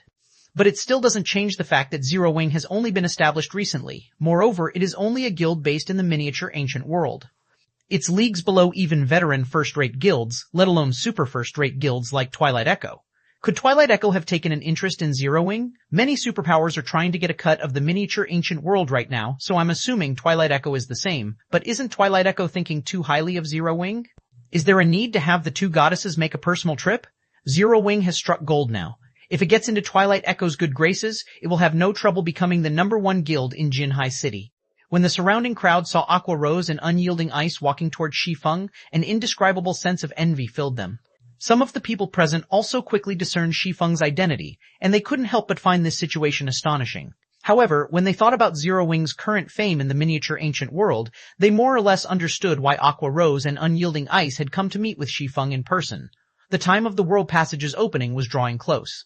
Once the World Passage opened, a war involving the entirety of God's domain would ensue. Based on the God's Domain Association's recent announcement, everyone was aware that the World Passage's opening would lead to their world clashing against those who had migrated from Earth to other planets. This situation led to many people eagerly anticipating the World Passage's opening since this was a huge business opportunity. Not only would they gain access to new maps, but they could also level up more quickly after reaching level 200. In addition, a war between two gods' domains would create more opportunities for players to make money. This was because the acquisition of resources required a large amount of manpower. In fact, even though the World Passage had yet to open, the God's Domain Association had already launched a new point system, offering even S-rank nutrient fluid for exchange as encouragement for players to explore the outer world and plunder the resources of the other God's domain. Shi Feng, I am Aqua Rose, Twilight Echo's honorary elder. May I know if you have time for a chat? Aqua Rose asked with a charming smile after walking up to Shi Feng. Yes, I have some time to spare, Shi Feng said, nodding. Shi Feng was honestly a little confused by Aqua Rose's visit. He had no dealings whatsoever with Aqua Rose in this life. While he had thought of re-establishing Zero Wing, he had never thought of seeking out all of his old companions in Zero Wing. After all, they had their own lives in this timeline. He was only an outsider to them in this life. Of course, he would gladly welcome opportunities to form alliances with his old companions. Subsequently, Aqua Rose looked toward the front desk's receptionist and asked, "Can you give us a place to talk? I'll arrange it immediately," the receptionist anxiously said as she looked at Aqua Rose. In no time at all, the receptionist freed up one of the VIP lounges on the top floor for Aqua Rose, Unyielding Ice, and Shi Feng, letting them hold their talk uninterrupted. "May I know why you have come to meet a small character like myself, Elder Aqua?" Shi Feng calmly asked after taking a sip of the tea the receptionist had served him. "Small character?" Aqua Rose chuckled at Shi Feng's words. "You are too modest, Mr. Shi Feng. How can someone who can connect with an outer world god-ranked expert be a small character? Also, the current Zero Wing is no longer a nameless guild like before. It might not be well known on the main continent, but it is known by all in the miniature ancient world. You've even managed to get Mysterious Moon and Witch's Sin to ally with Zero Wing willingly. This isn't even a feat that most first-rate guilds can accomplish. Upon hearing Aqua Rose's words, Shi Feng understood that the other party had done their homework before coming to meet him. So, he frankly said, since you know about everything, let's just get straight to the point, Elder Aqua. Straightforward, as expected. Aqua Rose's charming smile deepened. I'll say it straight then. Twilight Echo is willing to invest in Zero Wing.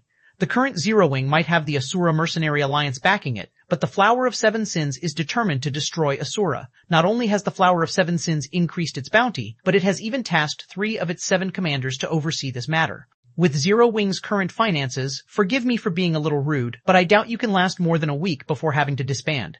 Not to mention, the Flower of Seven Sins is specifically targeting the members of Asura's allied guilds. Your point? Shi Feng calmly asked. Shi Feng's calmness stunned Aqua Rose a little, a hint of confusion appearing in her eyes.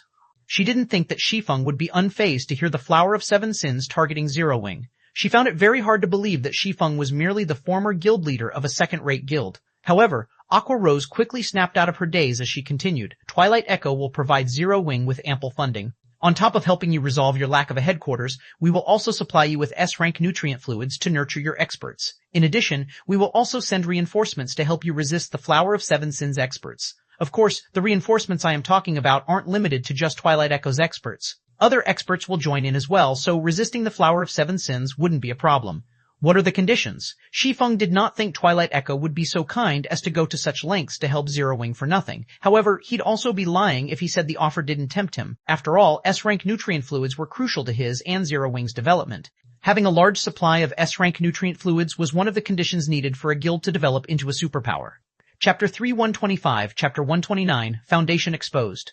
You really do not mince your words, Mr. Shi Feng, Aqua Rose said, blinking in surprise when she heard Shi Feng's direct response to her offer. She also couldn't help but carefully examine the unassuming man before her. I'll be blunt and say it directly then. In exchange for our help in resisting the Flower of Seven Sins, we want your physical training method, specifically the aerobic that you've taught to your students. Of course, what we want is the complete version. When Aqua Rose finished speaking, Unyielding Ice, who had remained silent this entire time, also turned to look at Shi Feng with a passionate flame in her eyes.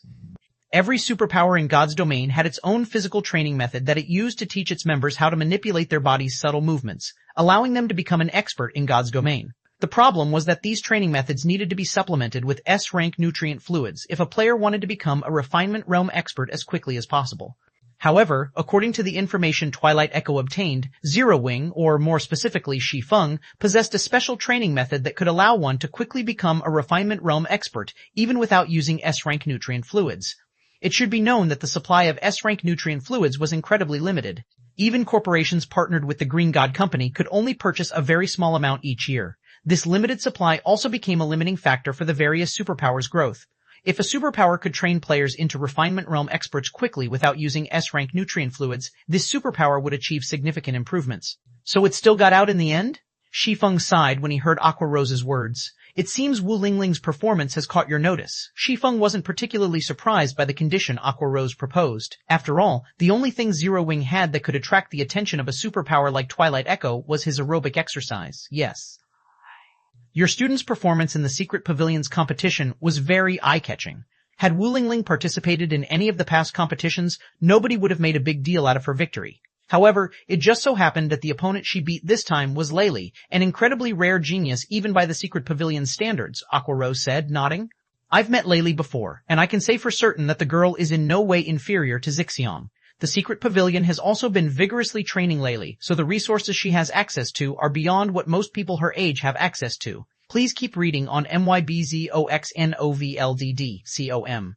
Yet, such a talented and well-nurtured genius like Layli lost to someone who didn't even come from an advanced academy. Can you imagine our shock when we received this news? Layli's name was well known among the various superpowers of God's domain. After all, Purple Jade was already cultivating Layli as her successor. If nothing unexpected occurred, Layli should have no trouble ranking among the top 20 of God's domain's newest generation of geniuses. In the opinions of the various superpowers executives, only the peerless geniuses nurtured by other superpowers could possibly match or beat a peerless genius like Layli. Hence, the actual outcome of the Secret Pavilion's competition was very unexpected. In the current era where God's domain's influence had already spread across the globe, it wasn't difficult to discover geniuses from an early age, let alone peerless geniuses.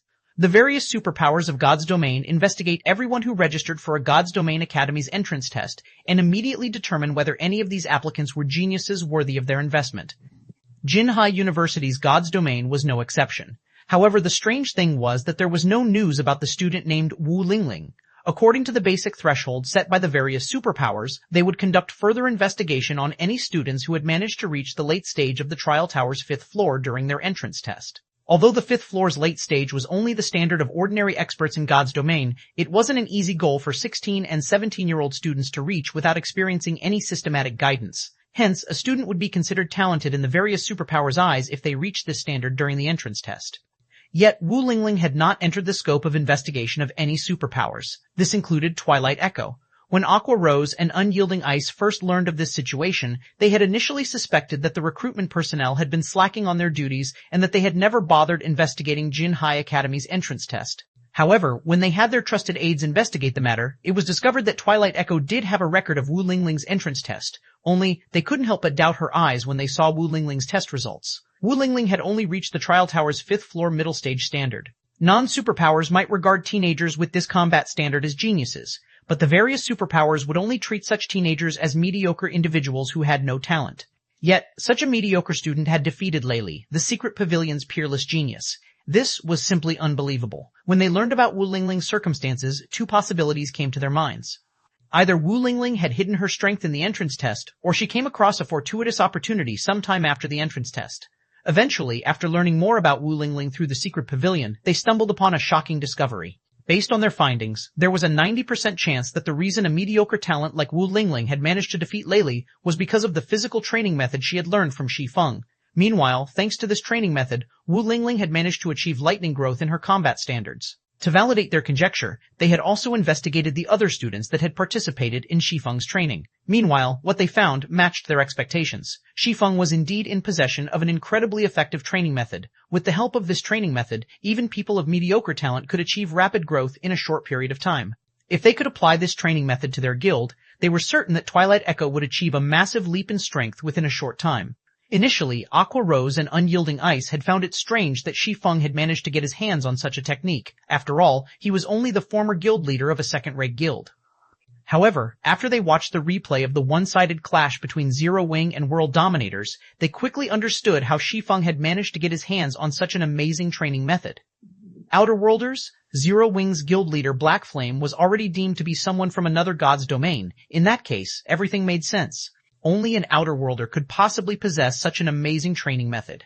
After all, even the 5 great super guilds did not have such a physical training method. Meanwhile, as Zero Wing's founder on paper, it was only natural that Shi Feng had deep ties with the Outerworlder known as Black Flame. Otherwise, he would have never been allowed to become Zero Wing's founder. So, can I take this as a joint offer from Twilight Echo and the Secret Pavilion? Shi Feng asked. Twilight Echo was certainly a superpower in God's domain. However, it wasn't that much stronger than Witch's Sin, and Witch's Sin didn't even dare to go against the Flower of 7 Sins. So, he had difficulty understanding why Twilight Echo dared to go against the Flower of 7 Sins.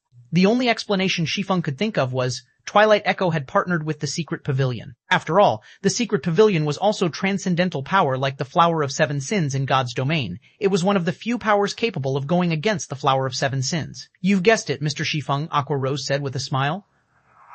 She did not bother hiding this information from Shi Feng.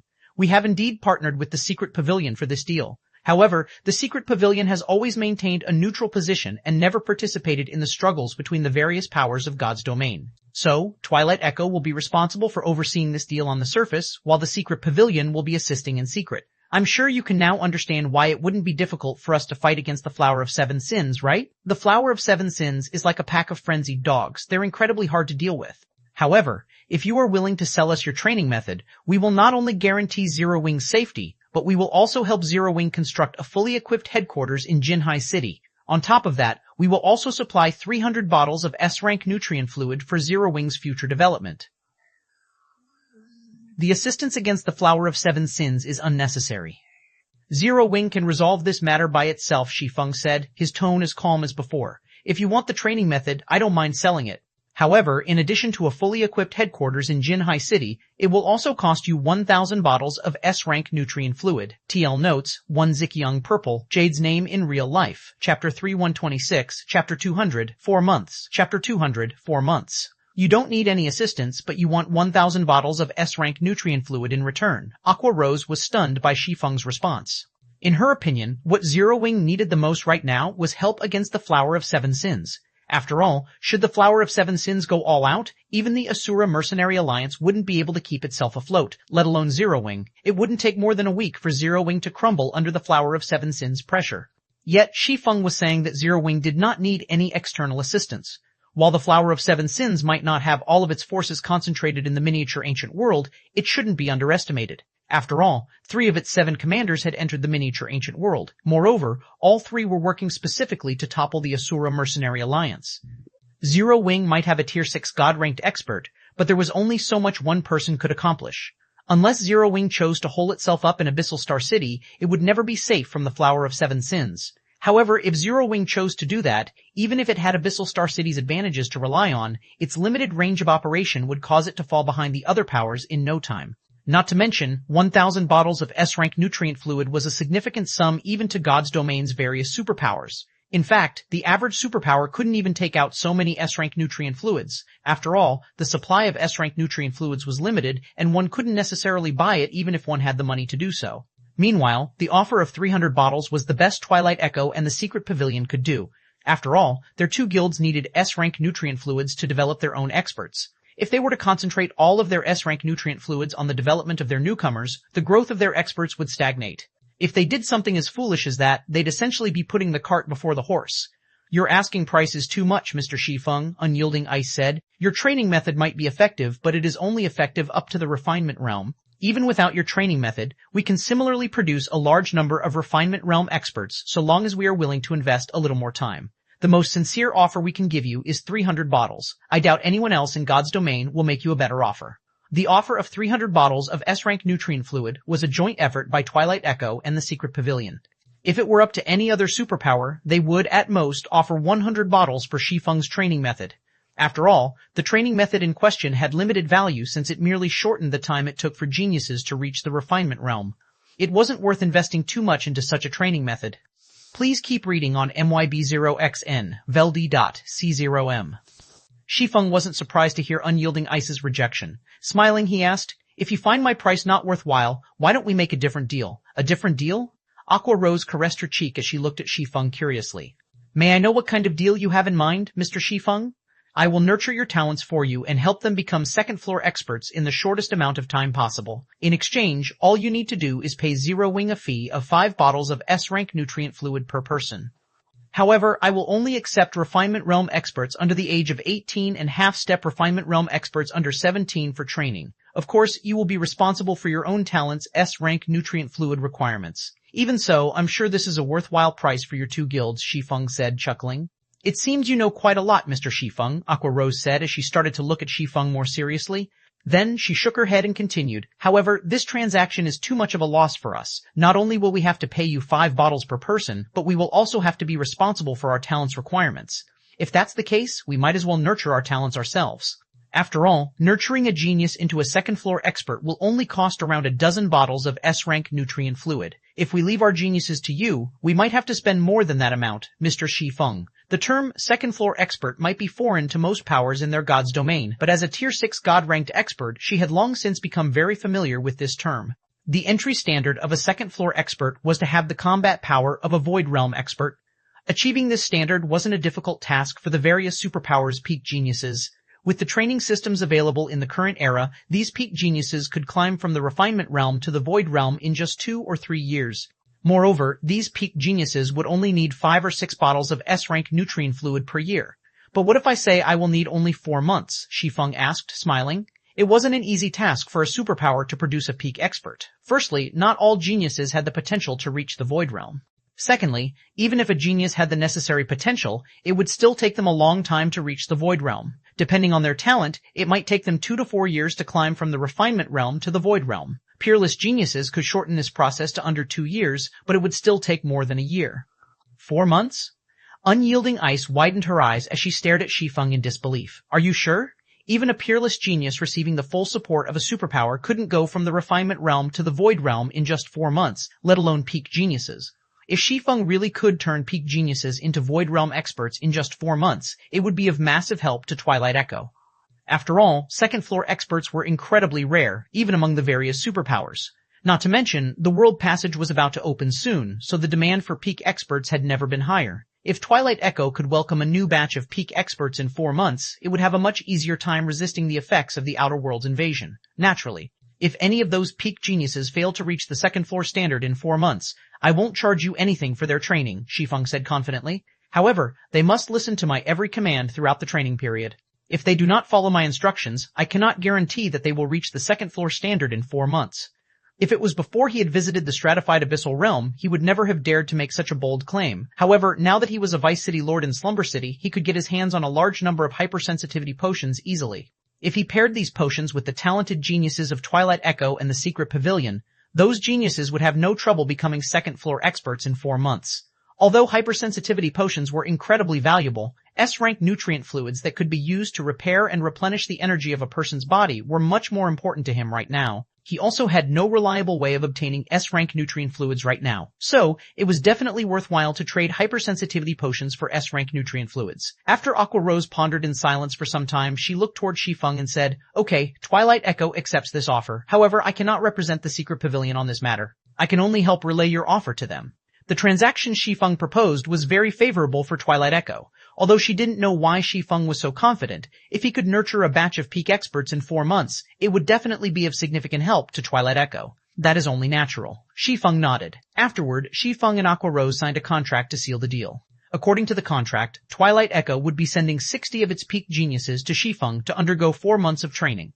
Twilight Echo would first pay a deposit of 100 bottles of S-rank nutrient fluids, with the remaining 200 bottles to be paid after Shi Feng had fulfilled his part of the contract. If Shi Feng failed to fulfill his promise, he would hand over the complete version of his training method to Twilight Echo.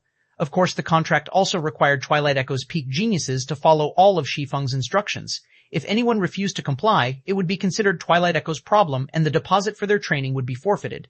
After Shi Feng concluded his discussion with Aqua Rose, he did not rush to make any arrangements. Instead, he had Blackie compile a report of recent events in Zero Wing and Asura. Then, he read Blackie's report while undergoing super-physical training in the God's Domain Association to solidify his mental standards. What a bunch of lunatics. Shi Feng couldn't help but frown a little when he finished reading Blackie's report. Chapter 3127, Chapter 2001, Dangerous Man, Guild Leader. The Flower of Seven Sins' attack came too suddenly. Setting aside Ashura's side, nearly all of our members who had gone to the primordial secret land had gotten killed. Currently, we have suffered over 1,000 casualties already. Just replenishing their equipment will cost us at least 100,000 gold. If we have them continue exploring the primordial secret land, I'm afraid our losses will be even more severe, Blackie said with an ugly expression on his face. Zero Wing had indeed managed to earn a significant amount of coins through its candlelight hotels and shops in 100 Flow City and Abyssal Star City. It had even earned some credits through the Asura Mercenary Alliance. However, because of the Flower of Seven Sins' abrupt attack, Zero Wing had lost practically all of the money it had earned in recent days. They even had to dip into the coins they made through selling Shadow's epic equipment previously.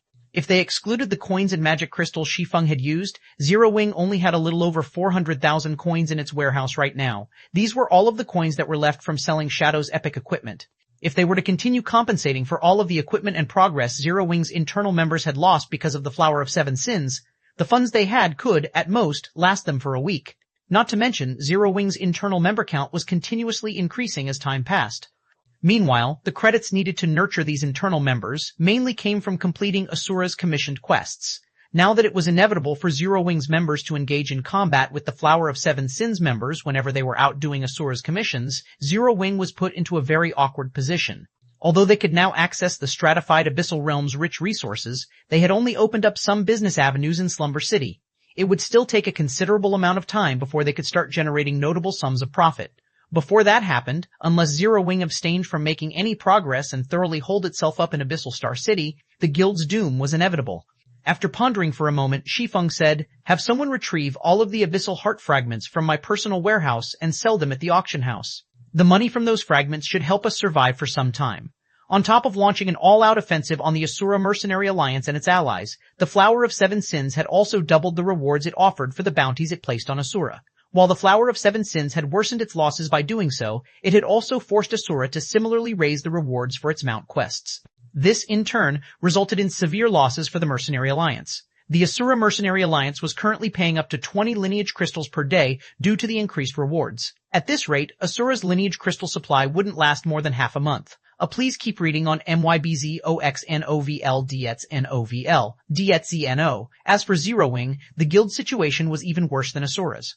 It was no wonder Aqua Rose had come to meet Shi Feng, confident that he would accept her offer. Shi Feng had to admit that with Zero Wing's current lack of foundation, the guild really couldn't compete with the various superpowers. Whether it was in terms of capital or manpower, Zero Wing was no match for the various superpowers at all. Sell the Abyssal Heart Fragments? Blackie frowned when he heard Shi Feng's words. Guild leader, isn't this too much of a loss? The Abyssal Heart Fragments were incredibly rare and precious items. If used to produce epic items, there was a chance the fragments could upgrade the epic items to the fragmented legendary rank. On the main continent, one could exchange for a fragmented legendary item using just 10 Abyssal Heart Fragments. The fragments were worth even more in the miniature ancient world. Abyssal Heart Fragments could easily go for 20,000 gold or more in the current miniature ancient world, since even the various superpowers didn't have a reliable way to acquire fragmented legendary items. Moreover, fragmented legendary items could provide players with massive improvements in strength. It was especially true for fragmented legendary items customized to suit a player. The value of such a fragmented legendary item was several times higher than the average fragmented legendary item. However, if they were to sell their Abyssal Heart Fragments now, it was unlikely they could buy the fragments back again for just 20,000 gold. It's fine, just sell them. We'll recover these losses from the Flower of Seven Sins sooner or later, Shi Feng said definitively. Honestly, Shi Feng didn't really mind losing the Abyssal Heart Fragments. Now that he had the Abyss Workshop certificate, he would have no trouble getting his hands on better items. The only problem was that he needed more time to get his hands on these items. I understand. I'll have someone sell those Abyssal Heart Fragments, Blackie said, letting out a deep sigh before he hung up the call and contacted one of his trusted aides. The current situation did not favor Zero Wing, so they had no choice but to endure. However, once they established proper trade channels in the stratified Abyssal Realm, clashing with the Flower of Seven Sins would no longer be a problem. While Shi Feng was on his call with Blackie, Aqua Rose and Unyielding Ice were flying back to Twilight Echo's main headquarters in their private jet. Aqua, isn't it too risky to leave 60 of our peak geniuses with Zero Wing? Unyielding Ice asked worriedly. Twilight Echo faced fierce competition in the newcomer market this year. Even after paying a significant price, Twilight Echo had only managed to recruit 100 peak geniuses. Leaving over half of these peak geniuses with Zero Wing was a risky gamble. If Zero Wing failed to deliver on its promise, Twilight Echo might end up with a generation gap in peak experts. Even if those 60 peak geniuses eventually developed into peak experts after returning to the guild, the delay in their growth would still severely affect the guild's development. After all, many of the guild's veteran experts could no longer perform as well as when they were in their prime. Newcomers were urgently needed to replace them. I admit that the partnership this time is a little radical, Aqua Rose said, calmly acknowledging her risky behavior. However, if things turn out positive, Twilight Echo will have a better initiative when the World Passage opens.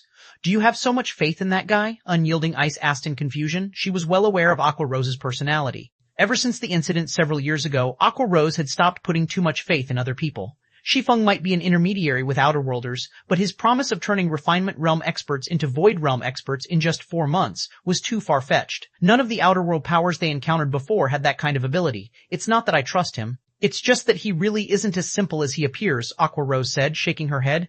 Then she faintly smiled as she continued, setting aside how he managed to help Wu Lingling become a Refinement Realm expert in such a short time. Just the information we have on him right now makes him a very interesting person. Did you know that he wasn't even at the Refinement Realm a few months ago? Yet, when I sat before him just now, I felt danger coming from him. Danger? Unyielding Ice couldn't help but look at Aqua Rose in shock. On top of being a Tier 6 God-ranked expert, Aqua Rose's mental strength standard had already reached the Master rank, which granted her an incredibly accurate 6th strength. However, even among Tier 6 God-ranked experts, very few could cause Aqua Rose to feel threatened. Yet now, Aqua Rose was saying that she had felt danger coming from a second-rate guild's former guild leader? Although it is only a thought in my mind, I don't think I am wrong. Zero Wing is likely much more powerful than we imagine, Aqua Rose said, smiling. Of course, we can't discount the Flower of Seven Sins either, since Gluttony is the one responsible for targeting Zero Wing. Gluttony's band of lunatics is a menace even to the 5 great super guilds, so there's no saying which side is better. Time passed by quickly.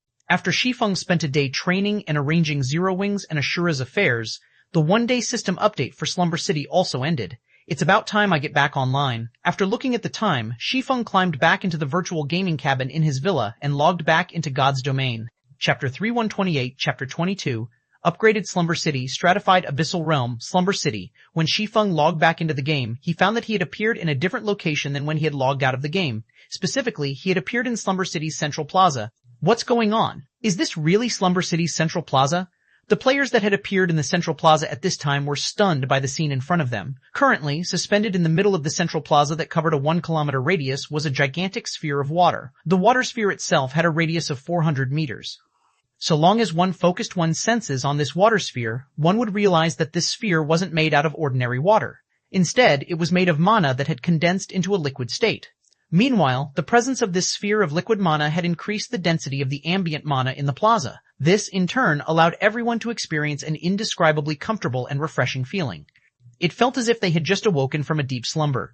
Moreover, the closer one stood to the mana sphere, the denser the mana one could enjoy, and the better one's state would become. An elven holy spring. Isn't this too much of an upgrade? Shi Feng was also a little stunned when he saw the large sphere of liquid mana in the middle of the plaza. Native players of this stratified abyssal realm might be unfamiliar with this mana sphere, but Shi Feng was someone who had traveled around the Greater God's domain for many years. Hence, he instantly recognized the identity of this mana sphere. 5. Please keep reading on MYB0XN0VELSN0VE.D.C0M, the Elven Holy Spring. Constructions in God's domain were typically divided into 3 ranks: basic, advanced, and peak. Peak constructions were generally considered the upper limit of what players could construct in a settlement. Even if a settlement reached the standard of a holy city without the necessary construction designs, players could only construct standardized peak constructions in it. However, there existed constructions beyond the peak rank that wielded unbelievable effects in the Greater God's domain. These constructions were labeled as extraordinary constructions, and they were created using technology that had been lost since the primordial era. The Elven Holy Spring was one of these extraordinary constructions. It was an incredibly rare construction, even in the Greater God's domain.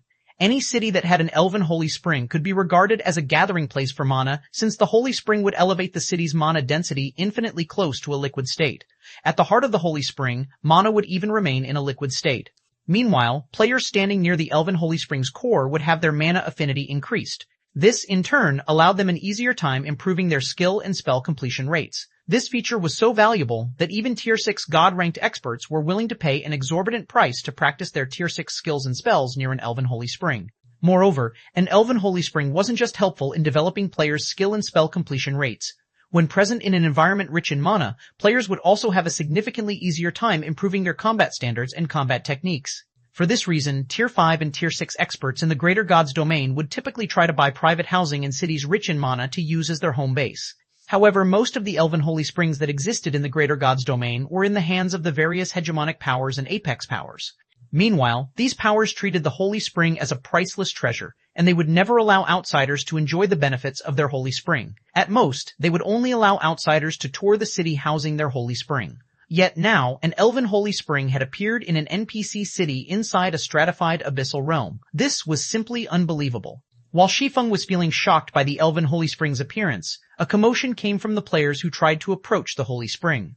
What's going on? Why do I have to wait until there are fewer than 1,000 people in the area to move closer?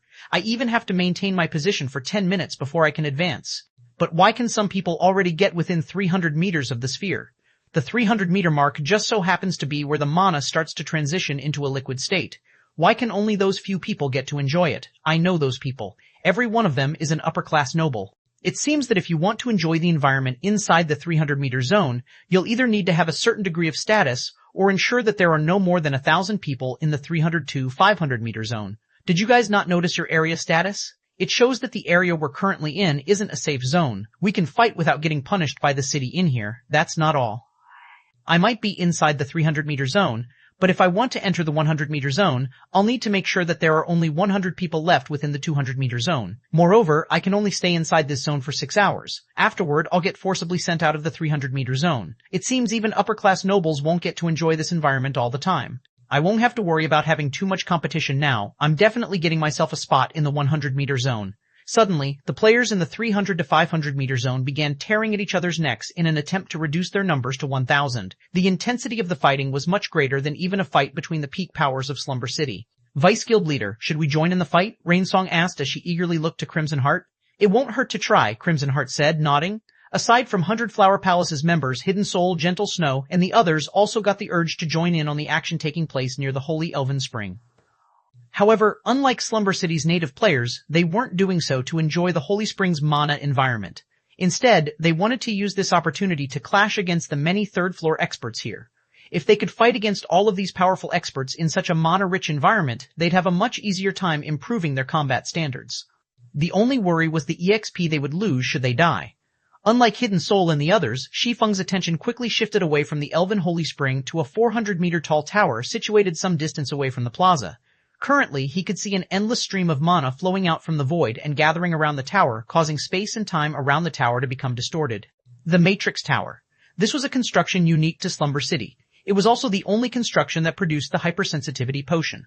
After Slumber City had gotten promoted, the Matrix Tower had also undergone a complete makeover. Before the city's promotion, the tower only measured up to 100 meters in height. The range of its mana absorption also only extended to the city's surroundings. Now though, the Matrix Tower was attracting mana straight from the void. The large amount of mana it attracted had even distorted space and time around it.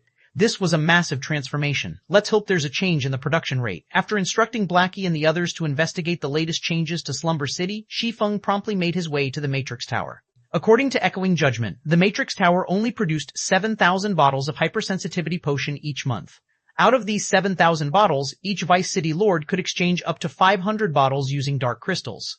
Each of the top 5 contributing powers of Slumber City could also exchange for 500 bottles, while powers ranked between 6th and 10th could exchange up to 100 bottles each, and powers ranked between 11th and 30th could exchange for 50 bottles each. Excluding Solitary Soul, Slumber City had 3 Vice City Lords previously. As a result, 5,500 out of the 7,000 bottles of hypersensitivity potion the Matrix Tower produced each month would be assigned ownership as soon as they were produced. As for the remaining 1,500 bottles, they would be auctioned to Slumber City's players for dark crystals. It went without saying that such a small amount wasn't enough to satisfy the demands of Slumber City's hundreds of millions of players in Slumber City and thousands of player powers. If someone wished to acquire a large amount of hypersensitivity potions, the most reliable and cheapest way to do so was through the Vice City Lords and the top 5 contributing powers. When Shi Feng arrived at the Matrix Tower, the tower's lobby was already crowded with the executives of Slumber City's various powers. Every one of these executives had gathered in front of the exchange counter, their expressions ranging from joyful to worry. Chapter 3129, Chapter 2003, First Vice City Lord's Privilege. You're here, Guild Leader Black Flame. Echoing Judgment walked over to greet Shi Feng when he saw Shi Feng entering the lobby. Upon noticing Echoing Judgment's actions, the executives of the various powers in the lobby also turned to Shi Feng, their eyes filled with wariness and envy. Demand for Slumber City's hypersensitivity potion had always been far above its supply. After Slumber City got promoted and news of it spread across the entire stratified abyssal realm, powers situated in the dozen or so neighboring NPC cities had promptly dispatched teams to Slumber City. It was obvious that these powers were trying to get a share of the benefits available in the upgraded Slumber City. Once the representatives of these powers arrived in a few days, competition in Slumber City would definitely become even more intense. At that time, Slumber City might even see the birth of more hegemons. However, no matter how many new hegemons appeared in Slumber City, Shi Feng would undoubtedly remain the biggest competitor for Slumber City's local powers. Shi Feng's forces might not have a large organization supporting him right now. However, he could still obtain a considerable amount of hypersensitivity potions with his status as Vice City Lord. If Shi Feng were to establish his own power in Slumber City like the 3 other Vice City Lords, he'd be able to lay claim to even more hypersensitivity potions. Out of the various powers present in the lobby, Death Curse's members bore the most hostility when they looked at Shi Feng. Savor your time while it lasts. We'll see how you'll fare once the neighboring city's powers gather, one of Death Curse's members said as he looked at Shi Feng with a sneer. Destruction pursued the great. Shi Feng might have proven his strength to everyone in Slumber City and even stolen Solitary Soul's Vice City Lord position. Still, Slumber City had already become a pie targeted by the dozen or so neighboring NPC cities. Please keep reading on MYBZRXN RVELSN RVLDET. COM. There was no question that Shi Feng was occupying the most resources while having the weakest power in Slumber City currently. Once the neighboring cities' peak powers arrived, they would most certainly set their sights on Shi Feng first. This would also be the quickest way for these foreign powers to establish a foothold in Slumber City. It seems you've acquired significant gains from the city's promotion, Shi Feng said, chuckling when he saw that Echoing Judgment was in a noticeably good mood. It's not bad. Purple Light managed to just barely squeeze into the top 5. It just so happens that the city's top 5 powers are one of the biggest beneficiaries of the city's promotion, Echoing Judgment said in delight. But compared to you, Guild Leader Black Flame, Purple Light's gains are probably insignificant. Did Vice City Lords get a bigger share? Shi Feng asked out of curiosity. Much, much bigger than before, so much so that I'm starting to pity Solitary Soul a little. Had he stayed obedient, his adventurer team would have definitely undergone a qualitative transformation. A qualitative transformation? Has the monthly production volume increased by a lot? Shi Feng asked, feeling a little hopeful. If Vice City Lords could exchange up to 1,000 bottles of hypersensitivity potions a month, he'd have enough to provide for both Zero Wings and Twilight Echo's newcomers. After all, Zero Wings members numbered in the tens of thousands only, so there weren't many talented newcomers to nurture. It'd be more accurate to say that it has increased to an entirely different dimension, Echoing Judgment said, his voice suddenly taking on a serious tone. Currently, the Matrix Tower can produce 40,000 bottles of hypersensitivity potion a month. However, while this might seem like a huge increase, considering the players who might be gathering in Slumber City, I'm afraid this increase isn't as significant as it seems. Anyway, the exchange rate is similar to before, being at 10 dark crystals per bottle. According to my sources, each Vice City Lord can exchange up to 3,000 bottles a month. 3,000 bottles? Shi Feng couldn't help but gasp. Before Slumber City's promotion, the Matrix Tower only produced 6,000 bottles of hypersensitivity potion each month. Now, each Vice City Lord could exchange for half that number. This was a massive increase. With this many hypersensitivity potions, he could even afford to supply the hypersensitivity potion to every core member in Zero Wing. At that time, Zero Wing's core members would definitely see a qualitative improvement in their strength within a short period. I have a suggestion, Guild Leader Black Flame. The peak powers in the dozen or so neighboring NPC cities will be gathering in Slumber City in a few days. Once they establish a foothold in the city, they'll most definitely band together in secret, and their first target will most likely be you and the 3 other Vice City Lords. I'm afraid the 3 other Vice City Lords will most likely have difficulty coping against all of these peak powers even if they work together, Echoing Judgment said earnestly. At that time, they'll most likely have to split some of their allotted share with the foreign peak powers. Purple Light will most likely suffer the same fate as well. However, how much we give them will also depend on the gap in overall strength between us. My suggestion is for us to work together. What do you think, Guild Leader Black Flame? Would you be willing to join hands with Purple Light? Since you're offering, I naturally wouldn't refuse, Commander Judgment, Shi Feng said, chuckling. Shi Feng wasn't against Echoing Judgment's suggestion. He also understood that Echoing Judgment was actually trying to help him. After all, the Purple Light Chamber of Commerce was one of Slumber City's peak powers, while he only had a team of 20. It should be known that their opponents this time were the peak powers of over a dozen NPC cities. Even if all of Slumber City's powers banded together, they still wouldn't be a match for all of these peak powers. It went without saying that his team of 20 stood no chance at all.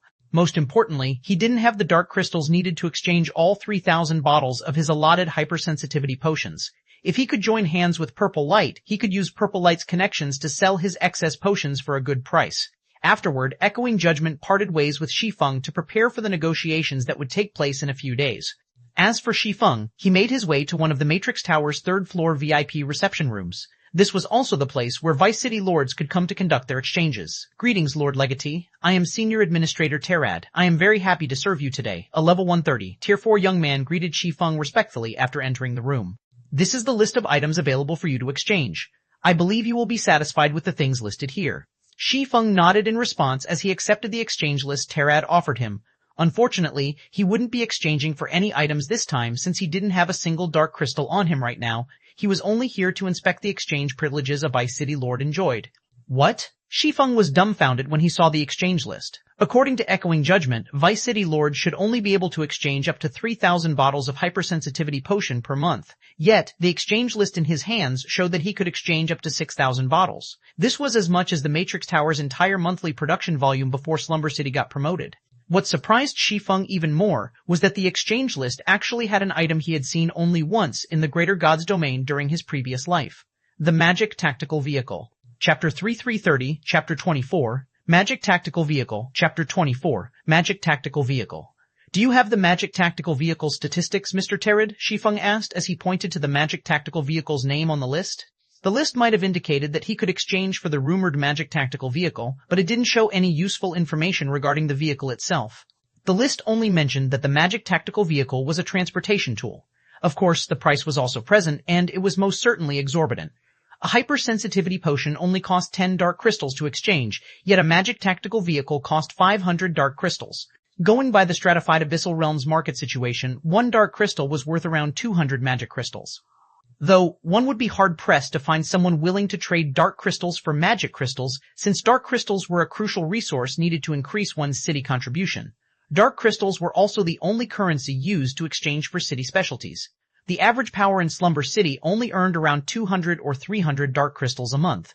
A sum of 500 dark crystals would take even the peak powers of Slumber City at least a week to acquire. In other words, even if a peak power were to work hard for an entire month, it could only exchange 3 or 4 magic tactical vehicles. Because of this exorbitant price, Shi Feng felt the need to acquire more information before he decided whether he should plan to purchase it.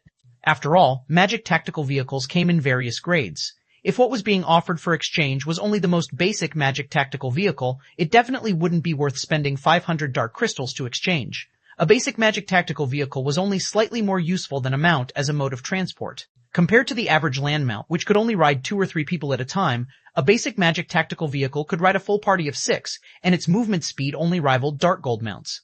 Aside from the larger capacity, the only other advantage a basic magic tactical vehicle had over a land mount was that it protected players from the corrosion of foreign energies. Players riding in the vehicle wouldn't have to worry about their stamina and concentration draining. Yes, I do, Terad nodded as he took out a datasheet and handed it to Shi Feng. There are 2 types of magic tactical vehicles available for exchange. One type has no exchange restrictions, while the other can only be exchanged in limited quantities. 2 types? Shi Feng accepted the datasheet and scrutinized it. Then, a joyful expression appeared on his face less than a minute later. As mentioned by Terad, there were 2 types of magic tactical vehicles listed on the datasheet. The first type was the basic magic tactical vehicle, and the second type was the bronze magic tactical vehicle. Please keep reading on MYBZ what XNOVELDD CZNM. The basic magic tactical vehicle didn't have an exchange limit. He could exchange for as many as he wanted so long as he was willing to pay the price of 500 dark crystals per vehicle. On the other hand, he could only exchange up to 10 bronze magic tactical vehicles per month. Moreover, each vehicle cost 3,000 dark crystals. If a layman were to see the difference in price and functionality between the 2 versions, they would most likely think that it'd be more worthwhile to get the basic version than the bronze version. After all, despite costing 6 times more than the basic version, the bronze version had the same movement speed and carrying capacity as the basic version. However, it was a different story for Shi Feng. He knew exactly how big of a difference existed between the basic version and the bronze version of the magic tactical vehicle. One could say that the former was a mode of transportation, while the other was a tactical grade weapon. It wouldn't even be an exaggeration to consider the bronze magic tactical vehicle as a miniature mobile fortress. Aside from having all of the basic version's functions, the bronze magic tactical vehicle had 2 more key functions. The first was a wide-range magic barrier that subjected all enemies within range to a powerful suppression. The suppression was so powerful that even a Tier 4 expert with a mana domain couldn't resist it. The second was an area-specific mana specialization. The tactical vehicle could greatly strengthen the mana of up to 6 players. The presence of these 2 abilities on the bronze magic tactical vehicle was more than enough to tempt any hegemonic power in the greater gods domain. Hegemonic powers would be willing to trade even 1 fragmented legendary weapon for each bronze magic tactical vehicle. After all, the tactical vehicle was a godsend for invading other gods' domains. Players would have their tiers suppressed when they tried to invade other gods' domains. Or, more specifically, they would have their mana suppressed by the foreign world, their combat power falling by half a tier on average. When invading a foreign god's domain, a Tier 6 god-ranked expert would only be slightly stronger than the native Tier 5 experts. Of course, due to the rarity of Tier 6 god-ranked experts, they would typically be used to defend important territories rather than to invade other gods' domains. The main force of such invasions was typically made up of Tier 4 and Tier 5 players. Meanwhile, this was where the bronze magic tactical vehicle would come into play. The tactical vehicle's ability to strengthen players' mana could be used to neutralize the mana suppression players suffered when invading a foreign world. Unfortunately, the bronze magic tactical vehicle's usefulness was only limited to invading foreign gods' domains. The tactical vehicle wouldn't be as useful when used in one's homeworld. After all, any random superpower or first-rate power would have many Tier 4 and Tier 5 experts under its command. There was only so much the tactical vehicle could do with its limited coverage. When used in one's homeworld, the bronze magic tactical vehicle's usefulness was inferior to a fragmented legendary weapon. It wouldn't even be an exaggeration to say that it was a pile of junk for Tier 5 players. Of course, this was only true for gods' domains that had already seen the birth of many Tier 5 experts. In the current miniature ancient world, the bronze magic tactical vehicle was a very powerful weapon. For powers, the tactical vehicle was even more useful than a piece of legendary equipment. While Shi Feng was thinking of asking for a copy of the bronze magic tactical vehicle's datasheet, the sound of a call notification suddenly rang in his ears. "Did something happen, Blackie?" Shi Feng asked, finding it strange that Blackie would call him all of a sudden. Shi Feng had previously tasked Blackie and the others with investigating Slumber City, and it had only been an hour since he passed down this instruction. Slumber City in its entirety covered a radius of more than 20 kilometers. An hour wouldn't even be enough for Blackie and the others to learn about all of the buildings on the main street, let alone the entire city. One of Glimmer's members came to me saying that Laura Crater wants to have a private chat with you, guild leader, Blackie said worriedly.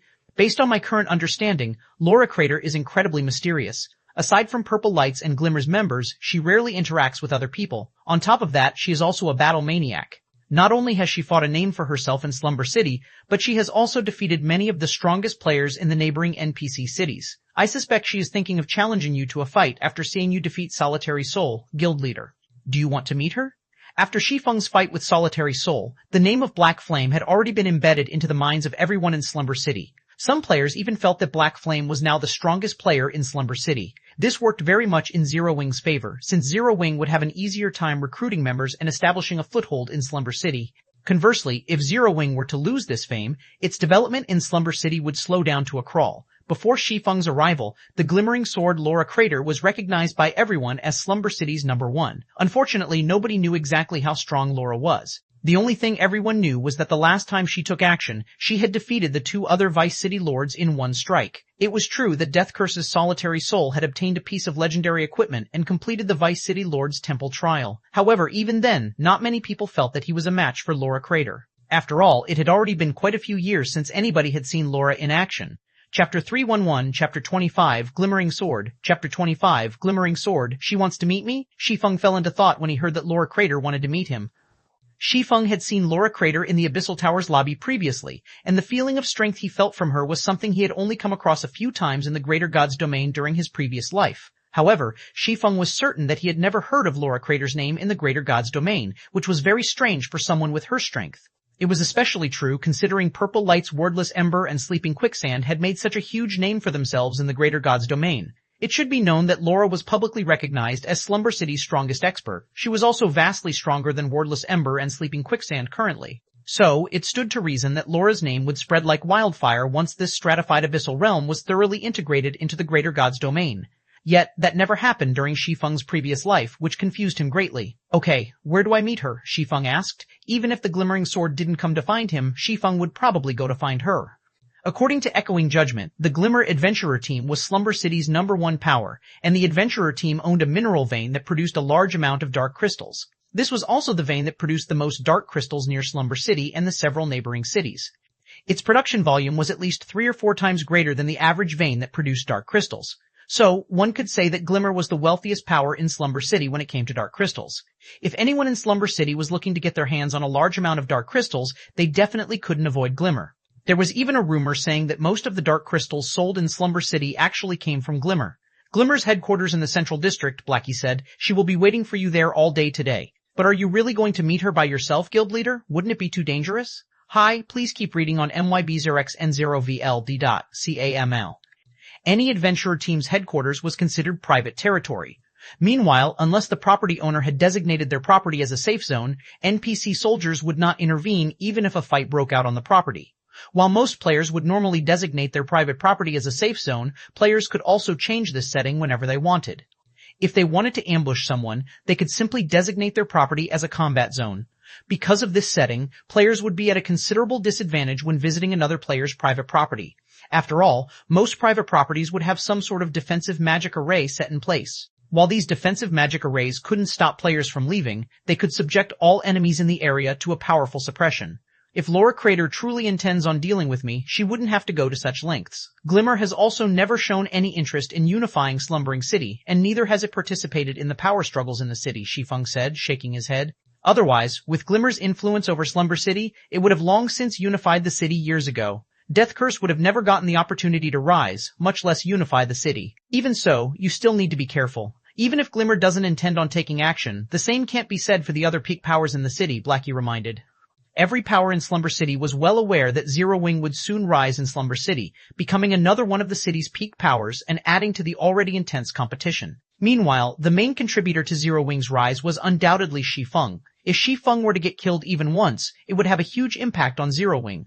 It was true that Shi Feng possessed astonishing individual strength. However, there were many ways players could use to take down powerful foes. For example, with the help of a Grandmaster Magic Array, a group of Tier 3 players could even take down a Tier 5 expert. This was also a relatively common occurrence in God's domain. Grandmaster magic arrays might be as rare as legendary items, but with how unique the stratified abyssal realm was, it wouldn't be strange even if the peak powers here possessed a few. Relax.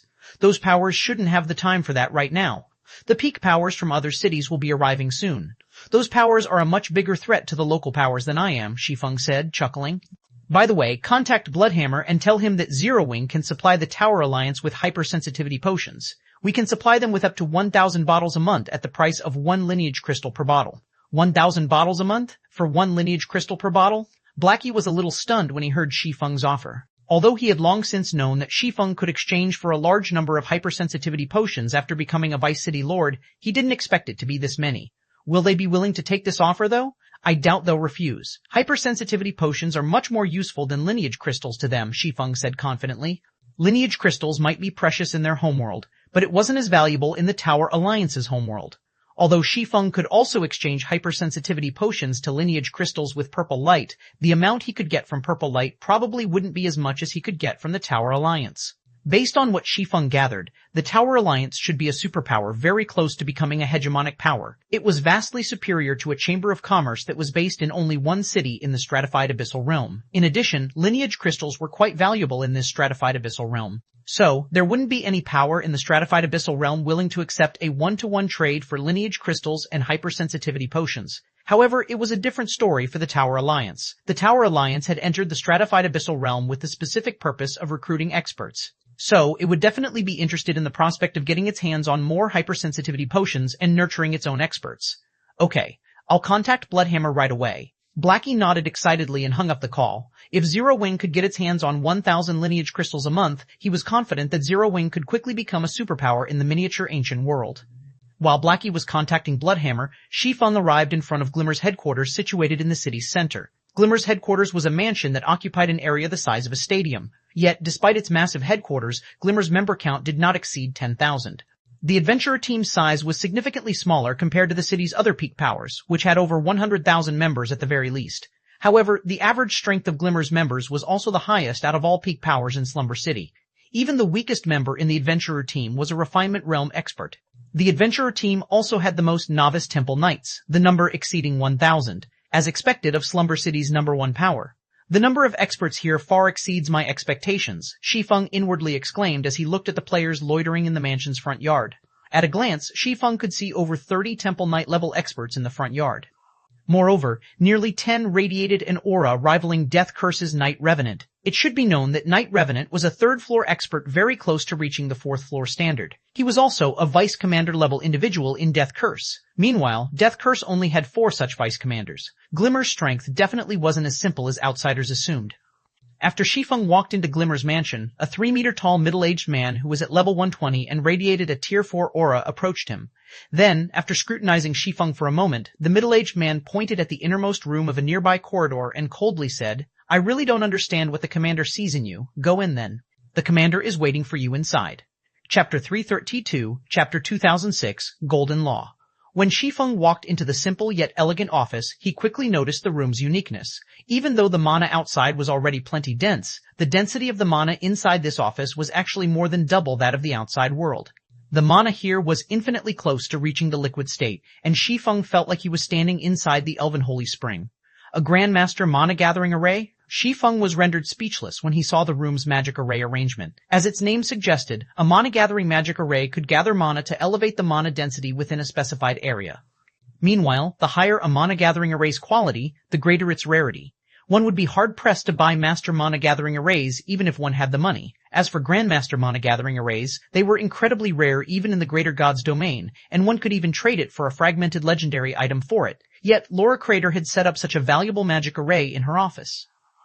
This was simply an extravagance. It should be known that Grandmaster Mana-Gathering Arrays were typically set up together with a Guildhall's core magic array. While doing so would reduce the magic array's potency since it would need to cover a much larger area, it could still elevate the Guildhall's mana to a mist-like standard. When Shi Feng shifted his attention away from the Grandmaster Mana-Gathering Array and focused on Laura Crater, he couldn't help but be stunned momentarily. Currently, Laura Crater was standing in the room, quietly looking at a stone tablet on the wall. The combination of her long light blue hair, silver crown, and radiant light blue longsword gave her the image of a Valkyrie of legends. However, rather than Laura's appearance, what stunned Shi Feng was the broken tablet covered in divine inscriptions and patterns. Shi Feng had seen a broken tablet of a similar type in the Greater God's domain during his previous life. Meanwhile, the broken tablet's name was capable of shaking the entire Greater God's domain. Please keep reading on MYB0XNOVEL de Doot CZRM. Golden Law. According to legends, there were 88 broken laws in the Greater God's domain, and every one of them recorded a complete gold combat technique. It should be known that silver combat techniques were incredibly rare even in the Greater God's domain. The appearance of one could cause even hegemonic powers to go into a frenzy. This was because any player that mastered a silver combat technique would gain the ability to transcend tiers. As for gold combat techniques, any player who managed to master one would become an existence feared by even the various apex powers. "You're here. Please take a seat," Laura Crater said, smiling when she noticed Shi Feng entering the room. "Let me introduce myself. I am Laura Crater, the commander of the Glimmer Adventurer team. I have taken the liberty of inviting you here today because I wish to make a deal with you, Mr. Black Flame." "A deal? May I know what you have in mind, Miss Laura?" Shi Feng asked curiously. Laura was without a doubt the person with the greatest authority and wealth in Slumber City, while he was only an outsider. He found it hard to imagine that he possessed anything that could attract Laura's attention. "I've also offered this deal to Shadow City's 3 Vice City Lords," Laura said. Then she pointed at the broken tablet on the wall and said, "Bring my companions and me out of the stratified abyssal realm and into the Greater God's domain. I will give you this stone tablet and the gold combat technique recorded on it if you can do that. As someone from outside the stratified abyssal realm, I am sure I don't need to explain to you the value of a gold combat technique, right?"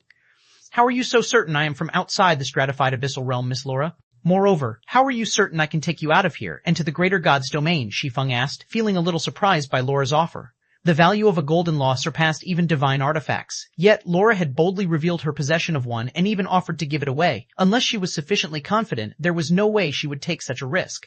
After all, many powers originating from the Greater God's domain operated in the stratified abyssal realm.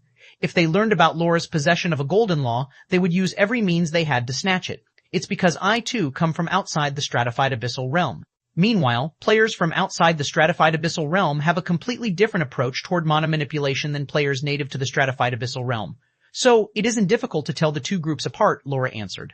As for why I have sought you out to make this deal, it is because you have the necessary qualifications, Mr. Black Flame. What qualifications? Shi Feng grew even more confused. Strength. Any outsider who has reached the 4th floor standard is qualified to do business with me, Laura said. Or, more specifically, only powers capable of sending 4th floor experts like you into a stratified abyssal realm can help us leave this place. I see. Realization dawned on Shi Feng. The task of getting a stratified abyssal realm's native players out to the Greater God's domain before complete integration occurred was incredibly challenging and costly. Moreover, the stronger the native player was, and the sooner one was trying to get this native player out of the stratified abyssal realm, the greater the cost one would have to pay. Typically, any power willing to let a 4th floor expert enter a stratified abyssal realm should have extraordinary strength. After all, a player capable of reaching the World Tower's 3rd floor would typically be a Tier 6 God-ranked expert already. At worst, a 3rd floor expert would be a Tier 5 player. It went without saying that a 4th floor expert would be a Tier 6 God-ranked expert. Meanwhile, sending a 4th floor expert into a stratified abyssal realm would mean having this 4th floor expert abandon his original level and tier. This was not a risk an ordinary power could afford to take. If you don't have any problems, we can establish a contract now. So long as you bring us out of the stratified abyssal realm and into the Greater God's domain, I will hand this golden law to you immediately, Laura said with a serious expression. In addition, we will also help you once to the best of our abilities. It doesn't matter whether you want us to clash against the Greater God's domain's hegemonic powers or apex powers. Laura spoke in a definitive tone, making it sound like fighting against the Greater God's domain's apex powers wasn't an impossible task for her. If players from the Greater God's domain were to hear Laura's statement, they would most likely laugh at her for her ignorance. However, Shi Feng did not rush to answer Laura, and neither did he ridicule Laura for her suggestion. Instead, he asked, "May I know how many people you are trying to bring out of the stratified abyssal realm, Miss Laura?" 4, Laura answered, a flash of confusion appearing in her eyes as she looked at Shi Feng. When she offered this deal to other people, their first reaction would be to accept it without hesitation. None of them had bothered asking how many people she was trying to bring out of the stratified abyssal realm. When one talked about taking native players out of the stratified abyssal realm, it was only a question of whether one could or could not do so. The question of whether one was bringing a player or a group of players out of the stratified abyssal realm did not exist. Yet, Shi Feng's first question was to ask how many players she was trying to bring. That's not too many. Shi Feng sighed in relief when he heard Laura's answer.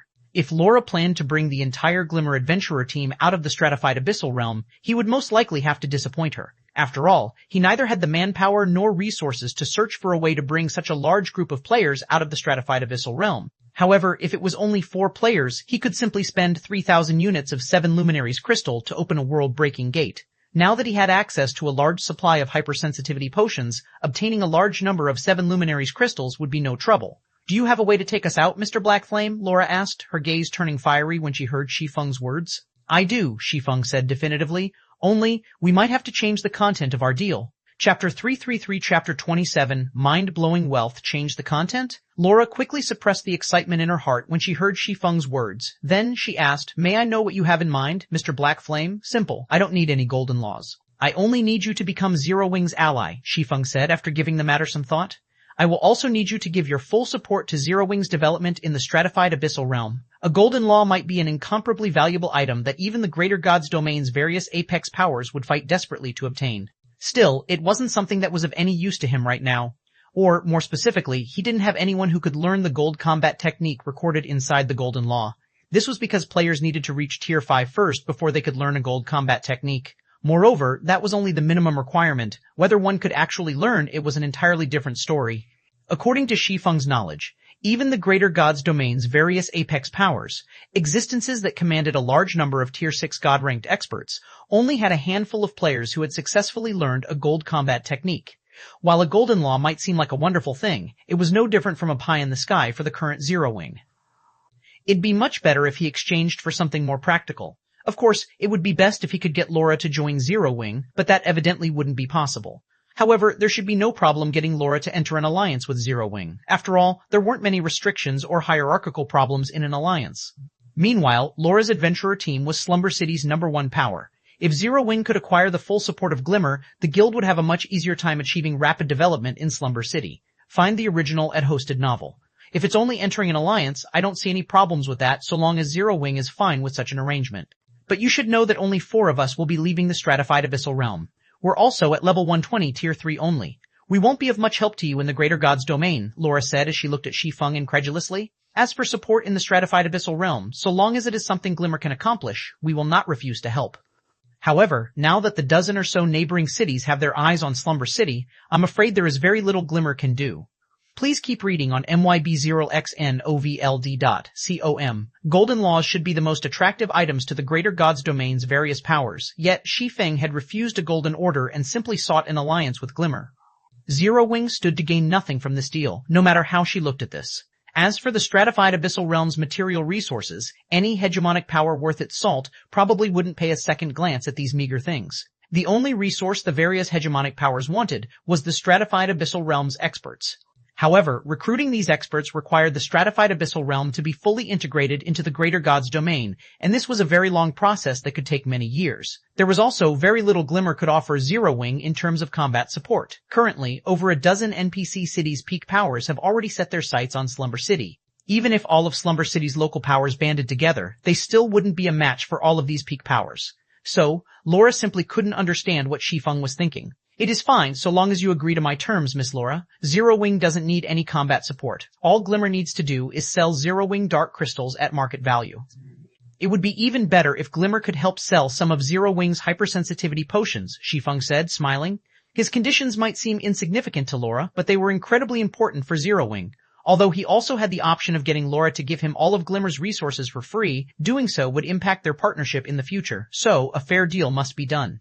After all, with Laura's potential, he believed that she could easily achieve much more than Thousand Sword Saint Wordless Ember and Dawn Saint Sleeping Quicksand. It should be known that Wordless Ember and Dawn Saint had slain over 100 Tier 6 experts in a single battle during their prime. Back then, Zero Wing, at its peak, didn't even have 100 Tier 6 experts. Meanwhile, it didn't matter how many peak powers he had to go up against so long as he had enough dark crystals. The peak powers from the neighboring cities could even band together for all he cared. In front of the bronze magic tactical vehicle, those peak powers would be nothing but a joke. In a situation where everyone was stuck at Tier 3, the bronze magic tactical vehicle was God. Even bronze combat puppets couldn't resist the effects brought about by the bronze magic tactical vehicle. No problem, Laura said without hesitation, but I need to remind you that Glimmer doesn't have a lot of dark crystals on hand. Currently, we only have around 250,000 dark crystals.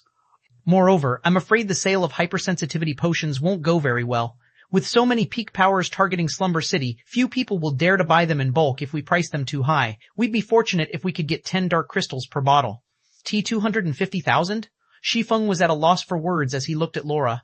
It should be known that Slumber City's various powers were working tirelessly just to rake in 300 to 500 dark crystals per month. Even in the case of a peak power like Purple Light, the Chamber of Commerce could only acquire around 2,000 to 3,000 dark crystals per month. Even then, Echoing Judgment already deemed it a considerable amount of wealth. However, compared to Glimmer, Purple Light was no different than a beggar.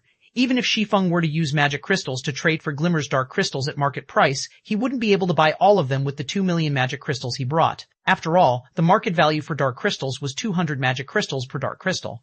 With the magic crystals he had, he could, at most, buy 10,000 dark crystals from Glimmer. That wasn't even 10% of the dark crystals in Glimmer's possession. Suddenly, Shi Feng had an urge to trade on credit. However, Shi Feng eventually suppressed this urge. After all, he planned to establish a long-term partnership with the woman known as Laura Crater. It simply wasn't worth abandoning this partnership for just 250,000 dark crystals. I'll have to exchange for some magic crystals from 100 Flower Palace, Shi Feng thought. If he wanted to buy more dark crystals from Glimmer, his only option was to look for 100 Flower Palace for help.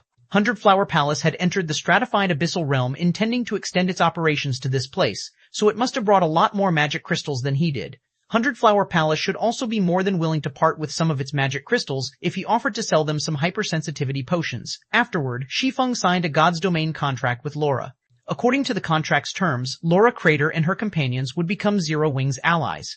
In exchange, Shi Feng needed to help Laura Crater and 3 of her companions leave the stratified abyssal realm within a month.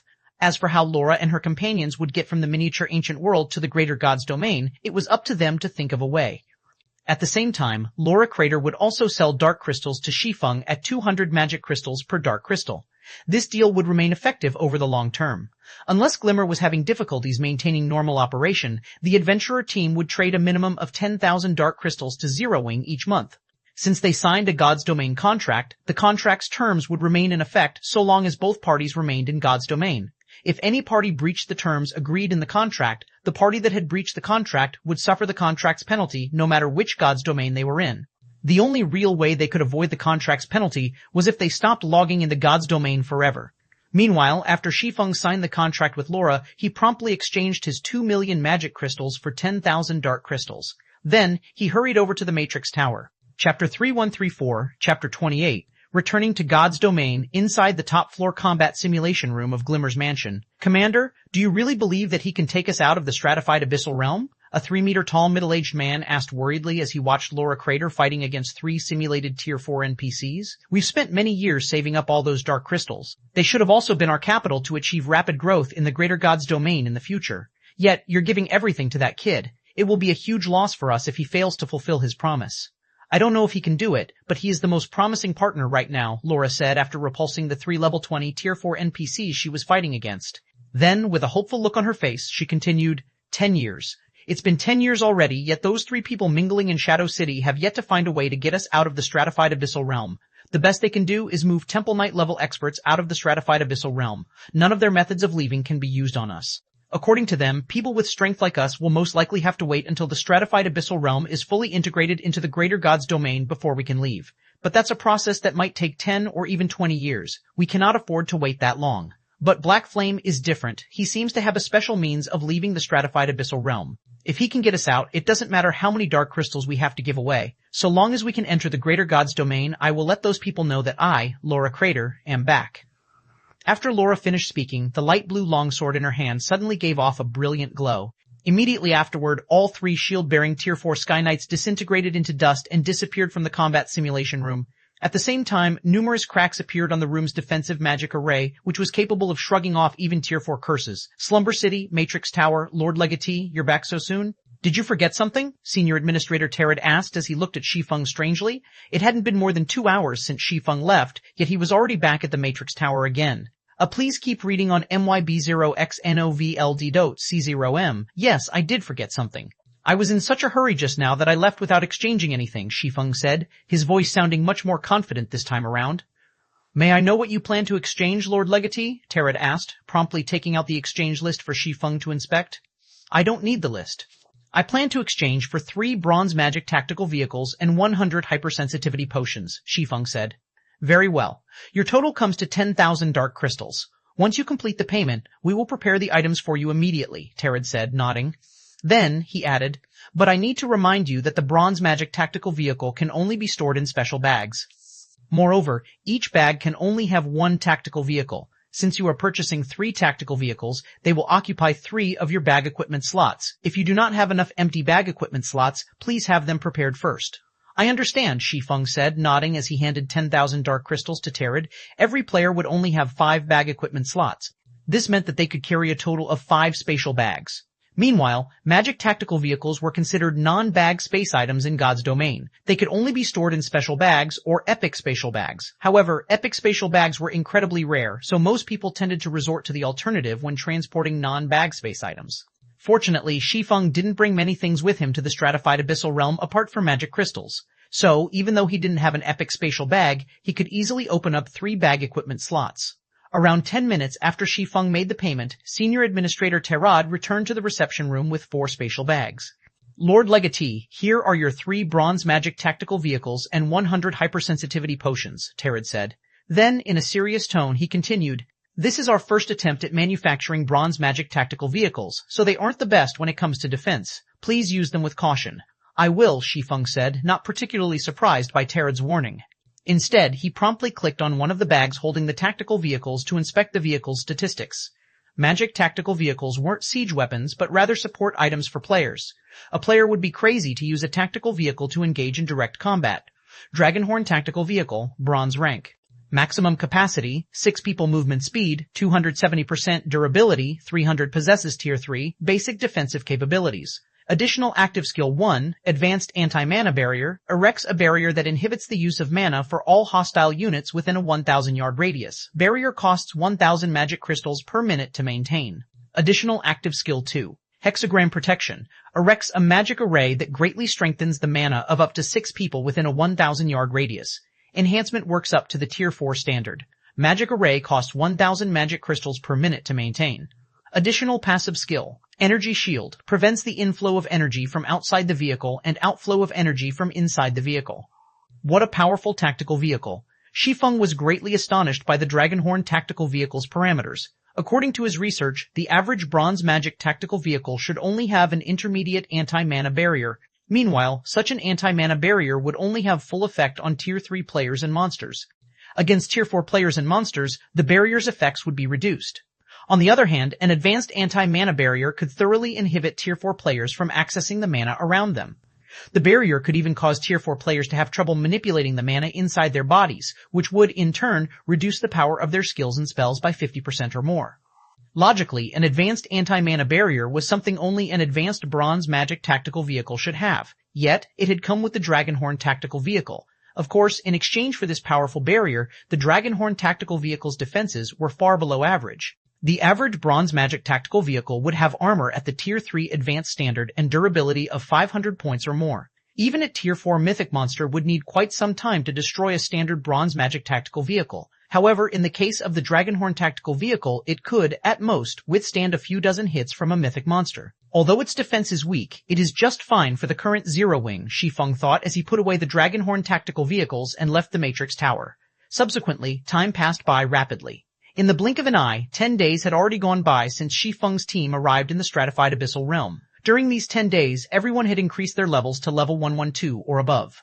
Shi Feng had even reached level 114 and was very close to reaching level 115. Aside from leveling up, Shi Feng had also offered to sell some hypersensitivity potions to 100 Flower Palace at the price of 6,000 magic crystals per bottle, equivalent to 30 dark crystals per bottle. Meanwhile, 100 Flower Palace had not only agreed to the deal, but it had even bought a whopping 1,000 bottles, allowing Shi Feng to make a profit of 2,000 hypersensitivity potions in the blink of an eye. In addition to 100 Flower Palace, Bloodhammer had also agreed to the offer Shi Feng proposed, using 1,000 lineage crystals to exchange for 1,000 hypersensitivity potions. However, the transaction would have to wait until the next time they opened the Gate of Crossing. After all, the Tower Alliance needed time to collect so many lineage crystals. For the time being, Bloodhammer had only spent 40,000 dark crystals to exchange for 1,000 hypersensitivity potions. The deal with Bloodhammer had allowed Shi Feng to not only recoup the cost of the 1,000 hypersensitivity potions, but also had enough left over to purchase 7 more Dragonhorn magic tactical vehicles, buying out his monthly limit of 10. Moreover, even after making all of these trades and fulfilling his own needs, he still had 2,000 hypersensitivity potions he could exchange this month. As for the neighboring city's peak powers, they had become a joke 5 days ago. As soon as Shi Feng took out a Dragonhorn tactical vehicle and elevated the mana of Gentle Snow, Hidden Soul, and the others to the Tier 4 standard, the various peak powers understood that nobody could shake Zero Wing's position in Slumber City. As a result, nobody dared to have any ideas against Zero Wing. The key is fully recharged, Guild Leader Black Flame. If there are no problems on your side, I will be using the key now, Crimson Heart said to Shi Feng as she looked at the glowing ancient key in her hand. Okay, let's go back, Shi Feng said, nodding. Subsequently, Crimson Heart and Bloodhammer activated the magic array on their respective keys. Immediately afterward, Shi Feng's team vanished from Slumber City, transforming into a streak of light that flowed into a space-time fissure and returned to the miniature ancient world. Chapter 335 Chapter 2009 Foundation Takes Shape. Miniature Ancient World, 100 Flow City, the Candlelight Hotel, which was brimming with mana, used to be the most popular location in 100 Flow City. Now, however, hardly any players could be seen in the hotel's lobby. Apart from those wearing Zero Wings' guild emblem, the only other players in the lobby consisted of a group of 60 youngsters. If one paid close attention to these youngsters, one would realize that every one of them was an extraordinary individual. Specifically, every one of them was a refinement realm expert. On top of that, every one of them had also reached level 109 already. In the current 100 Flow City, where the average level of players was only 107, these youngsters definitely ranked at the top in terms of levels. Not to mention, they were all fully equipped in level 120 epic equipment.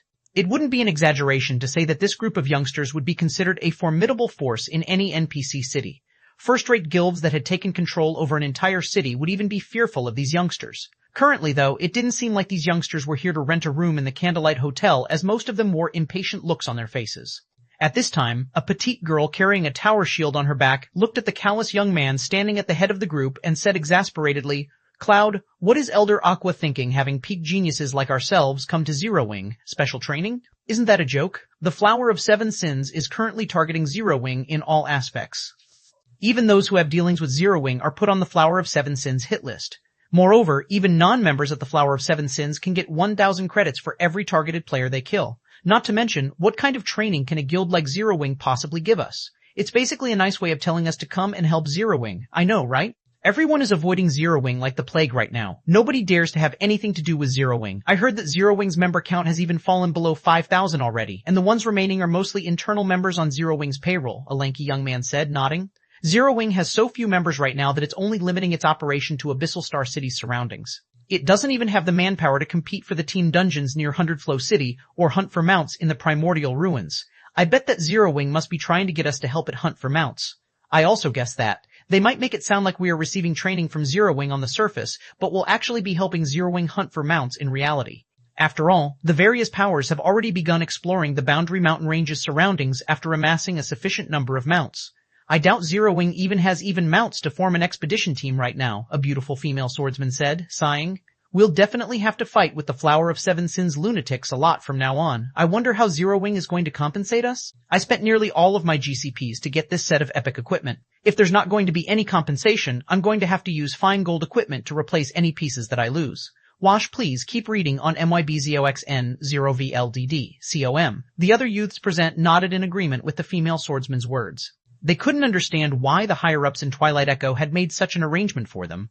They even started to wonder if Zero Wing had offered some sort of astonishing deal to Twilight Echo. It made sense when they thought about it. After all, while they might be Twilight Echo's peak geniuses, they weren't considered full-fledged members of Twilight Echo. Even if they fought for Zero Wing, the Flower of Seven Sins wouldn't consider their participation as a hostile act by Twilight Echo. However, while fighting against the Flower of Seven Sins could indeed be considered a type of training, if Zero Wing couldn't compensate for their losses appropriately, none of them would be willing to fight for Zero Wing. After all, epic weapons and equipment were incredibly rare and valuable in the miniature ancient world. It would take them a considerable amount of time to replace any losses. I doubt that's going to happen. I heard that Zero Wing is poor to the point where it doesn't even have any dark gold weapons and equipment in its guild warehouse right now. Zero Wing is completely reliant on the Asura Mercenary Alliance to compensate its members. So, all of you best be mentally prepared, the callous youth named Soaring Cloud said, shaking his head. He too found this arrangement to be a headache. Soaring Cloud was one of the top 5 geniuses of Twilight Echo's new recruits this year, and he was only half a step away from reaching the Flowing Water Realm.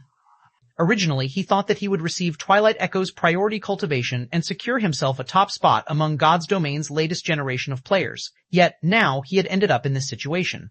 If Aqua Rose hadn't promised him that Zero Wing's training would only last for 4 months, and that he would be promoted into a Trump Card Legion's team leader in Twilight Echo as soon as the training was over, he would have never agreed to come to Zero Wing. While Twilight Echo's geniuses were talking among themselves, more and more Zero Wing members started appearing in the lobby. These new arrivals were relatively young, with the oldest among them being 20 years old while the youngest was only 16 years old. When these Zero Wing members appeared, confusion filled Twilight Echo's peak geniuses. This was because these Zero Wing members were not only young, but they also had considerably high combat standards. Even the weakest among them was at the half-step refinement realm standard, while the stronger ones like Wu Lingling had already reached the refinement realm. In the case of Wu Lingling, it wouldn't even be an exaggeration to consider her a peerless genius for having such a high combat standard at such a young age. Meanwhile, in less than 10 minutes, the number of these young Zero Wing members quickly increased past 400, causing the originally empty lobby to become slightly crowded. How did Zero Wing recruit so many peak geniuses? The level 109 female swordsman from Twilight Echo exclaimed as she scanned the Zero Wing members present. Although most of these Zero Wing members weren't as well equipped as Twilight Echo's members, it definitely wasn't excessive to consider them peak geniuses with how young and strong they were. However, peak geniuses weren't cabbages that were readily available. They were very rare even among the various superpowers. The various superpowers would also need to offer various lucrative benefits to recruit peak geniuses. Yet, Zero Wing, despite being a recently established guild, had managed to recruit over 200 peak geniuses. This was simply unbelievable. However, what Twilight Echo's peak geniuses didn't know was that most of these youths from Zero Wing had only been ordinary geniuses when they joined the guild initially. Most of them only had combat standards at the Trial Tower's 7th floor standard. However, after following Shi Feng's harsh training regimen for half a month, every one of them had achieved significant improvements. Even the slower ones had already reached the half-step refinement realm standard, while the faster ones had already reached the refinement realm standard a few days ago. While Twilight Echo's peak geniuses were shocked by the sight before them, another group of people entered the Candlelight Hotel. These new arrivals were none other than Shi Feng and the other executives of Zero Wing. When Twilight Echo's peak geniuses saw the levels of Shi Feng and the others, every one of them couldn't help but gasp. Level 11-4? Chapter 336, Chapter 2010, Superpowers Zero Wing? How are their levels so high? Even the various superpowers leveling maniacs have only reached level 1110, yet Zero Wing's executives have already reached level 112 or above. They can already explore the Boundary Mountain Range's surroundings with such levels. They can do more than just exploring the Boundary Mountain Range's surroundings. With such high levels, they can already investigate the labyrinth inside the Boundary Mountain Range. So long as they don't go too deep and come across monsters above level 117, they won't have to worry about level suppression. Twilight Echo's peak geniuses were shocked when they saw Shi Feng's group. Leveling in the miniature ancient world would slow down to a crawl past level 15 well. Once players reach level 105, they'd be fortunate if they could achieve a level up within 3 or 4 days. Because of this slow leveling speed, even the various superpowers main force members had only managed to reach level 105 at this stage of the game. Moreover, that was with the help of mounts. Even so, that was already more than enough to make many players envy them. This was because players who have reached level 110 could explore the Boundary Mountain Range's surroundings without having to worry about level suppression. Meanwhile, according to the various superpowers' initial exploration of the Boundary Mountain Range's surroundings, it was found that the place was extremely rich in resources. Just the number of mineral veins, which produced magic crystals, discovered numbered over a dozen already. There were also several towns occupied by monsters. So long as players managed to occupy these towns, they would become money-printing machines that could help players generate a lucrative income. After all, these towns had a much better geographical advantage than even the Abyssal Star Ancient City. However, neither the mineral veins nor the towns were the focus of the various superpowers. What truly caught the various superpowers' attention was the labyrinth inside the Boundary Mountain Range. While investigating the Boundary Mountain Range's surroundings, the various superpowers had come across plenty of information pertaining to the Tier 4 promotion process in the miniature ancient world. Meanwhile, according to this information, the crucial factor for players to reach Tier 4 lies within the labyrinth inside the Boundary Mountain Range. Please keep reading on MYBZOXN0VEL, DOD, COM. On the current main continent, it was no longer special for players to reach Tier 4. However, it was a different story for the miniature ancient world. Getting promoted to Tier 4 would be a crucial factor in deciding whether one could break through the Boundary Mountain Range and enter the miniature ancient world's neutral zone. Meanwhile, the sooner one could reach the neutral zone, the sooner one could meet with the players of the other god's domain, and the more advantages one could acquire in the struggle between the two gods' domains. But why is Zero Wing gathering so many peak geniuses in 100 Flow City? Is it not afraid of getting targeted by the Flower of Seven Sins? Many of the Sin of Gluttony's lunatics are currently operating around 100 Flow City. If those lunatics find out Zero Wing has gathered so many peak geniuses here, they'll attack the Candlelight Hotel without hesitation. It's probably to catch the Flower of Seven Sins off guard. If we were to suddenly enter the primordial ruins with so many experts, even the Flower of Seven Sins would need time to gather enough experts to deal with us. We can use this time to hunt for many mounts. It's a sound idea. Most of the Flower of Seven Sins members are resting in the town located in the Primordial Ruins Center. With how large the inside of the Primordial Ruins is, the Flower of Seven Sins can only focus its search around the resting towns. So, all we need to do is avoid those towns. Although doing so would reduce the amount of time we can spend in the Primordial Ruins, it'll give the Flower of Seven Sins a hard time to target us. Twilight Echo's members started an enthusiastic discussion when they saw the Zero Wing members gathered in the lobby, their previous gloominess vanishing completely. Initially, they thought that Zero Wing would be having them enter the Primordial Ruins and help the guild do the bulk of its work. If they were the only Refinement Realm experts in Zero Wing's team, they'd have a very limited range of movement in the Primordial Ruins. This was because the monsters inside the Primordial Ruins were not only numerous, but even the weakest among them was a Great Lord. Even a team of 100 Refinement Realm experts would have difficulty operating in such an environment. If they couldn't even move about freely in the Primordial Ruins, it'd take no time for the Flower of Seven Sins to find them and kill them. However, if their team was made up of several hundred Refinement Realm experts, moving around inside the Primordial Ruins would become significantly easier. This would make it much more difficult for the Flower of Seven Sins to locate them. Moreover, even if the Flower of Seven Sins found them, by the time it gathered its forces to attack them, they would have long since moved to another location or left the Primordial Ruins with their harvest. Overall, the risk of the operation had decreased by at least 80%. All of Zero Wing's internal geniuses and Twilight Echo's peak geniuses have arrived, Guild Leader, Blackie excitedly reported to Shi Feng after counting the young players present. We have a total of 507 geniuses here. Of them, 31 have reached the Refinement Realm, while the rest are at the half-step Refinement Realm standard. Even if they excluded Twilight Echo's 60 peak geniuses, the number of Refinement Realm experts Zero Wing currently had already rivaled the number of Refinement Realm experts the various first-rate guilds had in the miniature ancient world. Although a force of 271 Refinement Realm experts might seem insignificant in the stratified Abyssal Realm, it was a very formidable force in the miniature ancient world. At the very least, such a force was enough to let Zero Wing establish a stable foothold in God's domain. Good, distribute the hypersensitivity potions to them, Shi Feng said, nodding. Originally, Shi Feng had planned to maintain a low profile for some time after returning to the miniature ancient world. After all, with his training method, Zero Wing's Refinement Realm experts would only continue to increase in number as time passed. However, the Flower of Seven Sins was much more ruthless than he expected, placing a bounty of 1,000 credits per kill on Zero Wing's members.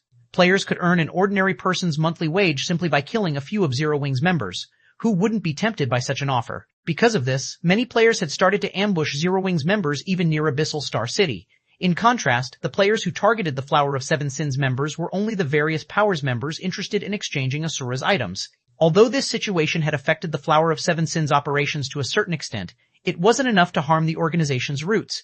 After all, most of the Flower of Seven Sins members killed were the organization's outer members. The existence of these outer members was negligible to the Flower of Seven Sins. Yet, the Asura Mercenary Alliance had to pay out tons of rare resources in exchange for the lives of these negligible individuals. Hence, Shi Feng had decided that he would teach the Flower of Seven Sins a painful lesson. In no time at all, Blackie distributed a hypersensitivity potion to everyone present. Upon receiving the hypersensitivity potion and reading its description, both Zero Wing's and Twilight Echo's members were dumbfounded. According to the description, the hypersensitivity potion would promptly put players into a hypersensitive state upon use, greatly increasing their learning capabilities for 12 hours. The potion's effect might not sound like much, but it should be known that secret lands capable of improving a player's learning capabilities were highly contested by the various superpowers. Moreover, this learning buff was only available within the settlements inside these secret lands. This meant that players could only use this buff to train their combat techniques, skills, and spells. It couldn't be used to help them fight against monsters. However, the hypersensitivity potion didn't have any zone restrictions. Its effects could even be used to fight against monsters. One could easily imagine the improvements it could provide to players. Yet, Zero Wing had distributed over 500 of these hypersensitivity potions in one fell swoop. This was a generosity that even the various superpowers were unlikely to be capable of. Alright, bottoms up, Shi Feng said as he scanned the crowd before him. Chapter 337, Chapter 211, Zero Wing's Retaliation. At Shi Feng's command, everyone hesitated for a moment before drinking the hypersensitivity potion in their hands. Immediately, the mana in the lobby thinned out significantly. At the same time, everyone who drank the hypersensitivity potion revealed ecstatic expressions on their faces. So this is the hypersensitive state? Amazing, amazing. I can perceive everything around me clearly, even with my eyes closed. It's like I've reached the void realm. I'm finding it much easier to use the combat techniques I used to have trouble using. Under the hypersensitive state, Zero Wings and Twilight Echo's young talents quickly realized their shortcomings. Some even gave in to their urges and started practicing combat techniques on the spot. Seeing the excited youngsters, Blackie, who stood behind Shi Feng, quietly nodded to express his understanding. Blackie had already experienced the hypersensitivity potion's wondrous effect while in the stratified abyssal realm. Not only did the potion enhance the user's 5 senses by a significant margin, but it also improved the user's perception of mana. While under the hypersensitive state, he had managed to hold his ground against even the stratified abyssal realm's second-floor experts. Combined with the training he did at the Elven Holy Spring, his combat standard was already close to reaching the second-floor standard. Thanks to the hypersensitivity potion, he was improving so rapidly that even he found it unbelievable. Unfortunately, Blackie's talent was only subpar, after all was said and done. Compared to Firecloud, Happy Snow, Rampant Blade, and Su Qianlu, the improvements Blackie achieved in the stratified abyssal realm could be considered the smallest. This was because the other 4 had already reached the second-floor standard. See, please keep reading on MYBZOXNOVEL-DDT-COM. Su Qianlu, in particular, had already become a bona fide Void Realm expert after sparring with the stratified abyssal realm's many second- and third-floor experts. She had also stepped into the Truth Realm, now capable of exhibiting the power of a basic combat technique with her every action. She had even passed the trial for Novice Temple Knights, becoming an official Novice Temple Knight of Slumber City. As for Happy Snow, Firecloud, and Rampant Blade, although they still had a little trouble completing the Novice Temple Knight's trial, they were already bona fide second-floor experts. "Quiet," Shi Feng yelled, causing everyone in the lobby to quiet down. "I want all of you to head out and prepare recovery items immediately. We will be entering the primordial ruins for a big fight in 10 minutes. This is a chance for all of you to grow, so I hope you can cherish it. I will also be giving the top 20 best-performing players an additional hypersensitivity potion." As soon as Shi Feng finished speaking, the many youngsters present cheered in excitement. After using the hypersensitivity potion, every one of them was eager to engage in battle so that they could maximize their use of the potion's effects and refine their combat techniques. So, now that Shi Feng had announced that not only would they be participating in a big fight, but the top 20 best-performing players would also receive an additional hypersensitivity potion, how could they not get excited? I just hit the jackpot. If I can make good use of these 12 hours, I might even achieve a breakthrough and reach the flowing water realm. I'll instantly become one of Twilight Echo's top 10 newcomers. If those who laughed at us for having to take part in Zero Wing's special training learn about this, they'll probably regret that they didn't volunteer themselves when Elder Aqua was choosing people. Twilight Echo's peak geniuses whispered among themselves in joy and excitement while preparing the recovery items needed for the upcoming battle. They also felt delighted when they recalled how their peers in Twilight Echo, who were not chosen to attend Zero Wing's special training, had made fun of them. "I'm going to make it into the top 20 no matter what." Soaring Cloud, the callous youth from Twilight Echo, muttered to himself as he looked toward Shi Feng, a hint of ambition in his eyes. "So long as I can get another hypersensitivity potion, I will definitely become the #1 genius in Twilight Echo." After getting a feel of the hypersensitivity potion's effects, Soaring Cloud was certain that he could reach even the Void Realm within a short period of time, let alone the Flowing Water Realm. Right now, he even had the urge to fight against true Void Realm experts to capitalize on the potion's effects. 10 minutes later, Shi Feng led everyone to the teleportation point for the primordial ruins. Then, he spent nearly half of the teleportation tokens Zero Wing had accumulated previously to send everyone into the primordial ruins. At the same time as Shi Feng and the others entered the primordial ruins, news of their actions quickly reached the ears of the miniature ancient world's various powers, shocking them. Is Zero Wing insane? They're entering the primordial ruins at this time? Don't they know that the Flower of Seven Sins members are lying in wait there? Interesting. Zero Wing's members have mainly been operating around Abyssal Star City previously. Now that so many of them have entered the primordial ruins, we can use this opportunity to capitalize on the Flower of Seven Sins bounty. Shortly after Shi Feng's team entered the primordial ruins, the various powers and independent experts operating around Hundred Flow City also began to move. The Flower of Seven Sins had put a public bounty on all of Zero Wing's members. It was even offering S-rank nutrient fluids in exchange for the heads of Zero Wing's core members, with 20 heads being worth 1 bottle of S-rank nutrient fluid. S-rank nutrient fluids were a resource highly sought after by the various powers and countless expert players. Now that a team of more than 500 Zero Wing members had entered the primordial ruins, it was the perfect opportunity to take advantage of the Flower of Seven Sins bounty. Moreover, according to the information collected, every Zero-Wing member in this team possessed extraordinary strength, so they should be the guild's core members. For a time, over a dozen first-rate powers, several superpowers, and over 10,000 refinement realm experts flooded into the primordial ruins. Abyssal Star City, Asura's headquarters, top floor conference room. You're finally back, Chief Administrator Sol. Something big has come up on Zero-Wing's side. For some reason, Zero-Wing has suddenly dispatched a large number of experts into the primordial ruins. Currently, over a dozen first-rate powers and several superpowers have already sent their experts after them. We need to hurry over and reinforce Zero-Wing's experts. Otherwise, if Zero-Wing loses all those experts, Asura will have an even harder time resisting the Flower of Seven Sins. Lu Wusheng, who was dressed in a white robe, said anxiously when he saw Hidden Soul entering the conference room. As the levels of the various powers experts increased, the number of superpowers setting their sights on Abyssal Star City also increased. If not for Asura offering lineage crystals up for exchange and attracting quite a number of superpowers to stand on the Mercenary Alliance's side, the Mercenary Alliance would have long since collapsed under the Flower of Seven Sins pressure. Now that players were getting closer and closer to the minimum level required to explore the Boundary Mountain Range's labyrinth, it'd be terrible for Asura if Zero-Wing suddenly had a large number of its experts killed. After all, exploring the Boundary Mountain Range was Asura's only chance at stabilizing its situation. If the Flower of Seven Sins were to get ahead and produce Tier 4 experts sooner than Asura, the Mercenary Alliance would be at great risk of losing Abyssal Star City. We are hosted novel, find us on Google, we don't have to go. Zero-Wing should be able to deal with it on its own, Hidden Soul said, smiling as she shook her head. Rather than Zero-Wing, the powers that have gone after Zero-Wing are the ones that need to be careful. Provoking Zero-Wing at this juncture is a very risky action. Chapter 338, Chapter 232, the current Zero-Wing is very strong. We don't have to go? Risky action? Lu Wusheng was exasperated when he heard Hidden Soul's response. Chief Administrator Sol, according to our initial estimates, at least 10,000 Refinement Realm experts have entered the primordial ruins to go after Zero-Wing. Even if Zero-Wing's team has Guild Leader Black Flame in it, the Flower of Seven Sins also has its own Tier 6 God-ranked experts. Moreover, the other side has the advantage in numbers. Zero-Wing might have made significant progress recently, but its foundations are still too shallow. Let alone the Flower of Seven Sins, even the various first-rate powers moving this time can deal catastrophic damage to Zero-Wing. Tier 6 God-ranked experts might remain powerful after entering the miniature ancient world, but they weren't invincible. Several domain realm experts working together could easily keep Shi Feng busy while everyone else took care of Zero-Wing's other members. Aside from Shi Feng, the only other noteworthy expert in Zero-Wing was Su Qianlu. However, even if Su Qianlu could exhibit the strength of an apex expert by virtue of her mana equipment set, she could, at most, fight one of the various superpowers apex experts to a standstill. Faced against a force of more than 10,000 Refinement Realm experts and above, there was very little Su Qianlu could do. You don't have to worry, Mr. Liu. The current Zero-Wing is very strong, Hidden Soul said, chuckling as she looked at the anxious Lu Wusheng. Then, she added, anyway, let's stop focusing on that matter. Guild Leader Black Flame has asked us to deal with an urgent matter. The current Zero-Wing is very strong? Lu Wusheng was greatly confused by Hidden Soul's words.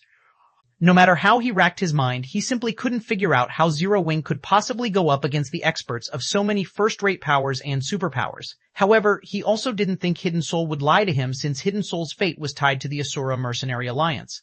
May I know what Guild Leader Black Flame has asked us to do? 7 Luminaries crystals, Hidden Soul said, her expression suddenly turning serious. Guild Leader Black Flame urgently needs 3,000 units of 7 Luminaries crystals. He hopes that we can gather this amount as soon as possible. 3,000 units isn't a small amount, Lu Wusheng said with a slight frown. There's still no stable source of 7 Luminaries crystals found in the miniature ancient world. It's also a crucial resource for reaching Tier 6. Even if we offer to buy them at a high price, I doubt any powers in possession of 7 Luminaries crystals will sell them to us. Hidden Soul nodded in understanding. Then, she said, Guild Leader Black Flame has thought of this point, so he plans to use lineage crystals to exchange for them. If we offer to exchange at a rate of 300 units of 7 Luminaries crystals per lineage crystal, I'm sure the various powers will be interested. We're using lineage crystals to exchange? Lu Wusheng was stunned. Hurriedly, he objected, our reserve of lineage crystals is already dwindling, Chief Administrator Sol. If we are to trade away 10 lineage crystals at this juncture, it'll only accelerate the process of the various superpowers siding with the Flower of Seven Sins. The reason the various superpowers were willing to target the Flower of Seven Sins right now was that they could acquire lineage crystals for doing so. If Asura ran out of lineage crystals, the various superpowers definitely wouldn't continue targeting the Flower of Seven Sins. Please keep reading on MYBZOX ENZERVEL, CZOM. After all, the Flower of Seven Sins wasn't some pushover. If the various superpowers continued their hostilities, they might really end up on the Flower of Seven Sins hit list. If that happened, there was a high chance they would become history in God's domain. Guild leader Black Flame has also considered this point. If those fence-sitters want to side with the Flower of Seven Sins, they are more than welcome. The Asura Mercenary Alliance doesn't need such members, Hidden Soul said in a determined tone. Anyone who chooses to side with the Flower of Seven Sins will be permanently expelled from Ashura. Lu Wusheng was honestly dumbfounded when he heard Hidden Soul's statement. He felt that both Shi Feng and Hidden Soul had lost their minds. Presently, the Ashura Mercenary Alliance was already on the brink of collapse. If the Mercenary Alliance were to expel the various superpowers experts, what would it use to resist the Flower of Seven Sins? I still have many matters to take care of, Mr. Lu. If there is nothing else, I will be taking my leave now, Hidden Soul said, not bothering to offer Lu Wusheng any additional explanations. After saying so, she turned around and swiftly left to inform the various powers about the exchange of 7 Luminaries crystals and lineage crystals. Meanwhile, in the central area of the primordial ruins, guild leader in front of us is Windy Sandtown, a resting spot for players. The Flower of Seven Sins has turned the town into its base of operations, Wu Lingling said as she pointed at the town roughly 1 kilometer away. Currently, as the Flower of Seven Sins is focused on exploring the Boundary Mountain Range, it has recruited a large number of independent Refinement Realm experts to help defend Windy Sandtown. There are roughly 5,000 Refinement Realm experts stationed in the town at all times, and they will attack any members of Ashura who dare to approach it. While looking at the several dozen independent players standing atop the distant town's walls, Shi Feng was a little astonished when he heard Wu Lingling's report. The Flower of Seven Sins pocket is truly deep. Even major corporations wouldn't be willing to hire 5,000 Refinement Realm experts to garrison a town at all times. It might not cost much to hire the services of a Refinement Realm expert for a day or two, but it was a different story if the employment period was long-term. Employing a Refinement Realm expert for an entire month could easily cost 1 million credits or more, while a force of 5,000 Refinement Realm experts would cost at least 5 billion credits to employ for a month. Not to mention, most independent Refinement Realm experts usually wouldn't accept credits as payment. Instead, they would only accept coins or magic crystals. This would further increase the cost of hiring these experts. In addition, any losses these hired experts incurred during the employment period would be shouldered by the employer. Unless absolutely necessary, the average superpower definitely wouldn't be willing to hire 5,000 Refinement Realm experts just to safeguard a town. After observing the town's situation, Shi Feng turned around to face the young geniuses behind him. Then, seeing the eager looks on these youngsters' faces, he waved his hand and said, "All right, it's time we take action." Chapter 339, Chapter 213, Monsters Strike Primordial Ruins. Windy Sandtown, a level 110 girl carrying 2 daggers by her waist hurriedly entered the only bar in town. Then, she approached a masked young man drinking by himself inside the establishment and quietly reported, "Boss Wolf, we just received news that Zero Wing has dispatched a large group of experts into the primordial ruins. According to our brothers stalking Zero Wing's experts, it seems they are making their way over to Windy Sandtown. Zero Wing is sending a large group of experts to our location," the young man named Summer Wolf said, a dubious expression appearing on his face when he heard the masked girl's report. Could they have been misled by Zero Wing? Even Asura's members don't dare to get close to Windy Sandtown. Zero Wing's experts would have to be crazy to come here. Due to the Flower of Seven Sins investment, Windy Sandtown had already become a gathering place for red players. Even if the Flower of Seven Sins chose to stand aside and do nothing, the town's tens of thousands of red players would most likely attack Zero Wing's members like a pack of hungry wolves. After all, not only could they acquire the weapons and equipment of the Zero Wing members that they killed, but they could also earn an additional sum of credits through the Flower of Seven Sins public bounty. Hence, unless Zero Wing's members were tired of living, there was no way they'd come to Windy Sandtown. However, as soon as Summer Wolf finished speaking, a loud exclamation came from outside the bar. "We're under attack! We're under attack! Someone's besieging the town!" A level 108 berserker with a red name yelled as he ran into the bar. "We're under siege? Did someone go crazy?" Who would dare to pick a fight with the Flower of Seven Sins? Interesting. How many people are on the other side? Which power is so tired of living? Please keep reading on mybzoxnovl.com. The many red players inside the bar were quickly excited by the news. Windy Sandtown might not have any defensive facilities or even a defensive magic array protecting it, but it was the biggest gathering place for players in the primordial ruins. It was also the only town with more than 6,000 Refinement Realm experts present within it at all times. In addition, most of the players in Windy Sandtown were red players, individuals used to fighting against other players. Because of this, even 2 superpowers working together wouldn't dare to attack the town. Meanwhile, after the berserker caught his breath, he shouted, "Zero Wing, it's Zero Wing's experts. They've already broken through the entrance and have begun sweeping through the main street. Many of the town's experts have already gone to stop Zero Wing, but they're unlikely to last long. We need to send reinforcements quickly." Silence enveloped the bar momentarily when the berserker finished speaking. Then, laughter filled the establishment. Ha ha ha, it seems someone forgot to wake up today. Zero Wings besieging the town? Can you be any more exaggerated? Zero Wing is only a small guild that's been established recently. They won't even dare to approach Windy Sandtown, let alone attack it. Not one person in the bar believed the berserker's words. Aside from the 6,000-plus Refinement Realm experts, many of the Flower of Seven Sins core members were also based in Windy Sandtown.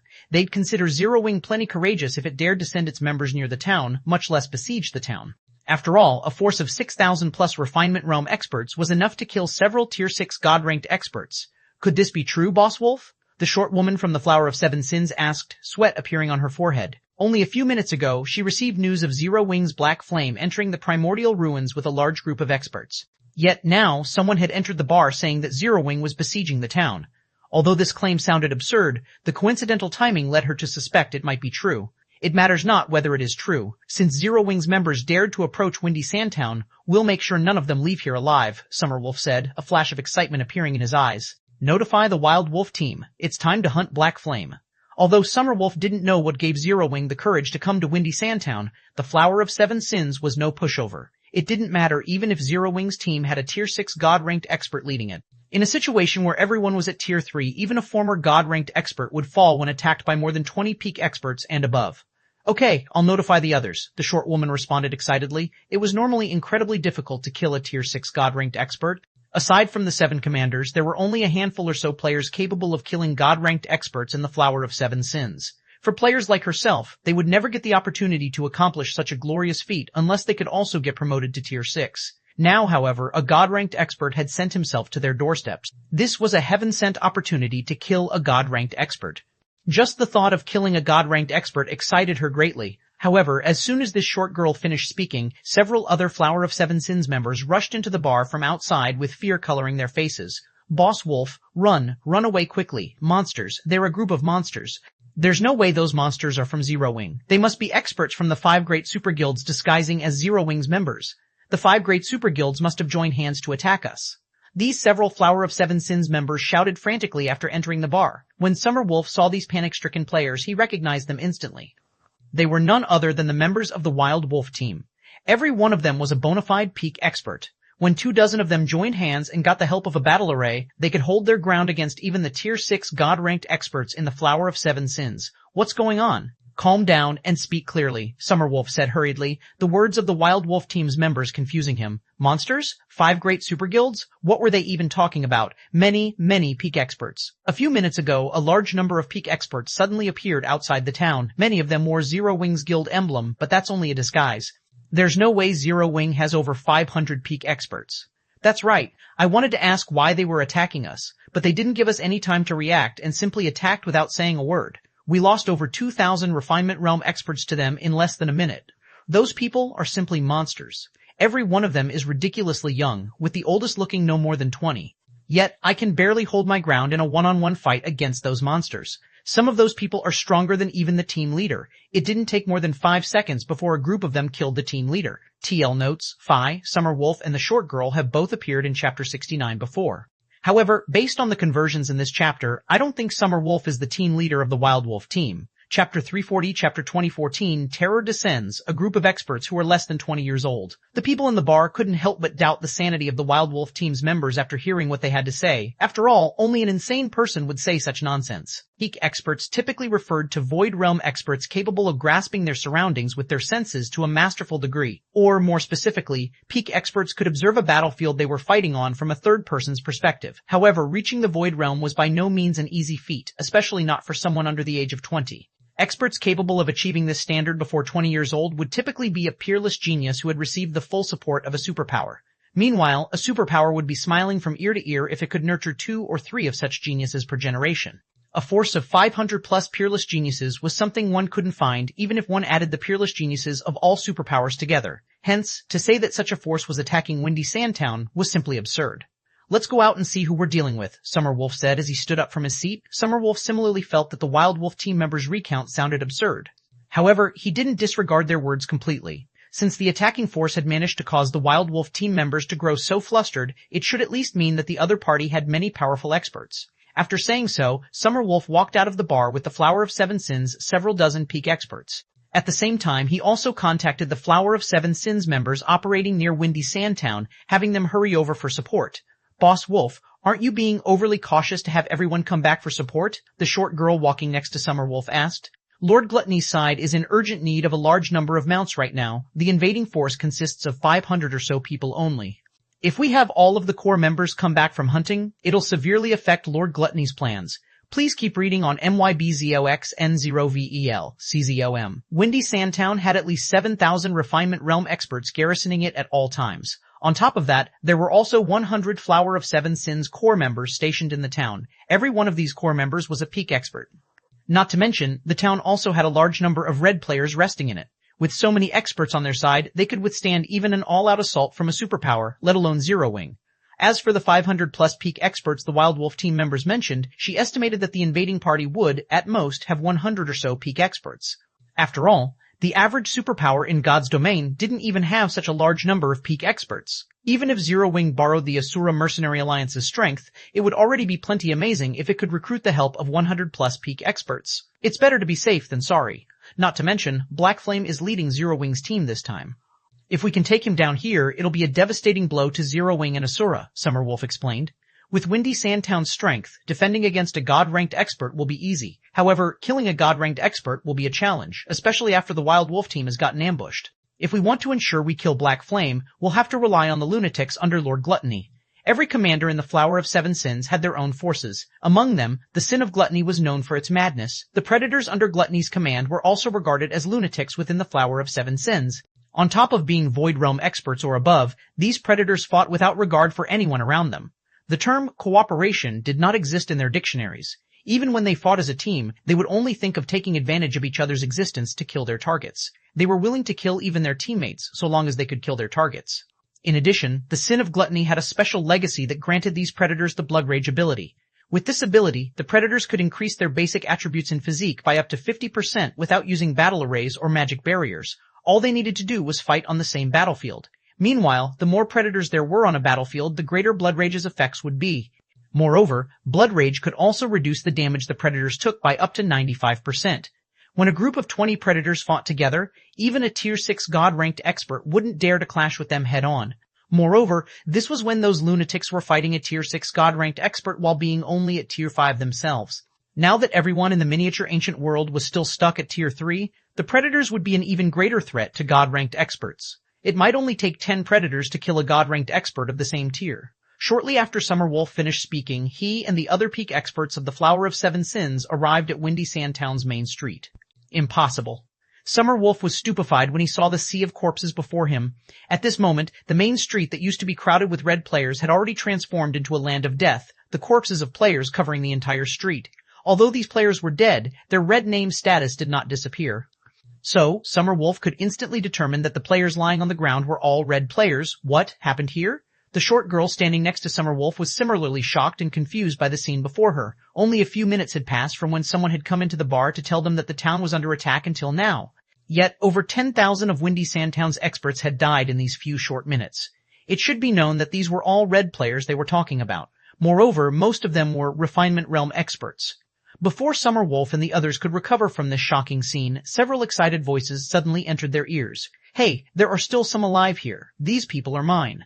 You guys stay away from them. Scram, I can feel that I'm already on the brink of a breakthrough. These people are mine. Alright, stop arguing. If we don't strike now, the others will notice. After a few verbal exchanges, a dozen or so figures jumped down from a nearby roof and began attacking Summer Wolf's group with wild abandon. You little punks are courting death. When Summer Wolf got a clear look at the figures charging at him, he found that every one of these attackers was a youth no more than 20 years old. Yet these youths were looking at him as if he were prey. He, who used to send shivers down the spines of countless experts in God's domain, had actually turned into prey in the eyes of these children.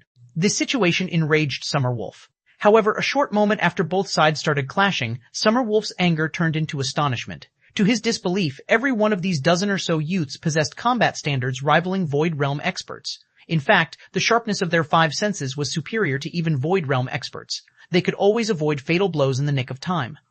After both sides traded blows for several rounds, it became apparent that the Flower of Seven Sins side had the advantage. Yet, no matter how the Flower of Seven Sins members tried, they simply couldn't kill the youths attacking them. No wonder the Wild Wolf team lost. Even I will need some time to kill these kids in a one-on-one fight, Summerwolf thought as he looked at the youths before him. At the same time, confusion filled his heart as he failed to understand how Zero Wing had managed to recruit so many peerless geniuses. It was obvious that none of these youths had reached the Void Realm. Their stances were full of holes, and their control over mana was crude, yet every one of them possessed extraordinary combat instincts that allowed them to dodge crucial attacks. It felt as if a third person was telling them how to move.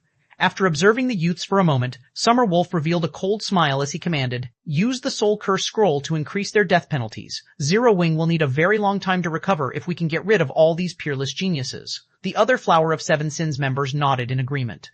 Although they didn't know how these youths had managed to kill so many people in Windy Sandtown, they could at least avoid returning empty-handed if they could kill these peerless geniuses from Zero Wing. Subsequently, some of the Flower of Seven Sins core members took out a dark gray magic scroll from their bags. However, just as they were about to activate the magic scrolls, more players started appearing all around them. In less than 10 seconds, more than 200 players had appeared around the Flower of Seven Sins members. Meanwhile, in addition to looking very young, every one of these players gave off a very dangerous feeling. Chapter 3411, Chapter 215, This is only the beginning. This, impossible. Why are there so many peerless geniuses? Did the 5 great super guilds really join hands to target us? The Flower of Seven Sins members were in utter shock and disbelief when they saw the increasing number of youths gathering on the main street. For veteran experts like themselves, this wasn't the first time they had seen a force of several hundred peak experts. However, it was a different story for a force of several hundred peerless geniuses. Anyone with a certain degree of understanding about God's domain's various superpowers would understand just how heavy and scary the weight of several hundred peerless geniuses was. This was no longer a force any individual superpower was capable of mustering. In fact, even if the 5 great super guilds banded together, it was highly unlikely they could form such a large team of peerless geniuses. After all, peerless geniuses were essentially the favored children of heaven. Every one of them had a great chance of reaching Tier 6 in the future.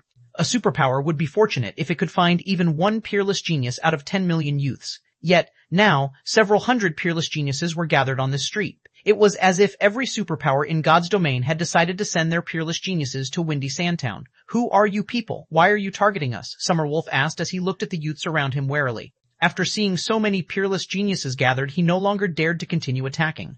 "May I know what the Flower of Seven Sins has done to offend you? Could there be some sort of misunderstanding?" When the other Flower of Seven Sins members saw Summerwolf trying to communicate with the other side, they promptly put away the Death Curse scroll in their hands, afraid their actions might cause unnecessary misunderstandings. Please keep reading on MYB0XNOVL. There was no way such a large number of peerless geniuses had come from a single superpower. There must be numerous superpowers behind them.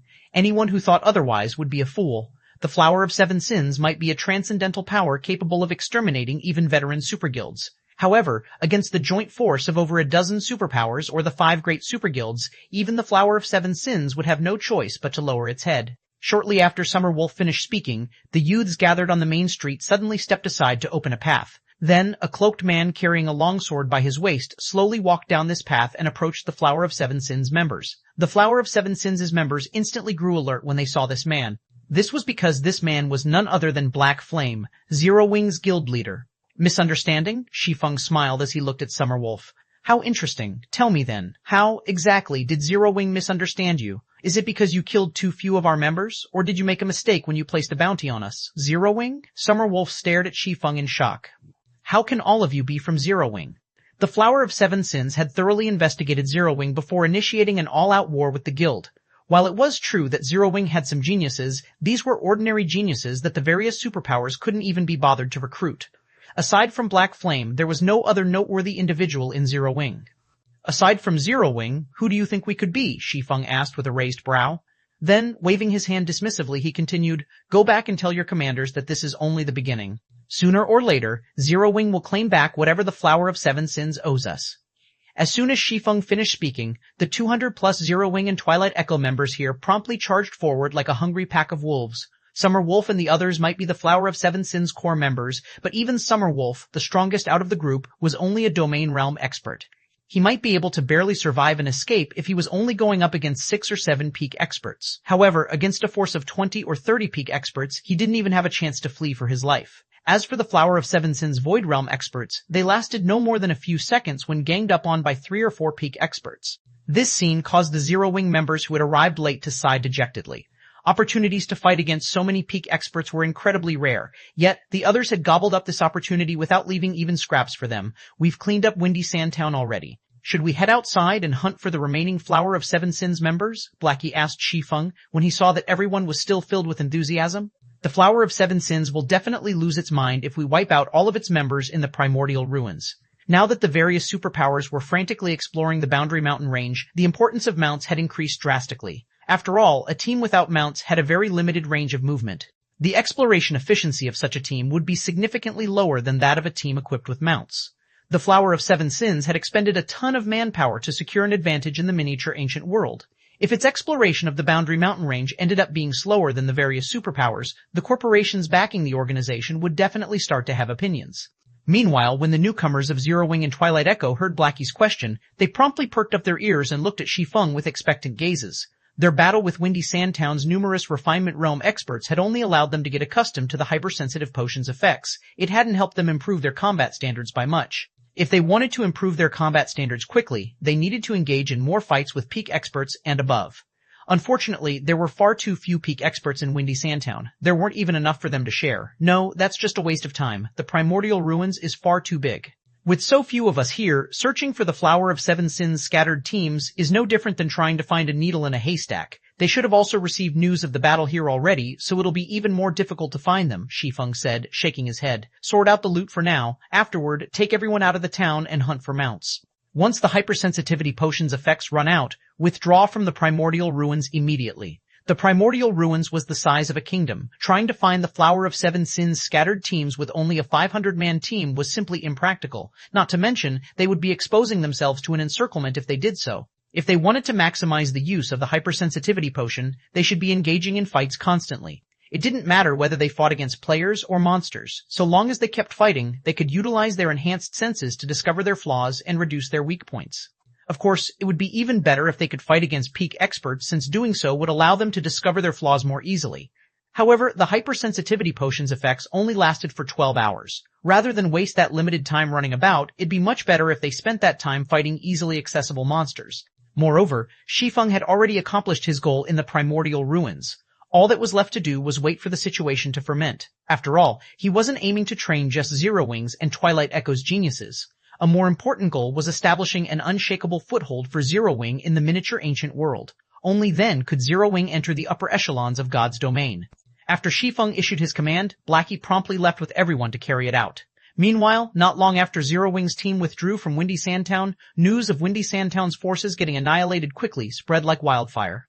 Chapter 3142, Chapter 216, Famous Abyssal Star City, Asura Mercenary Alliance's headquarters. Due to the clash between the Asura Mercenary Alliance and Flower of Seven Sins, many independent experts and adventurer teams had chosen to leave the Mercenary Alliance and flock to the guild towns that had sprung up around the Boundary Mountain range recently. As a result, Asura's once lively headquarters had become a lot quieter. Currently, the only people that could be seen in the football field-sized lobby were players from the various first-rate powers and superpowers. Meanwhile, these players were either turning in the quests they had completed or waiting to exchange the last few remaining lineage crystals in Asura's warehouse. Another guild has withdrawn from Asura after exchanging a lineage crystal, Elder Lu. Going by this trend, several other guilds that are close to accumulating enough contribution points will most likely withdraw from the Mercenary Alliance in the next few days. Should we raise the exchange price? Blue Sheath, clad in dark gray leather armor, asked Lu Wusheng, a frown appearing on her face when she saw another guild's team leaving the building after exchanging a lineage crystal. She had seen this scene multiple times over the past few days. Although the Asura Mercenary Alliance was holding its ground against the Flower of Seven Sins thanks to the lineage crystals, the supply of lineage crystals was limited. Moreover, as more and more players started to reach level 110, the various powers had also shifted their focus to exploring the Boundary Mountain range. As a result, many teams that saw no hope of exchanging a lineage crystal before its supply ran out had swiftly withdrawn from Asura. As for the various powers and teams that remained in Asura, they weren't optimistic about the Mercenary Alliance's future either. Hence, they similarly planned to withdraw from the Mercenary Alliance after accumulating enough points to exchange Asura's last few lineage crystals. In the current juncture where the various powers were competing fiercely in the exploration of the Boundary Mountain range, if Asura were to lose the support of these powers, it would definitely be put into a passive state when it came to exploring the Boundary Mountain range and resisting the Flower of Seven Sins. This is the rule that was set at the beginning. If we change it now, it will only create more problems for us, Lu Wusheng said, sighing deeply when he saw another power leaving Asura. It's especially true now that the entrance to the Boundary Mountain Range's second underground level has been discovered. If we put off any more experts, we might not have enough manpower to even get close to the second underground level's entrance, let alone explore it. Please keep reading on mybzrxnrvel.cem. Blue Sheath clenched her teeth in frustration when she heard Lu Wusheng's words. 2 days ago, a team had finally found the entrance to the Boundary Mountain Range's second underground level. Previously, players had already discovered clues pertaining to Tier 4 legacies in the Boundary Mountain Range's first underground level, which had, in turn, sparked a shocking war that involved over 100 powers. If not for the first underground level's special environment preventing those under the Refinement Realm standard from controlling their bodies properly, the number of players that had participated in that fight would have easily exceeded 10 million. Even so, that war had still involved over 200,000 players. Meanwhile, after more than a day of fierce battles, the various powers engaged in the war eventually split up and formed coalition forces. Each of the 5 great super guilds had formed its own coalition consisting of several other superpowers. Besides them, the Secret Pavilion and the Flower of Seven Sins had also formed their own coalitions. The Asura Mercenary Alliance had naturally formed a coalition as well. Although Asura's coalition wasn't as strong as the aforementioned 7 coalitions, with over 20,000 Refinement Realm experts serving as its base, Asura had still managed to secure itself a place in the first underground level. Only, due to the frequent clashes with the Flower of Seven Sins side, Asura's exploration progress was greatly affected. If the remaining powers in the Mercenary Alliance also chose to withdraw, Asura might not even be able to establish itself in the first underground level. While Blue Sheath was lamenting Asura's fate, the team that was originally making its way out of the lobby suddenly stopped. Several other adventurer teams that were in the midst of completing their withdrawal procedures from Asura were also called to stop their actions. Then, after these players exchanged a few words, they promptly canceled their withdrawal procedures and ran for the quest area instead. What's going on? Blue Sheath was puzzled by these adventurer teams' behavior. It had already become common to see adventurer teams withdraw from Asura these past few days. After all, in the current situation where Asura could offer very little benefit to these adventurer teams, it would be unwise to clash against the Flower of Seven Sins in the Boundary Mountain Range's first underground level. These people are merely seeking advantages while avoiding harm, Lu Wusheng said, suddenly smiling after reading a report he had just received. Seeking advantages while avoiding harm? Did something good happen for Asura? Blue Sheath asked strangely. Indeed. Lu Wusheng nodded, a hint of excitement flashing in his eyes. Around 15 minutes ago, Guild Leader Black Flame led a force of over 500 peak experts to eradicate the Flower of Seven Sins forces in Windy Sandtown. The Flower of Seven Sins' 3 commanders are enraged by this incident and have raised their bounty on Guild Leader Black Flame. They have also had all Flower of Seven Sins members operating in the primordial ruins to start moving in smaller groups. Guild Leader Black Flame led a force of over 500 peak experts to eradicate Windy Sandtown's forces? Blue Sheath widened her eyes in shock when she heard Lu Wusheng's words, her brain having difficulty processing this information. Windy Sandtown was an important stronghold for the Flower of Seven Sins in the primordial ruins. For this reason, the organization had garrisoned the town with at least 6,000 Refinement Realm experts at all times. On top of that, many Refinement Realm Red players were also using the town as their base of operations. Support us at Hosted Novel. Logically, even a superpower going all out would have no way of exterminating such a powerful force. Yet Zero Wing had accomplished this feat. Moreover, what was that about a force of over 500 peak experts? After all these years of development, Witch's Sin didn't even have 200 peak experts under its command. Yet Zero Wing had over 500 peak experts? I see. Lu Wusheng suddenly remembered the words Hidden Soul had said to him previously, realization dawning upon him. Then he revealed a bitter smile and said, "So that's why Chief Administrator Soul wasn't worried about Zero Wing. If Zero Wing has a force of over 500 peak experts, even the Flower of Seven Sins will have to treat it with caution." However, what Lu Wusheng didn't know was that the real reason the Flower of Seven Sins had reacted so cautiously didn't lie in the fact that Zero Wing had over 500 peak experts. Instead, it was because every one of these peak experts was under 20. This had frightened the Flower of Seven Sins' leadership into commanding the organization's members to spread out. Guild Leader Black Flame has called for all powers with a seat in Asura to gather for a meeting in the top-floor conference room, Elder Lu, Blue Sheath said after reading a message she had just received. Then, with a stern expression, she continued, "He says he is going to discuss launching an all-out war against the Flower of Seven Sins. Guild Leader Black Flame wants to have Asura start an all-out war at this juncture." Lu Wusheng frowned when he heard this. Is he crazy?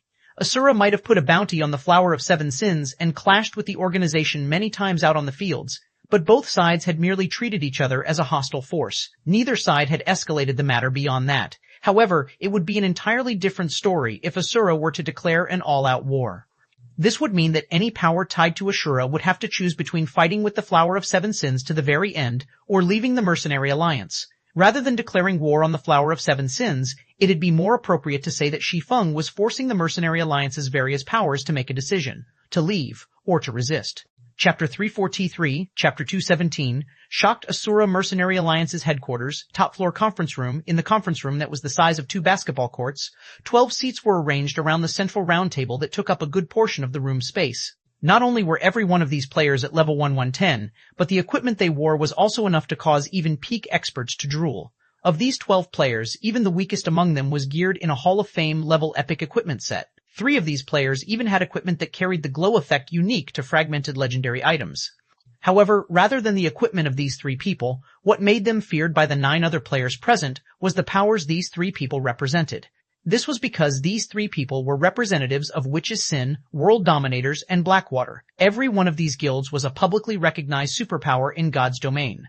Blackwater, in particular, was not only the ruler of the Iron Empire on the main continent, but it was also publicly recognized as one of the 10 great guilds in God's domain. It was also because of Blackwater joining the Asura Mercenary Alliance that the Flower of Seven Sins had suffered as much damage as it did. Elder Lu, what do you think Guild Leader Black Flame is trying to do?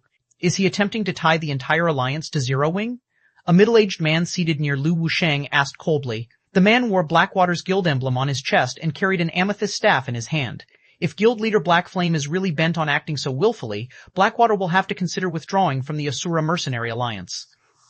Don't be so hasty, Brother Jingyang. Didn't Guild Leader Black Flame gather here to discuss this matter? Lu Wusheng said, smiling as he looked at the middle-aged man named Jingyang. Not to mention, the Flower of Seven Sins has taken things too far this time. Even if we don't wage an all-out war against the Flower of Seven Sins, we should still think of a way to deal with it. Otherwise, we'll have trouble doing anything in the Boundary Mountain Range. This isn't a difficult problem to solve. So long as we withdraw from the fight between Asura and the Flower of Seven Sins, the Flower of Seven Sins naturally wouldn't continue finding trouble with us, Jingyang said disdainfully. I heard that this matter all started because of a problem between Zero Wing and the Flower of Seven Sins. Rather than try to continue taking advantage of the Alliance's strength, Guild Leader Black Flame should consider changing the benefits offered by the Alliance. Please keep reading on MYB0XN0VL, CZRM. More and more guild towns are appearing near the Boundary Mountain Range now. Although the environment in these towns is vastly inferior to Abyssal Star City's environment, they will offer all guilds who join them a temporary residence. Yet, despite all our contributions to Asura, the only ones who have residences in Abyssal Star City are Zero Wing and Witch's Sin. Don't you think this is unfair? The several first-rate guild representatives present nodded their heads in agreement when they heard Jingyang's words. To those with an administrative seat in the Asura Mercenary Alliance like themselves, it was no longer a secret that Black Flame was the Mercenary Alliance's spokesperson. Or, more specifically, Black Flame was responsible for establishing the Asura Mercenary Alliance. Meanwhile, if they were asked whether a great power was backing the Asura Mercenary Alliance, the answer would be a yes and no. After all, the power behind Black Flame was based in another god's domain, not their miniature ancient world. The help it could offer to the Mercenary Alliance was considerably limited. Now that Asura was already running out of lineage crystals, the only things the Mercenary Alliance had to offer were Abyssal Star City's temporary guild residences. If the Mercenary Alliance couldn't offer them these residences, it'd be pointless for them to continue clashing against the Flower of Seven Sins. Lu Wusheng's complexion turned a little ugly when he heard Jingyang's words. Although he had long since known that these powers with administrative seats in Asura were only trying to obtain more benefits from the Mercenary Alliance, he didn't think their greed would be so insatiable. The residences of Abyssal Star City were different from the various guild towns' temporary teleportation points. The city only had a limited number of residences available. Not to mention, Witch's Sin had thoroughly tied itself to Zero Wing's ship to acquire its residence in Abyssal Star City. Meanwhile, of the powers with administrative seats in Asura, aside from the Star Alliance, Mysterious Moon, and Hundred Flower Palace, everyone else was here solely for Asura's lineage crystals. They had practically exchanged everything good that the Mercenary Alliance had to offer. As for the matter of clashing against the Flower of Seven Sins, that was nothing but an excuse. Most of the Flower of Seven Sins members that these powers had killed were merely the organization's outer members. The loss of these outer members was of no significance to the Flower of Seven Sins. Meanwhile, the Flower of Seven Sins had also formed a tacit understanding with these powers and likewise targeted only their normal members. Never had the Flower of Seven Sins touched these powers' core members. Yet, despite knowing the act these powers were putting on, there was nothing Lu Wusheng could do about it. If Asura didn't have the help of these powers, particularly Blackwater and World Dominators, The Mercenary Alliance couldn't even set foot into the Boundary Mountain Range. This was also why Lu Wusheng felt that Shi Feng's actions were a little too crazy this time. While making these fence-sitters take a side right now might reduce the number of leeches attached to it, the departure of these powers would also cause Asura's strength to plummet. This, in turn, would make Asura an easier target for the Flower of Seven Sins. You want a residence in Abyssal Star City? Not a problem. At this time, the doors to the conference room suddenly opened. Then, under everyone's gaze, Shi Feng walked into the room and smiled, saying, "So long as you become an affiliated guild of Zero Wing or pay a contribution of 30,000 units of 7 Luminaries crystals per month, I can let you have a temporary residence in Abyssal Star City." Becoming an affiliated guild or pay a monthly contribution of 7 Luminaries crystals? Jing Yang laughed when he heard Shi Feng's words. What a big appetite you have there, guild leader Black Flame. Or do you think you can go against the Flower of Seven Sins by yourself now that you have the help of 500 peak experts? Several of the other representatives nodded in agreement with Jing Yang's words. Peak experts and apex experts cost an astronomical amount of resources to maintain and develop. Otherwise, the various superpowers wouldn't have only so few Tier 6 God-ranked experts, despite having so many peak and apex experts under their command. Zero Wing's 500 plus Tier 3 peak experts might be powerful now, but that wouldn't necessarily be the case in the future. As time went on and players continued leveling up, unless Zero Wing could ensure that its peak experts kept up with other peak experts in terms of weapons, equipment, skills, and spells, it wouldn't matter even if these peak experts retained their combat standards. Their combat power would quickly fall behind other peak experts. Take the current situation where the various powers were fiercely competing over Tier 4 promotion resources, for example. If Zero Wing couldn't get its hands on any of these promotion resources, it didn't matter how many Tier 3 peak experts it had under its command. No amount of Tier 3 peak experts could compare to one Tier 4 peak expert. Meanwhile, their various powers were crucial in determining whether Asura and Zero Wing could get their hands on those Tier 4 promotion resources. The Boundary Mountain Range's underground area had a harsh environment that drastically increased players' stamina and concentration consumption. Fighting in the underground area was similar to fighting in the real world. Even Tier 6 God-ranked experts could, at most, kill 100 players before running out of stamina and concentration. Once they exhausted themselves, they'd be helpless to the point where even ordinary players could kill them. A force of 500 plus peak experts might seem very strong, but such a force could do very little in the Boundary Mountain Range's underground area. A force of 500 peak experts might not even be worth as much as a force of 5,000 Refinement Realm experts in the underground area. This was also why Asura could secure a place for itself in the Boundary Mountain Range's first underground level despite having very few peak experts. You don't need to concern yourselves with this, Shi Feng said nonchalantly. I have only called you all here today to inform you that the Asura Mercenary Alliance will openly start a full-scale war with the Flower of Seven Sins. If you are willing to stay with Asura, grow with Asura, and fight against the Flower of Seven Sins, we are more than willing to welcome you. If not, we will not force you to stay. After saying so, Shi Feng didn't even bother to look at everyone's reactions as he turned around and left the conference room, leaving everyone in the conference room in a daze. Chapter 344, Chapter 218, Gods He Left? He left? Just like that? Jing Yang and the others in the conference room were taken aback when they saw Shi Feng leaving so abruptly and without showing any care about whether they withdrew from Asura. Even Lu Wusheng was stunned by this development. The current Asura Mercenary Alliance relied mainly on world dominators and Blackwater to resist the Flower of Seven Sins. If these two super guilds withdrew from the Mercenary Alliance, Asura would most likely lose the ability to maintain its foothold in the Boundary Mountain Range's underground area. When that happened, Asura could only watch as the Flower of Seven Sins' many experts got promoted to Tier 4 and widened the gap between their two powers even further. After a moment of silence, Jing Yang turned to the elderly man from World Dominators and asked respectfully, "What do you think of this situation, Elder Sword? Could Black Flame really be planning on entering the underground area with only 500 peak experts?" Jing Yang could ignore the opinions of Witch's Sins Lu Wusheng since the other party was only a Tier 5 expert even at his peak. While Jing Yang had also been a Tier 5 expert during his peak, he was much younger than Lu Wusheng. He still had a chance at getting promoted to Tier 6, but Lu Wusheng's chances of reaching Tier 6 were most likely non-existent with his advanced age. However, it was a different story for World Dominator's Thousand Swords. Not only was Thousand Swords the great elder of World Dominators, but he was also a bona fide Tier 6 sword god at his peak. He was an existence who had truly stood at the apex of God's domain before coming to the miniature ancient world. If that person from the Sin of Gluttony wasn't there, Black Flame might stand a chance, Thousand Swords said. Then he shook his head and continued, "But with that lunatic garrisoning that place, Black Flame stands no chance. Not to mention, aside from that lunatic, several other old friends are there as well. Even if Black Flame and I join hands, we are unlikely to come out of that place alive. Sure enough, our investigation results are similar. Jing Yang wasn't particularly surprised when he heard Thousand Swords answer. Black Flame has no idea how deep the waters are in the Boundary Mountain Range's underground area. He thinks he can act fearlessly with just one God-ranked expert and 500 peak experts. Please keep reading on mybzoxnnovl.com. Now that the War of Worlds was coming closer and closer, the various superpowers had also started sending more experts into the miniature ancient world. Even Tier 6 God-ranked experts were mobilized.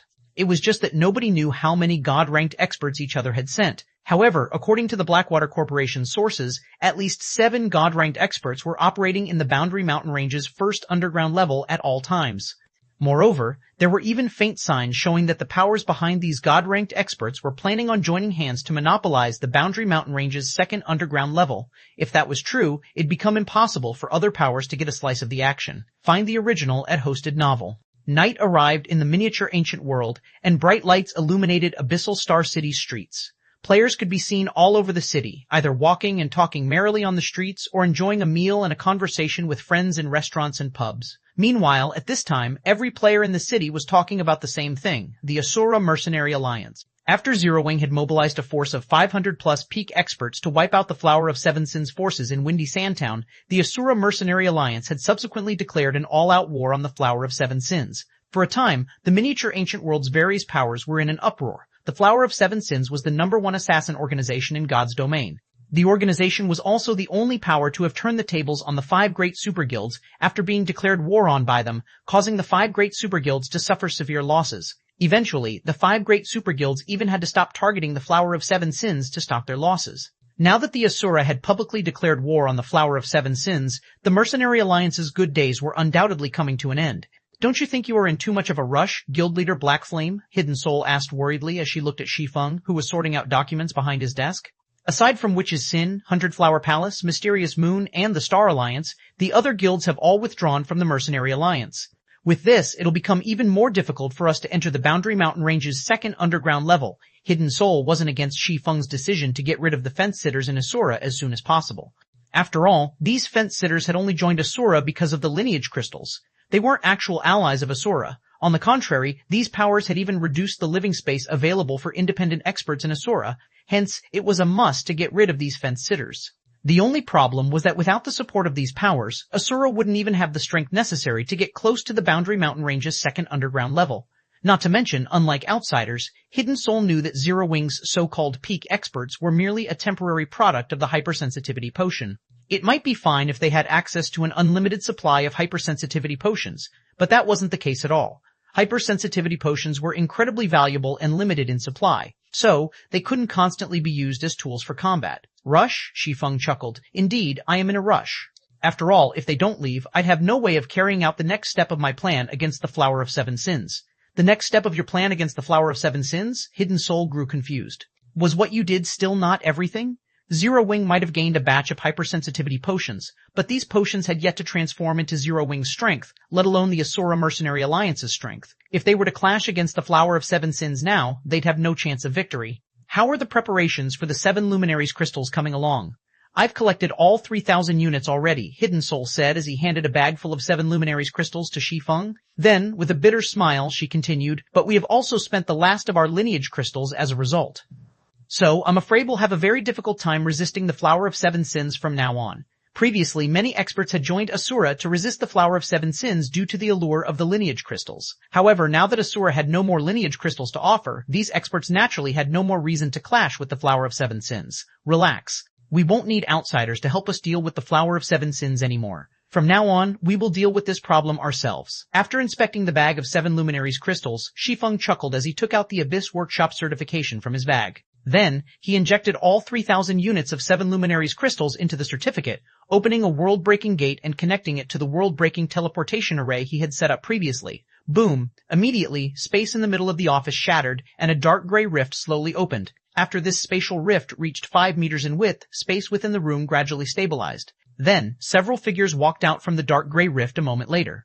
Is this the world outside the stratified abyssal realm? Chapter 345, Chapter 219, 8th Great Power. Several figures walked out of the dark gray rift one after another. Upon seeing these figures, Hidden Soul's eyes widened in shock. This was because the people who had walked out of the rift were none other than the members of the Glimmer Adventurer team and the Purple Light Chamber of Commerce. Both organizations were powers based in the stratified abyssal realm's Slumber City. Although only 7 people had stepped through the rift, every one of these 7 people had combat standards at the World Tower's 3rd floor standard or higher. They were all existences that even the various superpowers would find tricky to deal with. More specifically, every one of these 7 people was an expert who had gained the Temple Knight status. It was incredibly difficult for players to gain the Temple Knight status in the stratified abyssal realm. This was the case even for 3rd floor experts. Out of all the 3rd floor experts in Slumber City, only around 1/5 of them had managed to pass the trial to become a Temple Knight. Meanwhile, every official Temple Knight possessed combat standards rivaling Tier 6 God-ranked experts, with some even surpassing God-ranked experts. Not to mention, Slumber City's #1 expert was even among the 7 people who had stepped out of the rift. The Glimmering Sword, Laura Crater. Laura Crater was a monster whose strength was shrouded in mystery. She was also the only expert whose strength Hidden Soul had failed to see through. In addition to Laura Crater, the 3 vice commanders of Glimmer standing behind Laura also possessed extraordinary strength. Hidden Soul could feel an intense pressure coming from the 2 men and 1 woman. Out of the 3 vice commanders, the 3-meter-tall middle-aged man that looked like a bear gave off a presence that was just as strong as Solitary Soul, the commander of the Death Curse Adventurer team. If these 4 moved together, Hidden Soul doubted that there'd be anyone who could go against them. It was especially true considering all 4 of these people had already reached level 120 and were equipped with at least 2 or 3 fragmented legendary items. In terms of equipment standards, they undoubtedly stood at the top of the current miniature ancient world. One, please keep reading on MYB0XNZRVEL, C0M. Why is the mana density here so much lower? Wordless Ember, a level 116 swordsman from Purple Light, muttered as he looked around in confusion. Wasn't the world outside supposed to be much better? According to the rumors circulating in the stratified abyssal realm, there existed a much more expansive world outside the stratified abyssal realm. Meanwhile, this outside world was vastly superior to the stratified abyssal realm in many aspects. However, based on his senses, Wordless Ember found that the density of the mana inside this office was much lower than the mana in the stratified abyssal realm. He even wondered if he had returned to the starting zone for a moment. This should be outside the stratified abyssal realm. While the mana density is indeed lower, the elemental composition of the mana here is much more complex. The dark element only makes up a small percentage, so using dark skills and spells won't bring us any more advantages. Moreover, I can feel that the restriction on mana has lessened significantly.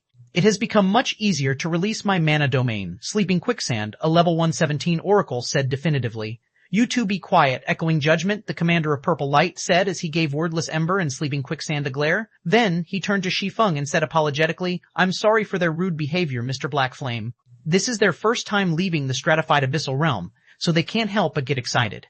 Although many rumors mention the possibility of leaving the stratified abyssal realm floating about in the stratified abyssal realm, none had ever been verified. When Shi Feng had told him that he could bring people out of the stratified abyssal realm, Echoing Judgment had thought that Shi Feng was joking with him. After all, it was the dream of countless players to leave the stratified abyssal realm. Even the Dark Sanctuary's various powers didn't have a way to do so. So, there was no way Echoing Judgment could take Shi Feng's words seriously. However, it also didn't make sense for him to trick the Purple Light Chamber of Commerce. After all, on top of Shi Feng's status in Slumber City, Zero Wing was also currently receiving the full support of the Glimmer Adventurer team. When it came to resources, Glimmer was leagues ahead of Purple Light. This was also the case in terms of combat power. Hence, despite his doubts, Echoing Judgment had agreed to Shi Feng's offer to bring some of Purple Light's members out of the stratified abyssal realm periodically. In exchange, Purple Light would join the Asura Mercenary Alliance and fully support Zero Wing's endeavors in the stratified abyssal realm. Subsequently, following the terms of their agreement, Echoing Judgment brought Wordless Ember and Sleeping Quicksand to Zero Wing's shop, which was established on one of Slumber City's golden lands. Then, after waiting for nearly a day, just when he started to wonder whether Shi Feng had tricked them, a spatial rift suddenly opened inside the shop's secret room. Moreover, this rift had actually brought them out of the stratified abyssal realm. This place might be outside the stratified abyssal realm, but it is still only a miniature ancient world. So, the mana density here is indeed inferior to the stratified abyssal realm. However, there is no level limit here, Shi Feng explained. You can also break through the limits of Tier 3 and ascend to higher tiers.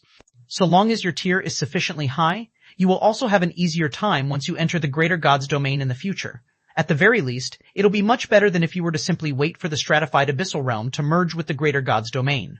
There are no level and tier limits? Wordless Ember's eyes glowed with excitement. The stratified abyssal realm's level and tier limit might have been fine if they weren't aware of the existence of higher levels and tiers. However, there existed tier 4 NPCs in the stratified abyssal realm. Meanwhile, any player who had seen the strength of tier 4 NPCs would be lying if they said they weren't interested in getting promoted to tier 4. Meanwhile, when the 4 people from Glimmer heard Shi Feng's words, they had similarly shown hints of excitement on their faces. However, unlike Purple Light's members, Glimmer's members weren't surprised by the miniature ancient world's inferior mana density. It was as if they had expected this situation, their faces strangely calm when they sensed their surrounding environment. Here is the information on this miniature ancient world. Take a look at it while you rest here for a while. You'll have many things you need to do afterward, Shi Feng said as he handed the 7 people a compilation report on the miniature ancient world. Then, he left the office before Hidden Soul could even react to this unexpected development. Morning the next day, the sun rose in the miniature ancient world and shined its rays onto Abyssal Star City. After losing the various powers' support, the number of players frequenting the Asura Mercenary Alliance's headquarters had fallen by more than 80%. The number of Refinement Realm experts picking up quests in the quest area had also reduced to an unimaginable level. Meanwhile, inside the top-floor conference room, the round table that originally had 12 seats arranged around it currently had only 4 remaining. The conference room sure has become a lot quieter now that those guilds are gone, Galaxy Past said, sighing as he looked at the somewhat empty conference room. Although we now have a lot less competition, it has also become a lot more difficult for us to face the Flower of Seven Sins. Galaxy Past had some matters he needed to deal with previously, so someone else had attended the previous conference in his place. However, he didn't think such an unexpected development would take place during the conference he had missed. The departure of World Dominators and Blackwater instantly caused the Asura Mercenary Alliance to lose its place in the Boundary Mountain Range.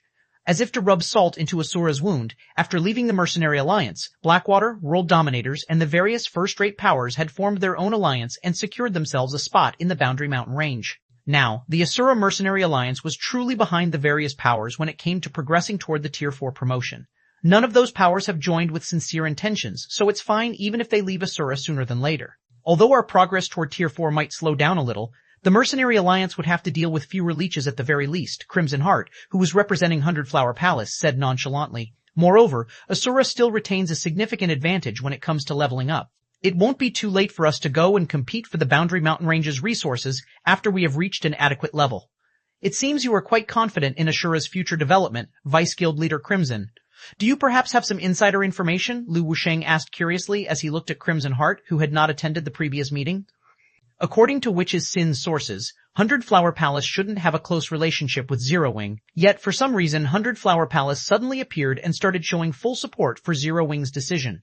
It had even gone as far as to invest all of its experts into resisting the Flower of Seven Sins and completing the Asura Mercenary Alliance's quests to secure itself an administrative seat in Asura. It was as if Hundred Flower Palace possessed some kind of unknown confidence toward the Asura Mercenary Alliance. It didn't even show any concern toward Asura launching a full-scale war. This behavior was truly cause for suspicion. It's not really insider information. I'm sure it won't be long before Guild Leader Black Flame tells it to you himself, Crimson Heart said with a faint smile. After experiencing the trip to the stratified abyssal realm, Crimson Heart was very confident in the Asura Mercenary Alliance's future. So long as Asura could receive a stable supply of hypersensitivity potions, given enough time, it absolutely would not have any trouble resisting the Flower of Seven Sins in the future. Asura might even become the 8th great power in the miniature ancient world. Guild Leader Black Flame will tell us himself. Lu Wusheng and Galaxy Past were confused by Crimson Heart's words. They couldn't understand why Crimson Heart was so confident that Asura could go up against the current Flower of Seven Sins. At this time, the doors to the conference room suddenly opened. Then, Shi Feng entered the room with a man and a woman following him. The man was a robust middle-aged man, while the woman was a rare beauty with long light blue hair. Upon seeing the woman wearing a silver crown, Lu Wusheng, Galaxy Past, and even Crimson Heart were shocked. Level 120, the Glimmering Sword, TL Notes, 1-5E, the level 120, should be the thoughts of Lu Wusheng in Galaxy Past, while the Glimmering Sword should be Crimson Heart's thought bubble.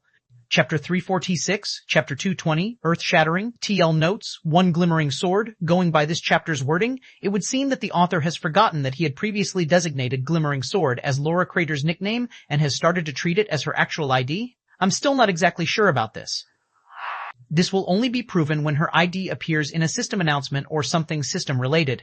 Black Flame's level is already more than astonishing. Even someone who has grinded non-stop and without even going offline since the miniature ancient world's launch would, at best, match his level. But level 120? Who is this woman?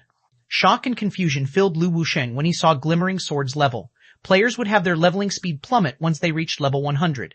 Even the main force members of the various superpowers grinding in a map with abundant monsters would need 2 or 3 days to level up once. Players' leveling speed would fall by another notch once they reached level 100 in the miniature ancient world. This was because monsters outside the boundary mountain range would not exceed level 120. Not to mention, the level suppression in the miniature ancient world was much stronger than on the main continent. Please keep reading on MYBZOX novel, COMBOX. In novel all calm overall, it should take at least another month of constant grinding for the various superpowers' main force members to reach level 120. Yet, the woman with light blue hair walking had already reached level 120, essentially surpassing the various superpowers' progress by a month. Moreover, since Glimmering Sword had already reached level 120, it meant that she could start exploring the core region of the Boundary Mountain Range's underground area and challenge her Tier 4 promotion. How many secrets is Black Flame hiding? Galaxy Past was similarly shocked when he looked at Glimmering Sword. In the eyes of the average player, reaching level 120 might not seem like a big deal. After all, it was only a difference of several levels. However, as the former guild leader of a first-rate guild, Galaxy Past understood the significance of reaching level 120. Glimmering Sword's appearance would definitely change the current status quo in the miniature ancient world. This was because reaching level 20 meant that Glimmering Sword could get promoted to Tier 4 before all other players. Meanwhile, so long as Glimmering Sword reached Tier 4, the Asura Mercenary Alliance would have an overwhelming advantage over the other powers. At that time, the Mercenary Alliance could monopolize the various resources available in the Boundary Mountain Range, and not even the 5 great super guilds would dare to have an opinion about it. Aside from Lu Wusheng and Galaxy Past, Crimson Heart from Hundred Flower Palace was similarly shocked to see Glimmering Sword. In fact, the degree of shock she experienced was even greater than Lu Wusheng and Galaxy Past. Didn't they say that the stratified Abyssal Realm's natives couldn't leave the stratified Abyssal Realm? Confusion filled Crimson Heart's mind as she looked at Glimmering Sword. After living in the stratified Abyssal Realm for 10 days, Crimson Heart had already gained a good understanding of the situation there. There was no question that the stratified Abyssal Realm's players possessed combat standards far surpassing the players of their god's domain. In fact, just the experts in Slumber City were more than enough to trample over the entire miniature ancient world. After learning about the strength of the stratified Abyssal Realm's players, Crimson Heart had naturally thought of recruiting some of these experts and bringing them to the miniature ancient world. However, after looking through all available information, she came to the conclusion that none of the stratified Abyssal Realm's native players could leave. Although there was a rumor mentioning that there might be a way to do so at the Dark Sanctuary, that was only a rumor that had never been verified. Hence, Crimson Heart couldn't even begin to fathom what means Shi Feng had used to actually be able to bring players out of the stratified Abyssal Realm. Meanwhile, after being in shock for a brief moment, Crimson Heart couldn't help but shudder in excitement. This was because she could already foresee the miniature ancient world's power structure undergoing a thorough change. At the end of these changes, the 5 great super guilds and the Transcendental Powers' Secret Pavilion and Flower of Seven Sins would likely become history. These two here are Commander Glimmering Sword and Commander Echoing Judgment, Shi Feng said, briefly introducing Laura Crater and Echoing Judgment to the others in the room. They will be joining Asura from today on. Each of them will also hold an administrative seat in Asura. Glimmering Sword and Echoing Judgment nodded and proceeded to do a brief self-introduction before taking a seat at the table. Despite Shi Feng abruptly announcing that Glimmering Sword and Echoing Judgment would each occupy an administrative seat in Asura, nobody present objected to the decision or found it unfair. This was because the levels of Glimmering Sword and Echoing Judgment had already mentioned a lot of things. There was also a high likelihood that the two had come from the so-called Zero Wing behind Shi Feng. At this point, it was already very obvious that the Asura Mercenary Alliance was an auxiliary power of Zero Wing. So, Zero Wing naturally had the authority to decide which power could join and hold an administrative seat in the Mercenary Alliance. Not to mention, the stronger the Asura Mercenary Alliance became, the more beneficial it would be for the powers tied to Asura. Let's start discussing our subsequent actions then, Shi Feng said after seeing that everyone was seated. Now that we have already declared an all-out war against the Flower of Seven Sins, we naturally have to do something to show for it. To ensure that we can make the Flower of Seven Sins truly feel the effects of our declaration of war, I plan to eliminate the Flower of Seven Sins' main force in the Boundary Mountain Range. A power's main force was usually responsible for raiding challenging monsters and exploring dangerous areas to secure advantages for the power they belonged to. Meanwhile, the death of even one main force member was enough to cause a power's heart to bleed. If a power's entire main force got wiped out, it would significantly impact the power's future development. Eliminate the Flower of Seven Sins' main force? Lu Wusheng and Galaxy Past were stunned by Shi Feng's words. Guild leader Black Flame, isn't this too crazy? Hurriedly, Lu Wusheng said, the Flower of Seven Sins' main force is currently being led by the Sin of Gluttony's commander. In addition, the several great alliances have already monopolized the second underground level. With Asura's current strength, we probably can't even get past the second level's entrance, let alone enter the second level to target the Flower of Seven Sins' main force. Due to the Boundary Mountain Range's unique environment, the quantity of experts had become much more important than quality. Moreover, because the Flower of Seven Sins main force operated in the Boundary Mountain Range's second underground level, they'd have to reach the second underground level before they could eliminate the Flower of Seven Sins main force. However, the various great alliances had already monopolized the second underground level. The average alliance couldn't even get close to it, let alone the Ashura Mercenary Alliance.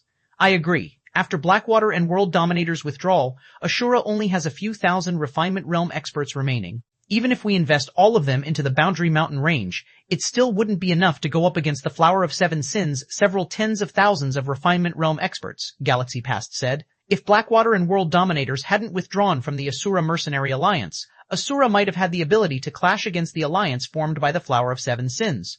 However, with the situation as it was, Asura had no hope of contending against the Flower of Seven Sins. Not to mention, the bounty the Flower of Seven Sins had put on Asura was still in effect. It might be a little crazy, but we aren't without a chance, Shi Feng said as he looked at Lu Wusheng and Galaxy Past. I don't plan on mobilizing a large number of Refinement Realm experts. Instead, we'll be sneaking into the second underground level with only a 100-man team. So long as we are fast enough, we can enter the second level before the great alliances can react. Sneak in with only a 100-man team? Lu Wusheng frowned when he heard Shi Feng's plan. The several great alliances might not have formed a blockade yet, and we can indeed move quickly in a 100-man team, but we'll have difficulty breaking through if we come across a 1,000-man team. If we get held down for too long, we'll only get surrounded and killed. Galaxy Past nodded in agreement, thinking that Shi Feng's plan was too crazy. Shi Feng might be a God-ranked expert, but the several great alliances similarly had God-ranked experts guarding the entrance to the second underground level. So, the Asura Mercenary Alliance had no advantages over the great alliances. Since guild leader Black Flame has already said so, 100 Flower Palace is willing to participate in this operation, Crimson Heart suddenly said.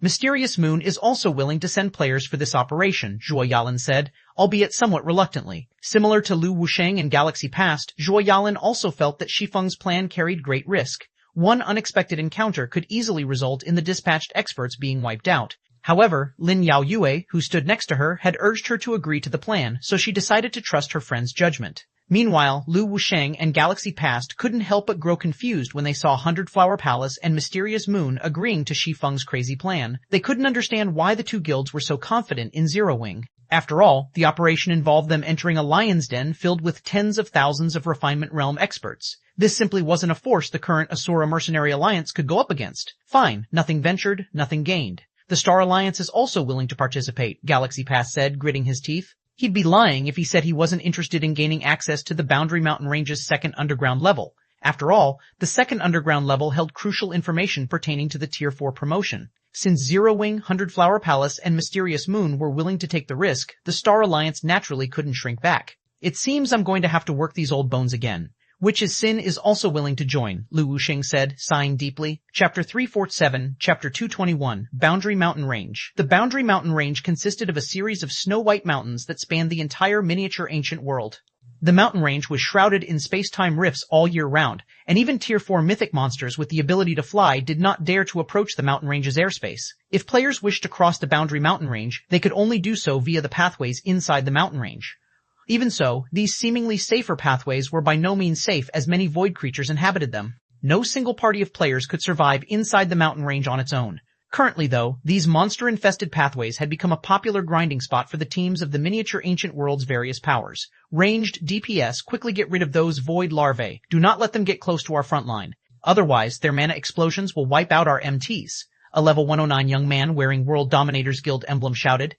MTs, activate your damage reduction skills. The Void Devourers are coming. At this time, several hundred level 113 Great Lord ranked Void Larvae and several dozen level 104 Grand Lord ranked Void Devourers could be seen charging at World Dominator's team.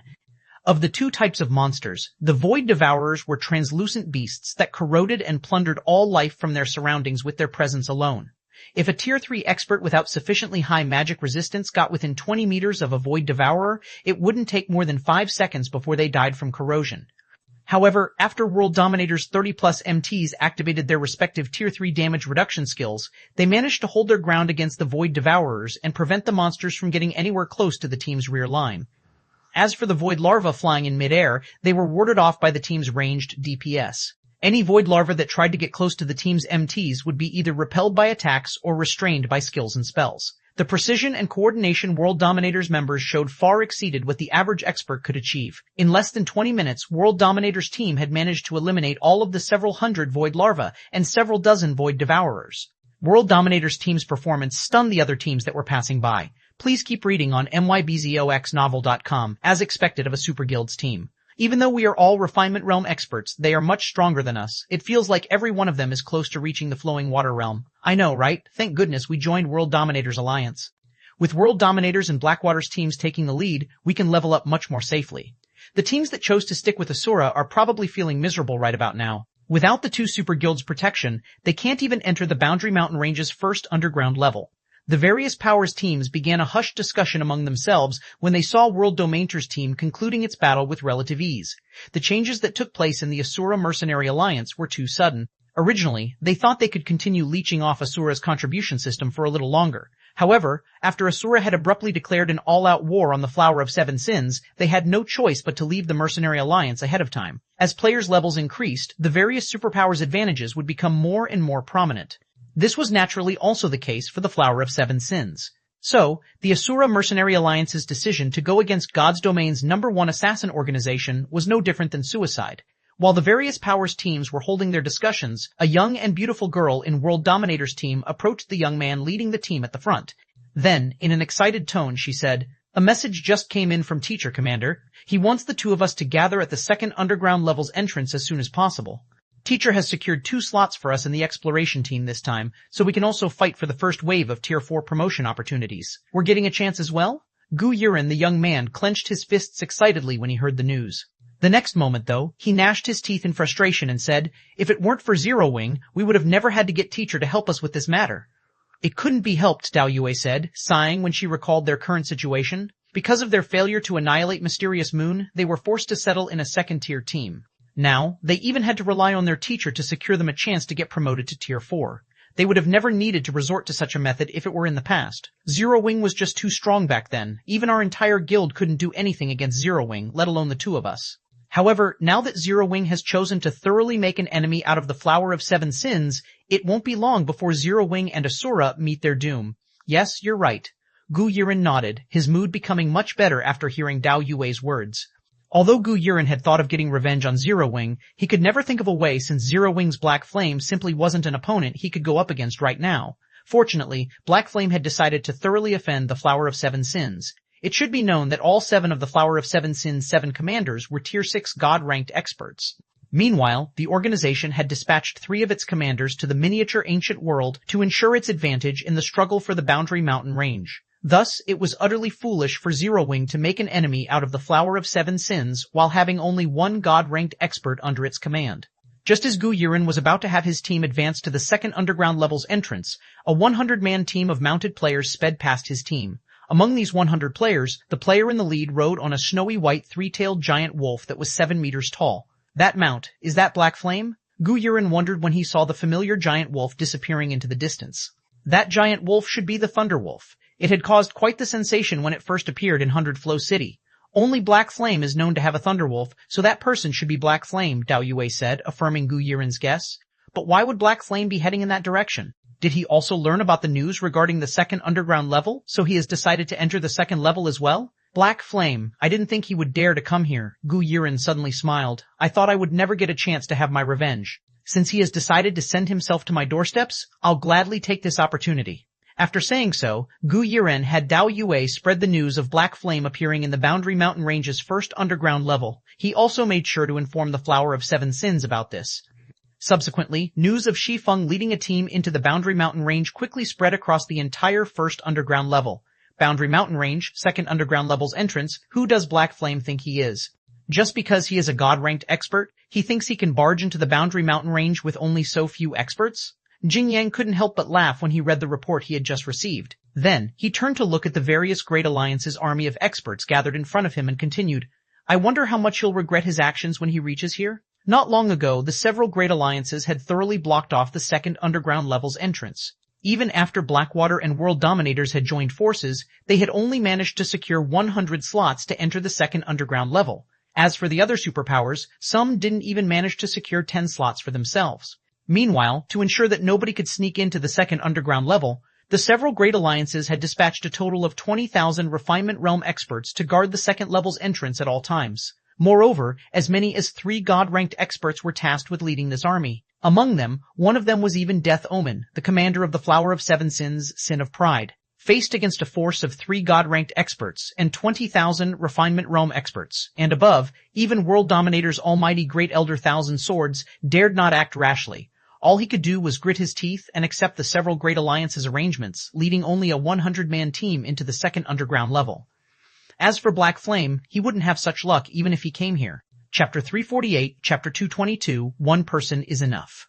Boundary Mountain Range, second underground level's entrance, currently a super-large magic barrier that covered a 1,000-yard radius and was maintained by 324 players had thoroughly enveloped the cavern that led to the Boundary Mountain Range's second underground level, a Crimson Demon Barrier. To think you 5 great super guilds would be willing to make such a huge investment. Thousand Swords, a white-haired old man who had reached level 110, exclaimed as he looked at the white-robed old man with a graying beard standing next to him. Even though he was around the same age as the gray-bearded old man, he dared not act rashly around the other party. This was because the old elementalist was ch175, the honorary elder of one of the 5 great super guilds' Solar Temple. When ch175 first entered God's domain, he was already an old monster only half a step away from the Beyond Domain realm. Now that 10 years had gone by already, combined with the abundant resources provided by Solar Temple, Thousand Swords couldn't even begin to imagine how strong ch175 had become. It was especially so now that ch175 was standing within a Crimson Demon Barrier. The Crimson Demon Barrier was a large-scale master magic array that required 324 master magicians to operate. It was one of the best master magic array in God's domain, and the materials required to form a Crimson Demon Barrier were enough to leave a huge hole in a first-rate guild's pockets. In exchange for the exorbitant operational costs, the Crimson Demon Barrier could reduce the basic attributes of even Tier 4 mythic monsters by 30% or more. The barrier was also incredibly sturdy, able to withstand hundreds of attacks from a mythic monster outside the barrier, and double that number from the inside. Moreover, players couldn't teleport while inside the barrier. Unless a Tier 5 player appeared, the Crimson Demon Barrier was essentially a small yet unshakable fortress. The second underground level is worth this price. ch175, who had reached level 112 already, said, a faint smile forming on his face as he looked at the Crimson Demon Barrier. Anyway, I'm quite surprised you would abandon the main continent. It seems World Dominators is quite invested in the miniature ancient world. Or have you reached a bottleneck and are trying to find a breakthrough here? Both, Thousand Swords said, not bothering to hide this information. What about you? Will Solar Temple really be fine letting its honorary elder come to the miniature ancient world? Or please keep reading on mybzxnovel.com. I'm old. The guild's youngsters are also becoming more and more talented with every subsequent generation, so I'm confident in leaving the guild in their hands, ch175 said, chuckling. Also, it honestly relieves me that World Dominators has withdrawn from Ashura. Otherwise, fighting you is going to be a headache. Even if you don't have to fight me, you'll probably still be getting a headache in a moment, Thousand Swords said, curling his lips. He did not believe anything that ch175 had said about getting a headache from fighting him. Are you talking about Zero Wing's Black Flame? Curiously, ch175 asked, is he very strong?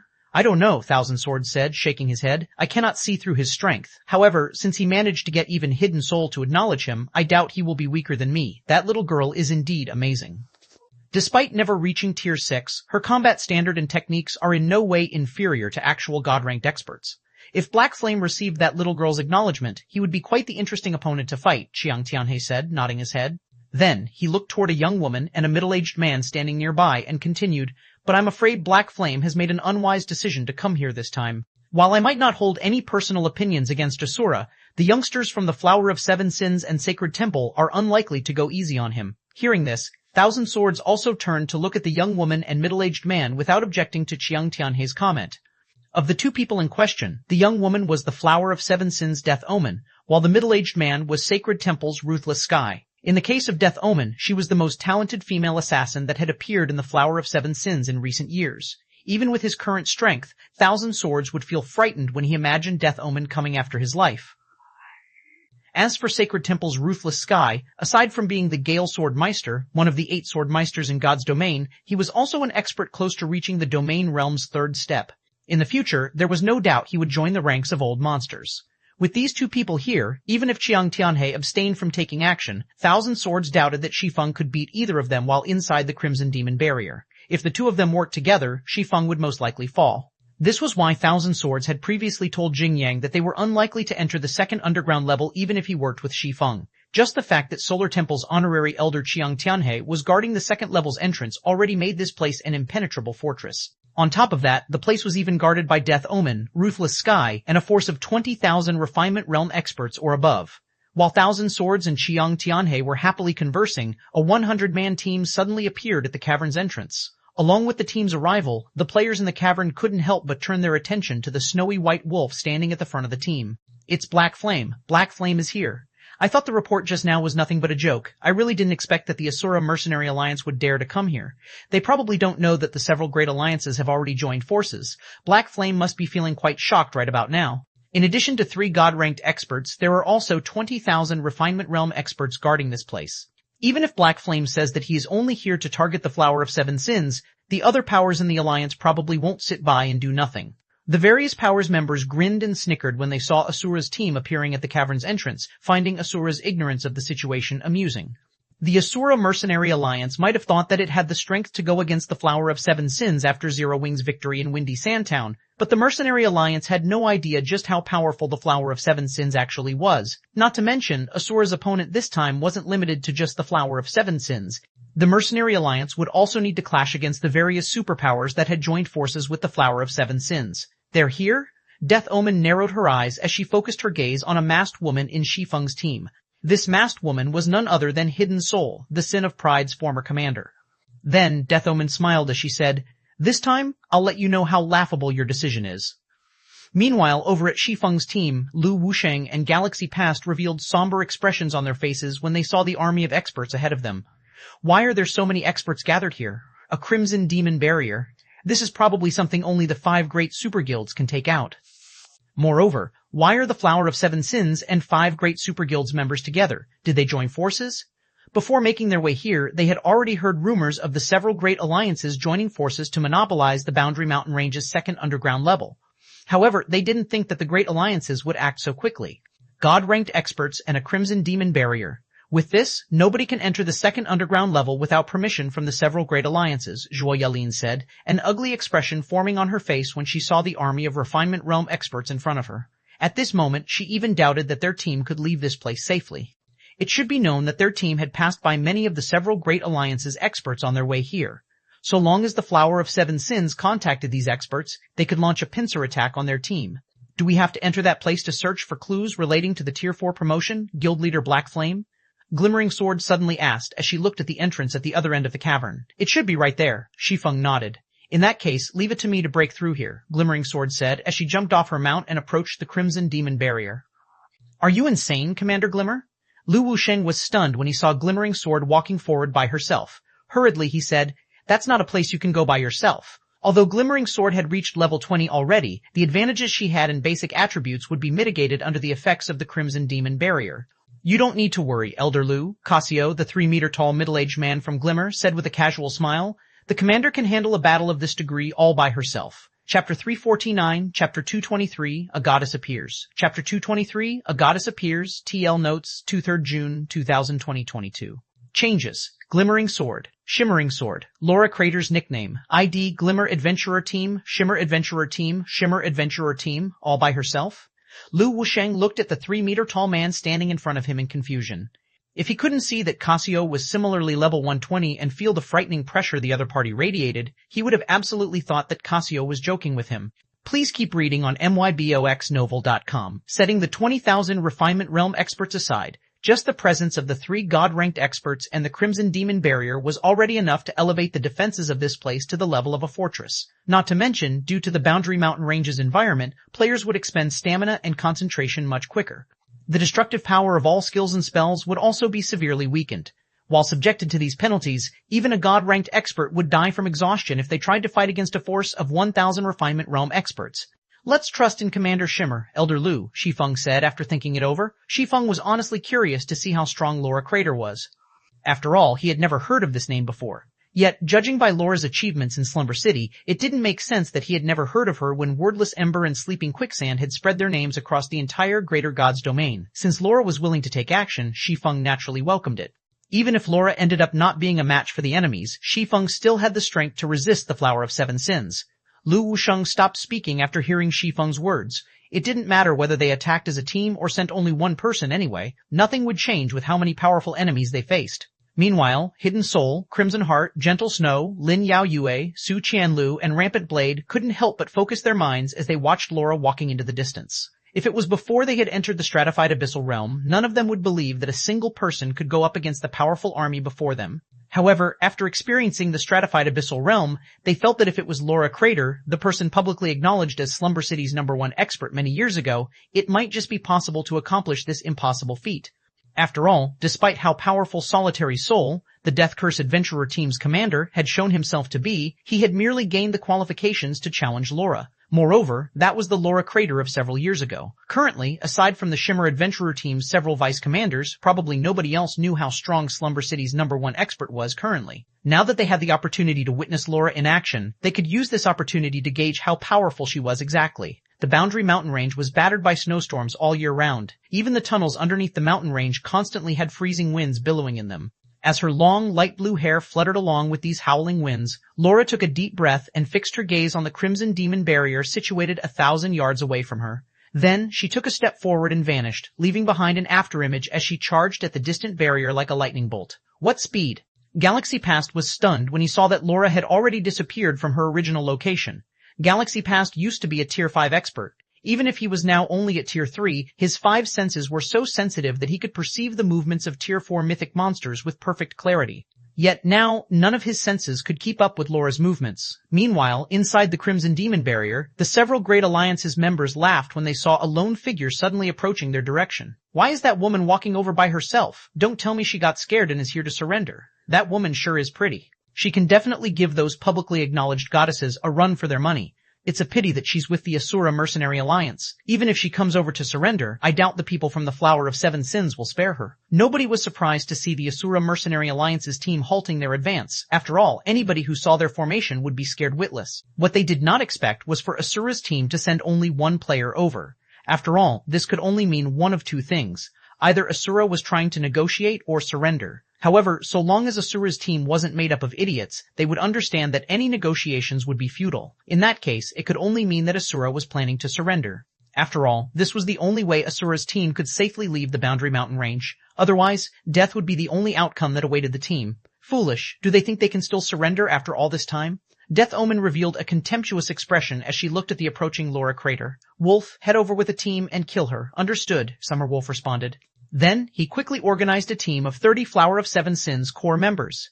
In the Boundary Mountain Range, such a team was more than enough to kill a God-ranked expert. However, before Summer Wolf and his chosen teammates could get on their mounts, Laura Crater suddenly vanished from everyone's vision, leaving behind only an afterimage and a streak of flowing light. A God-ranked expert?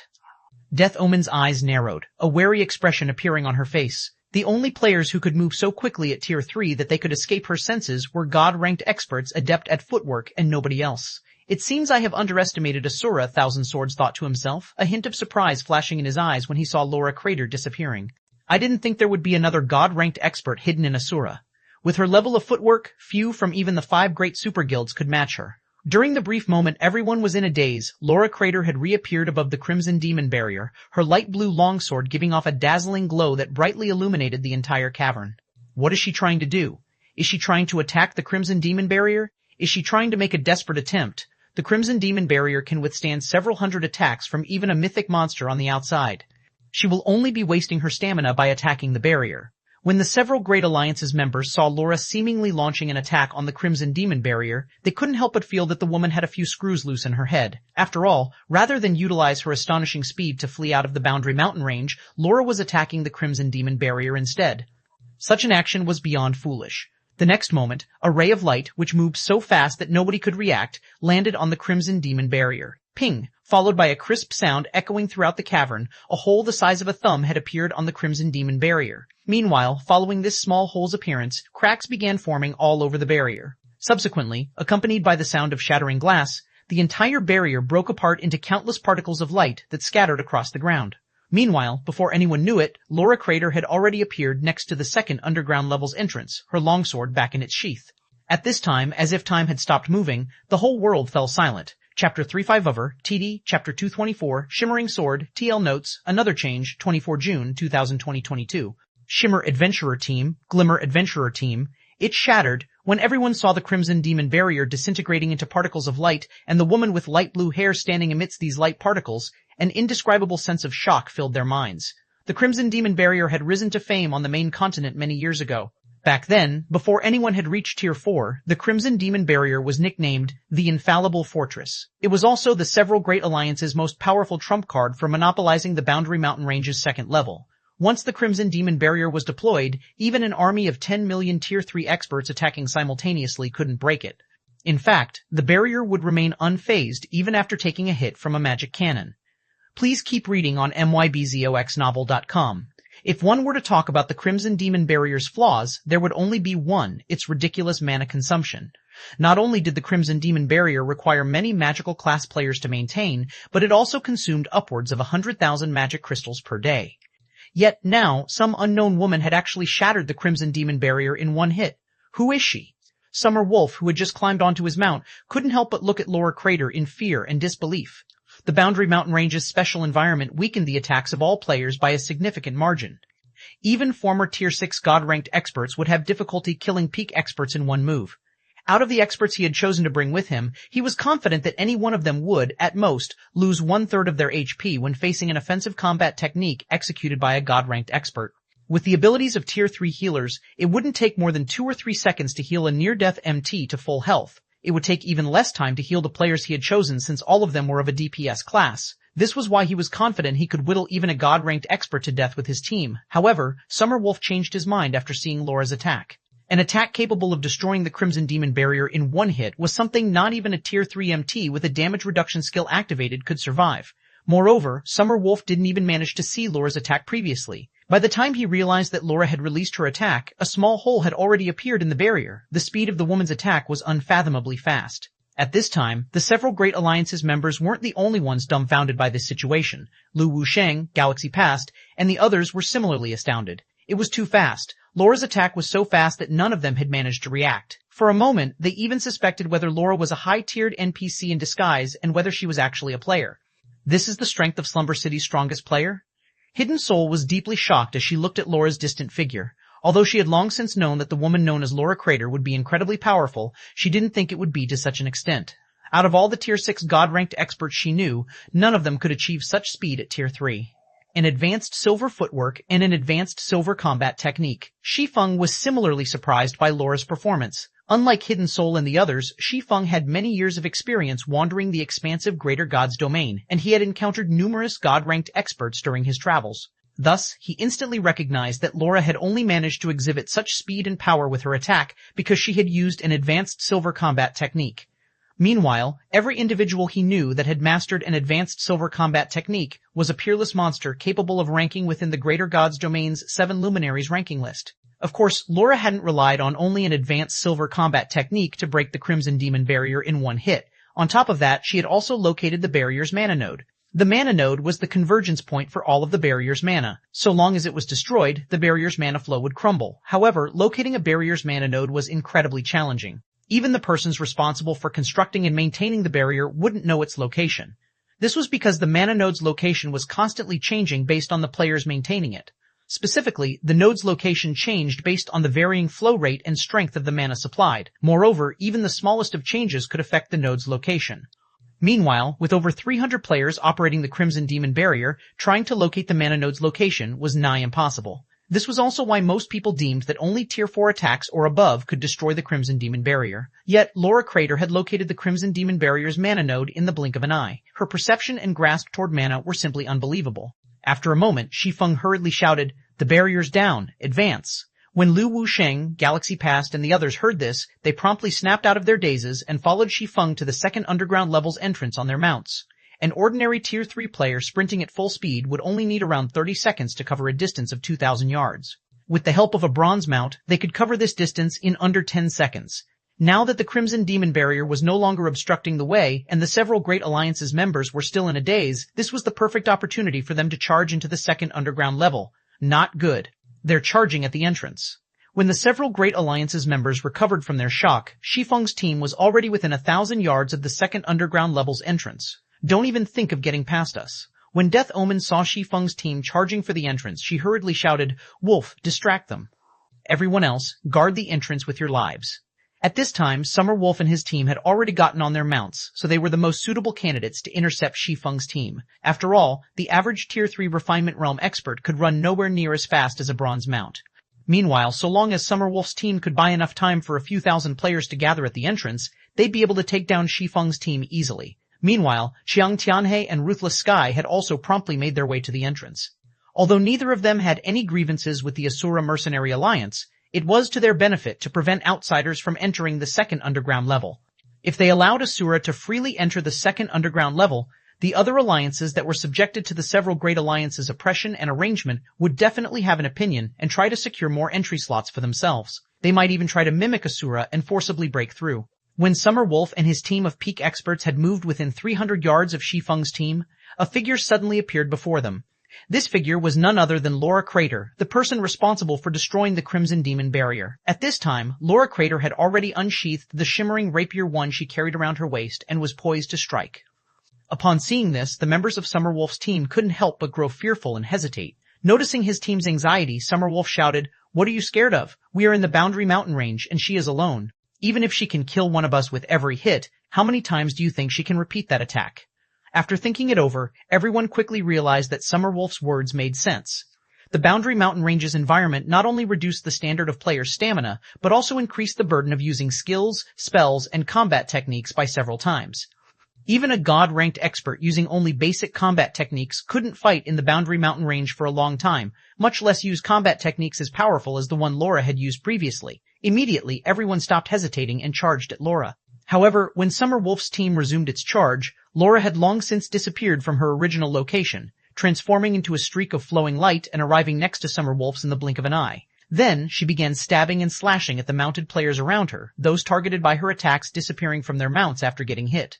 "Don't even think of getting rid of me so easily." Summer Wolf hurriedly activated his Tier 3 Berserk skill Rampant Shadow, the skill drastically increasing his attack speed and reaction speed. It had also increased his strength and defense by 100%. One attack, two attacks, three attacks, with each subsequent attack, Summer Wolf blocked. The fear in his heart grew deeper and deeper.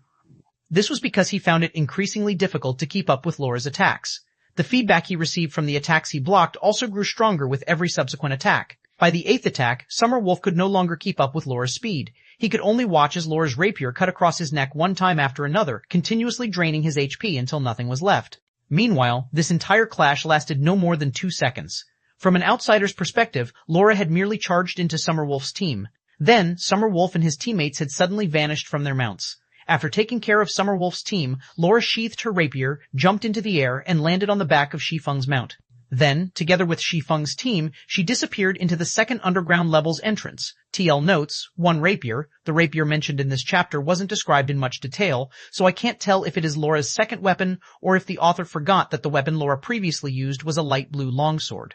I have also double-checked chapter 223 and made sure that she was using a longsword. For now, I am going to assume that the rapier is Laura's second weapon.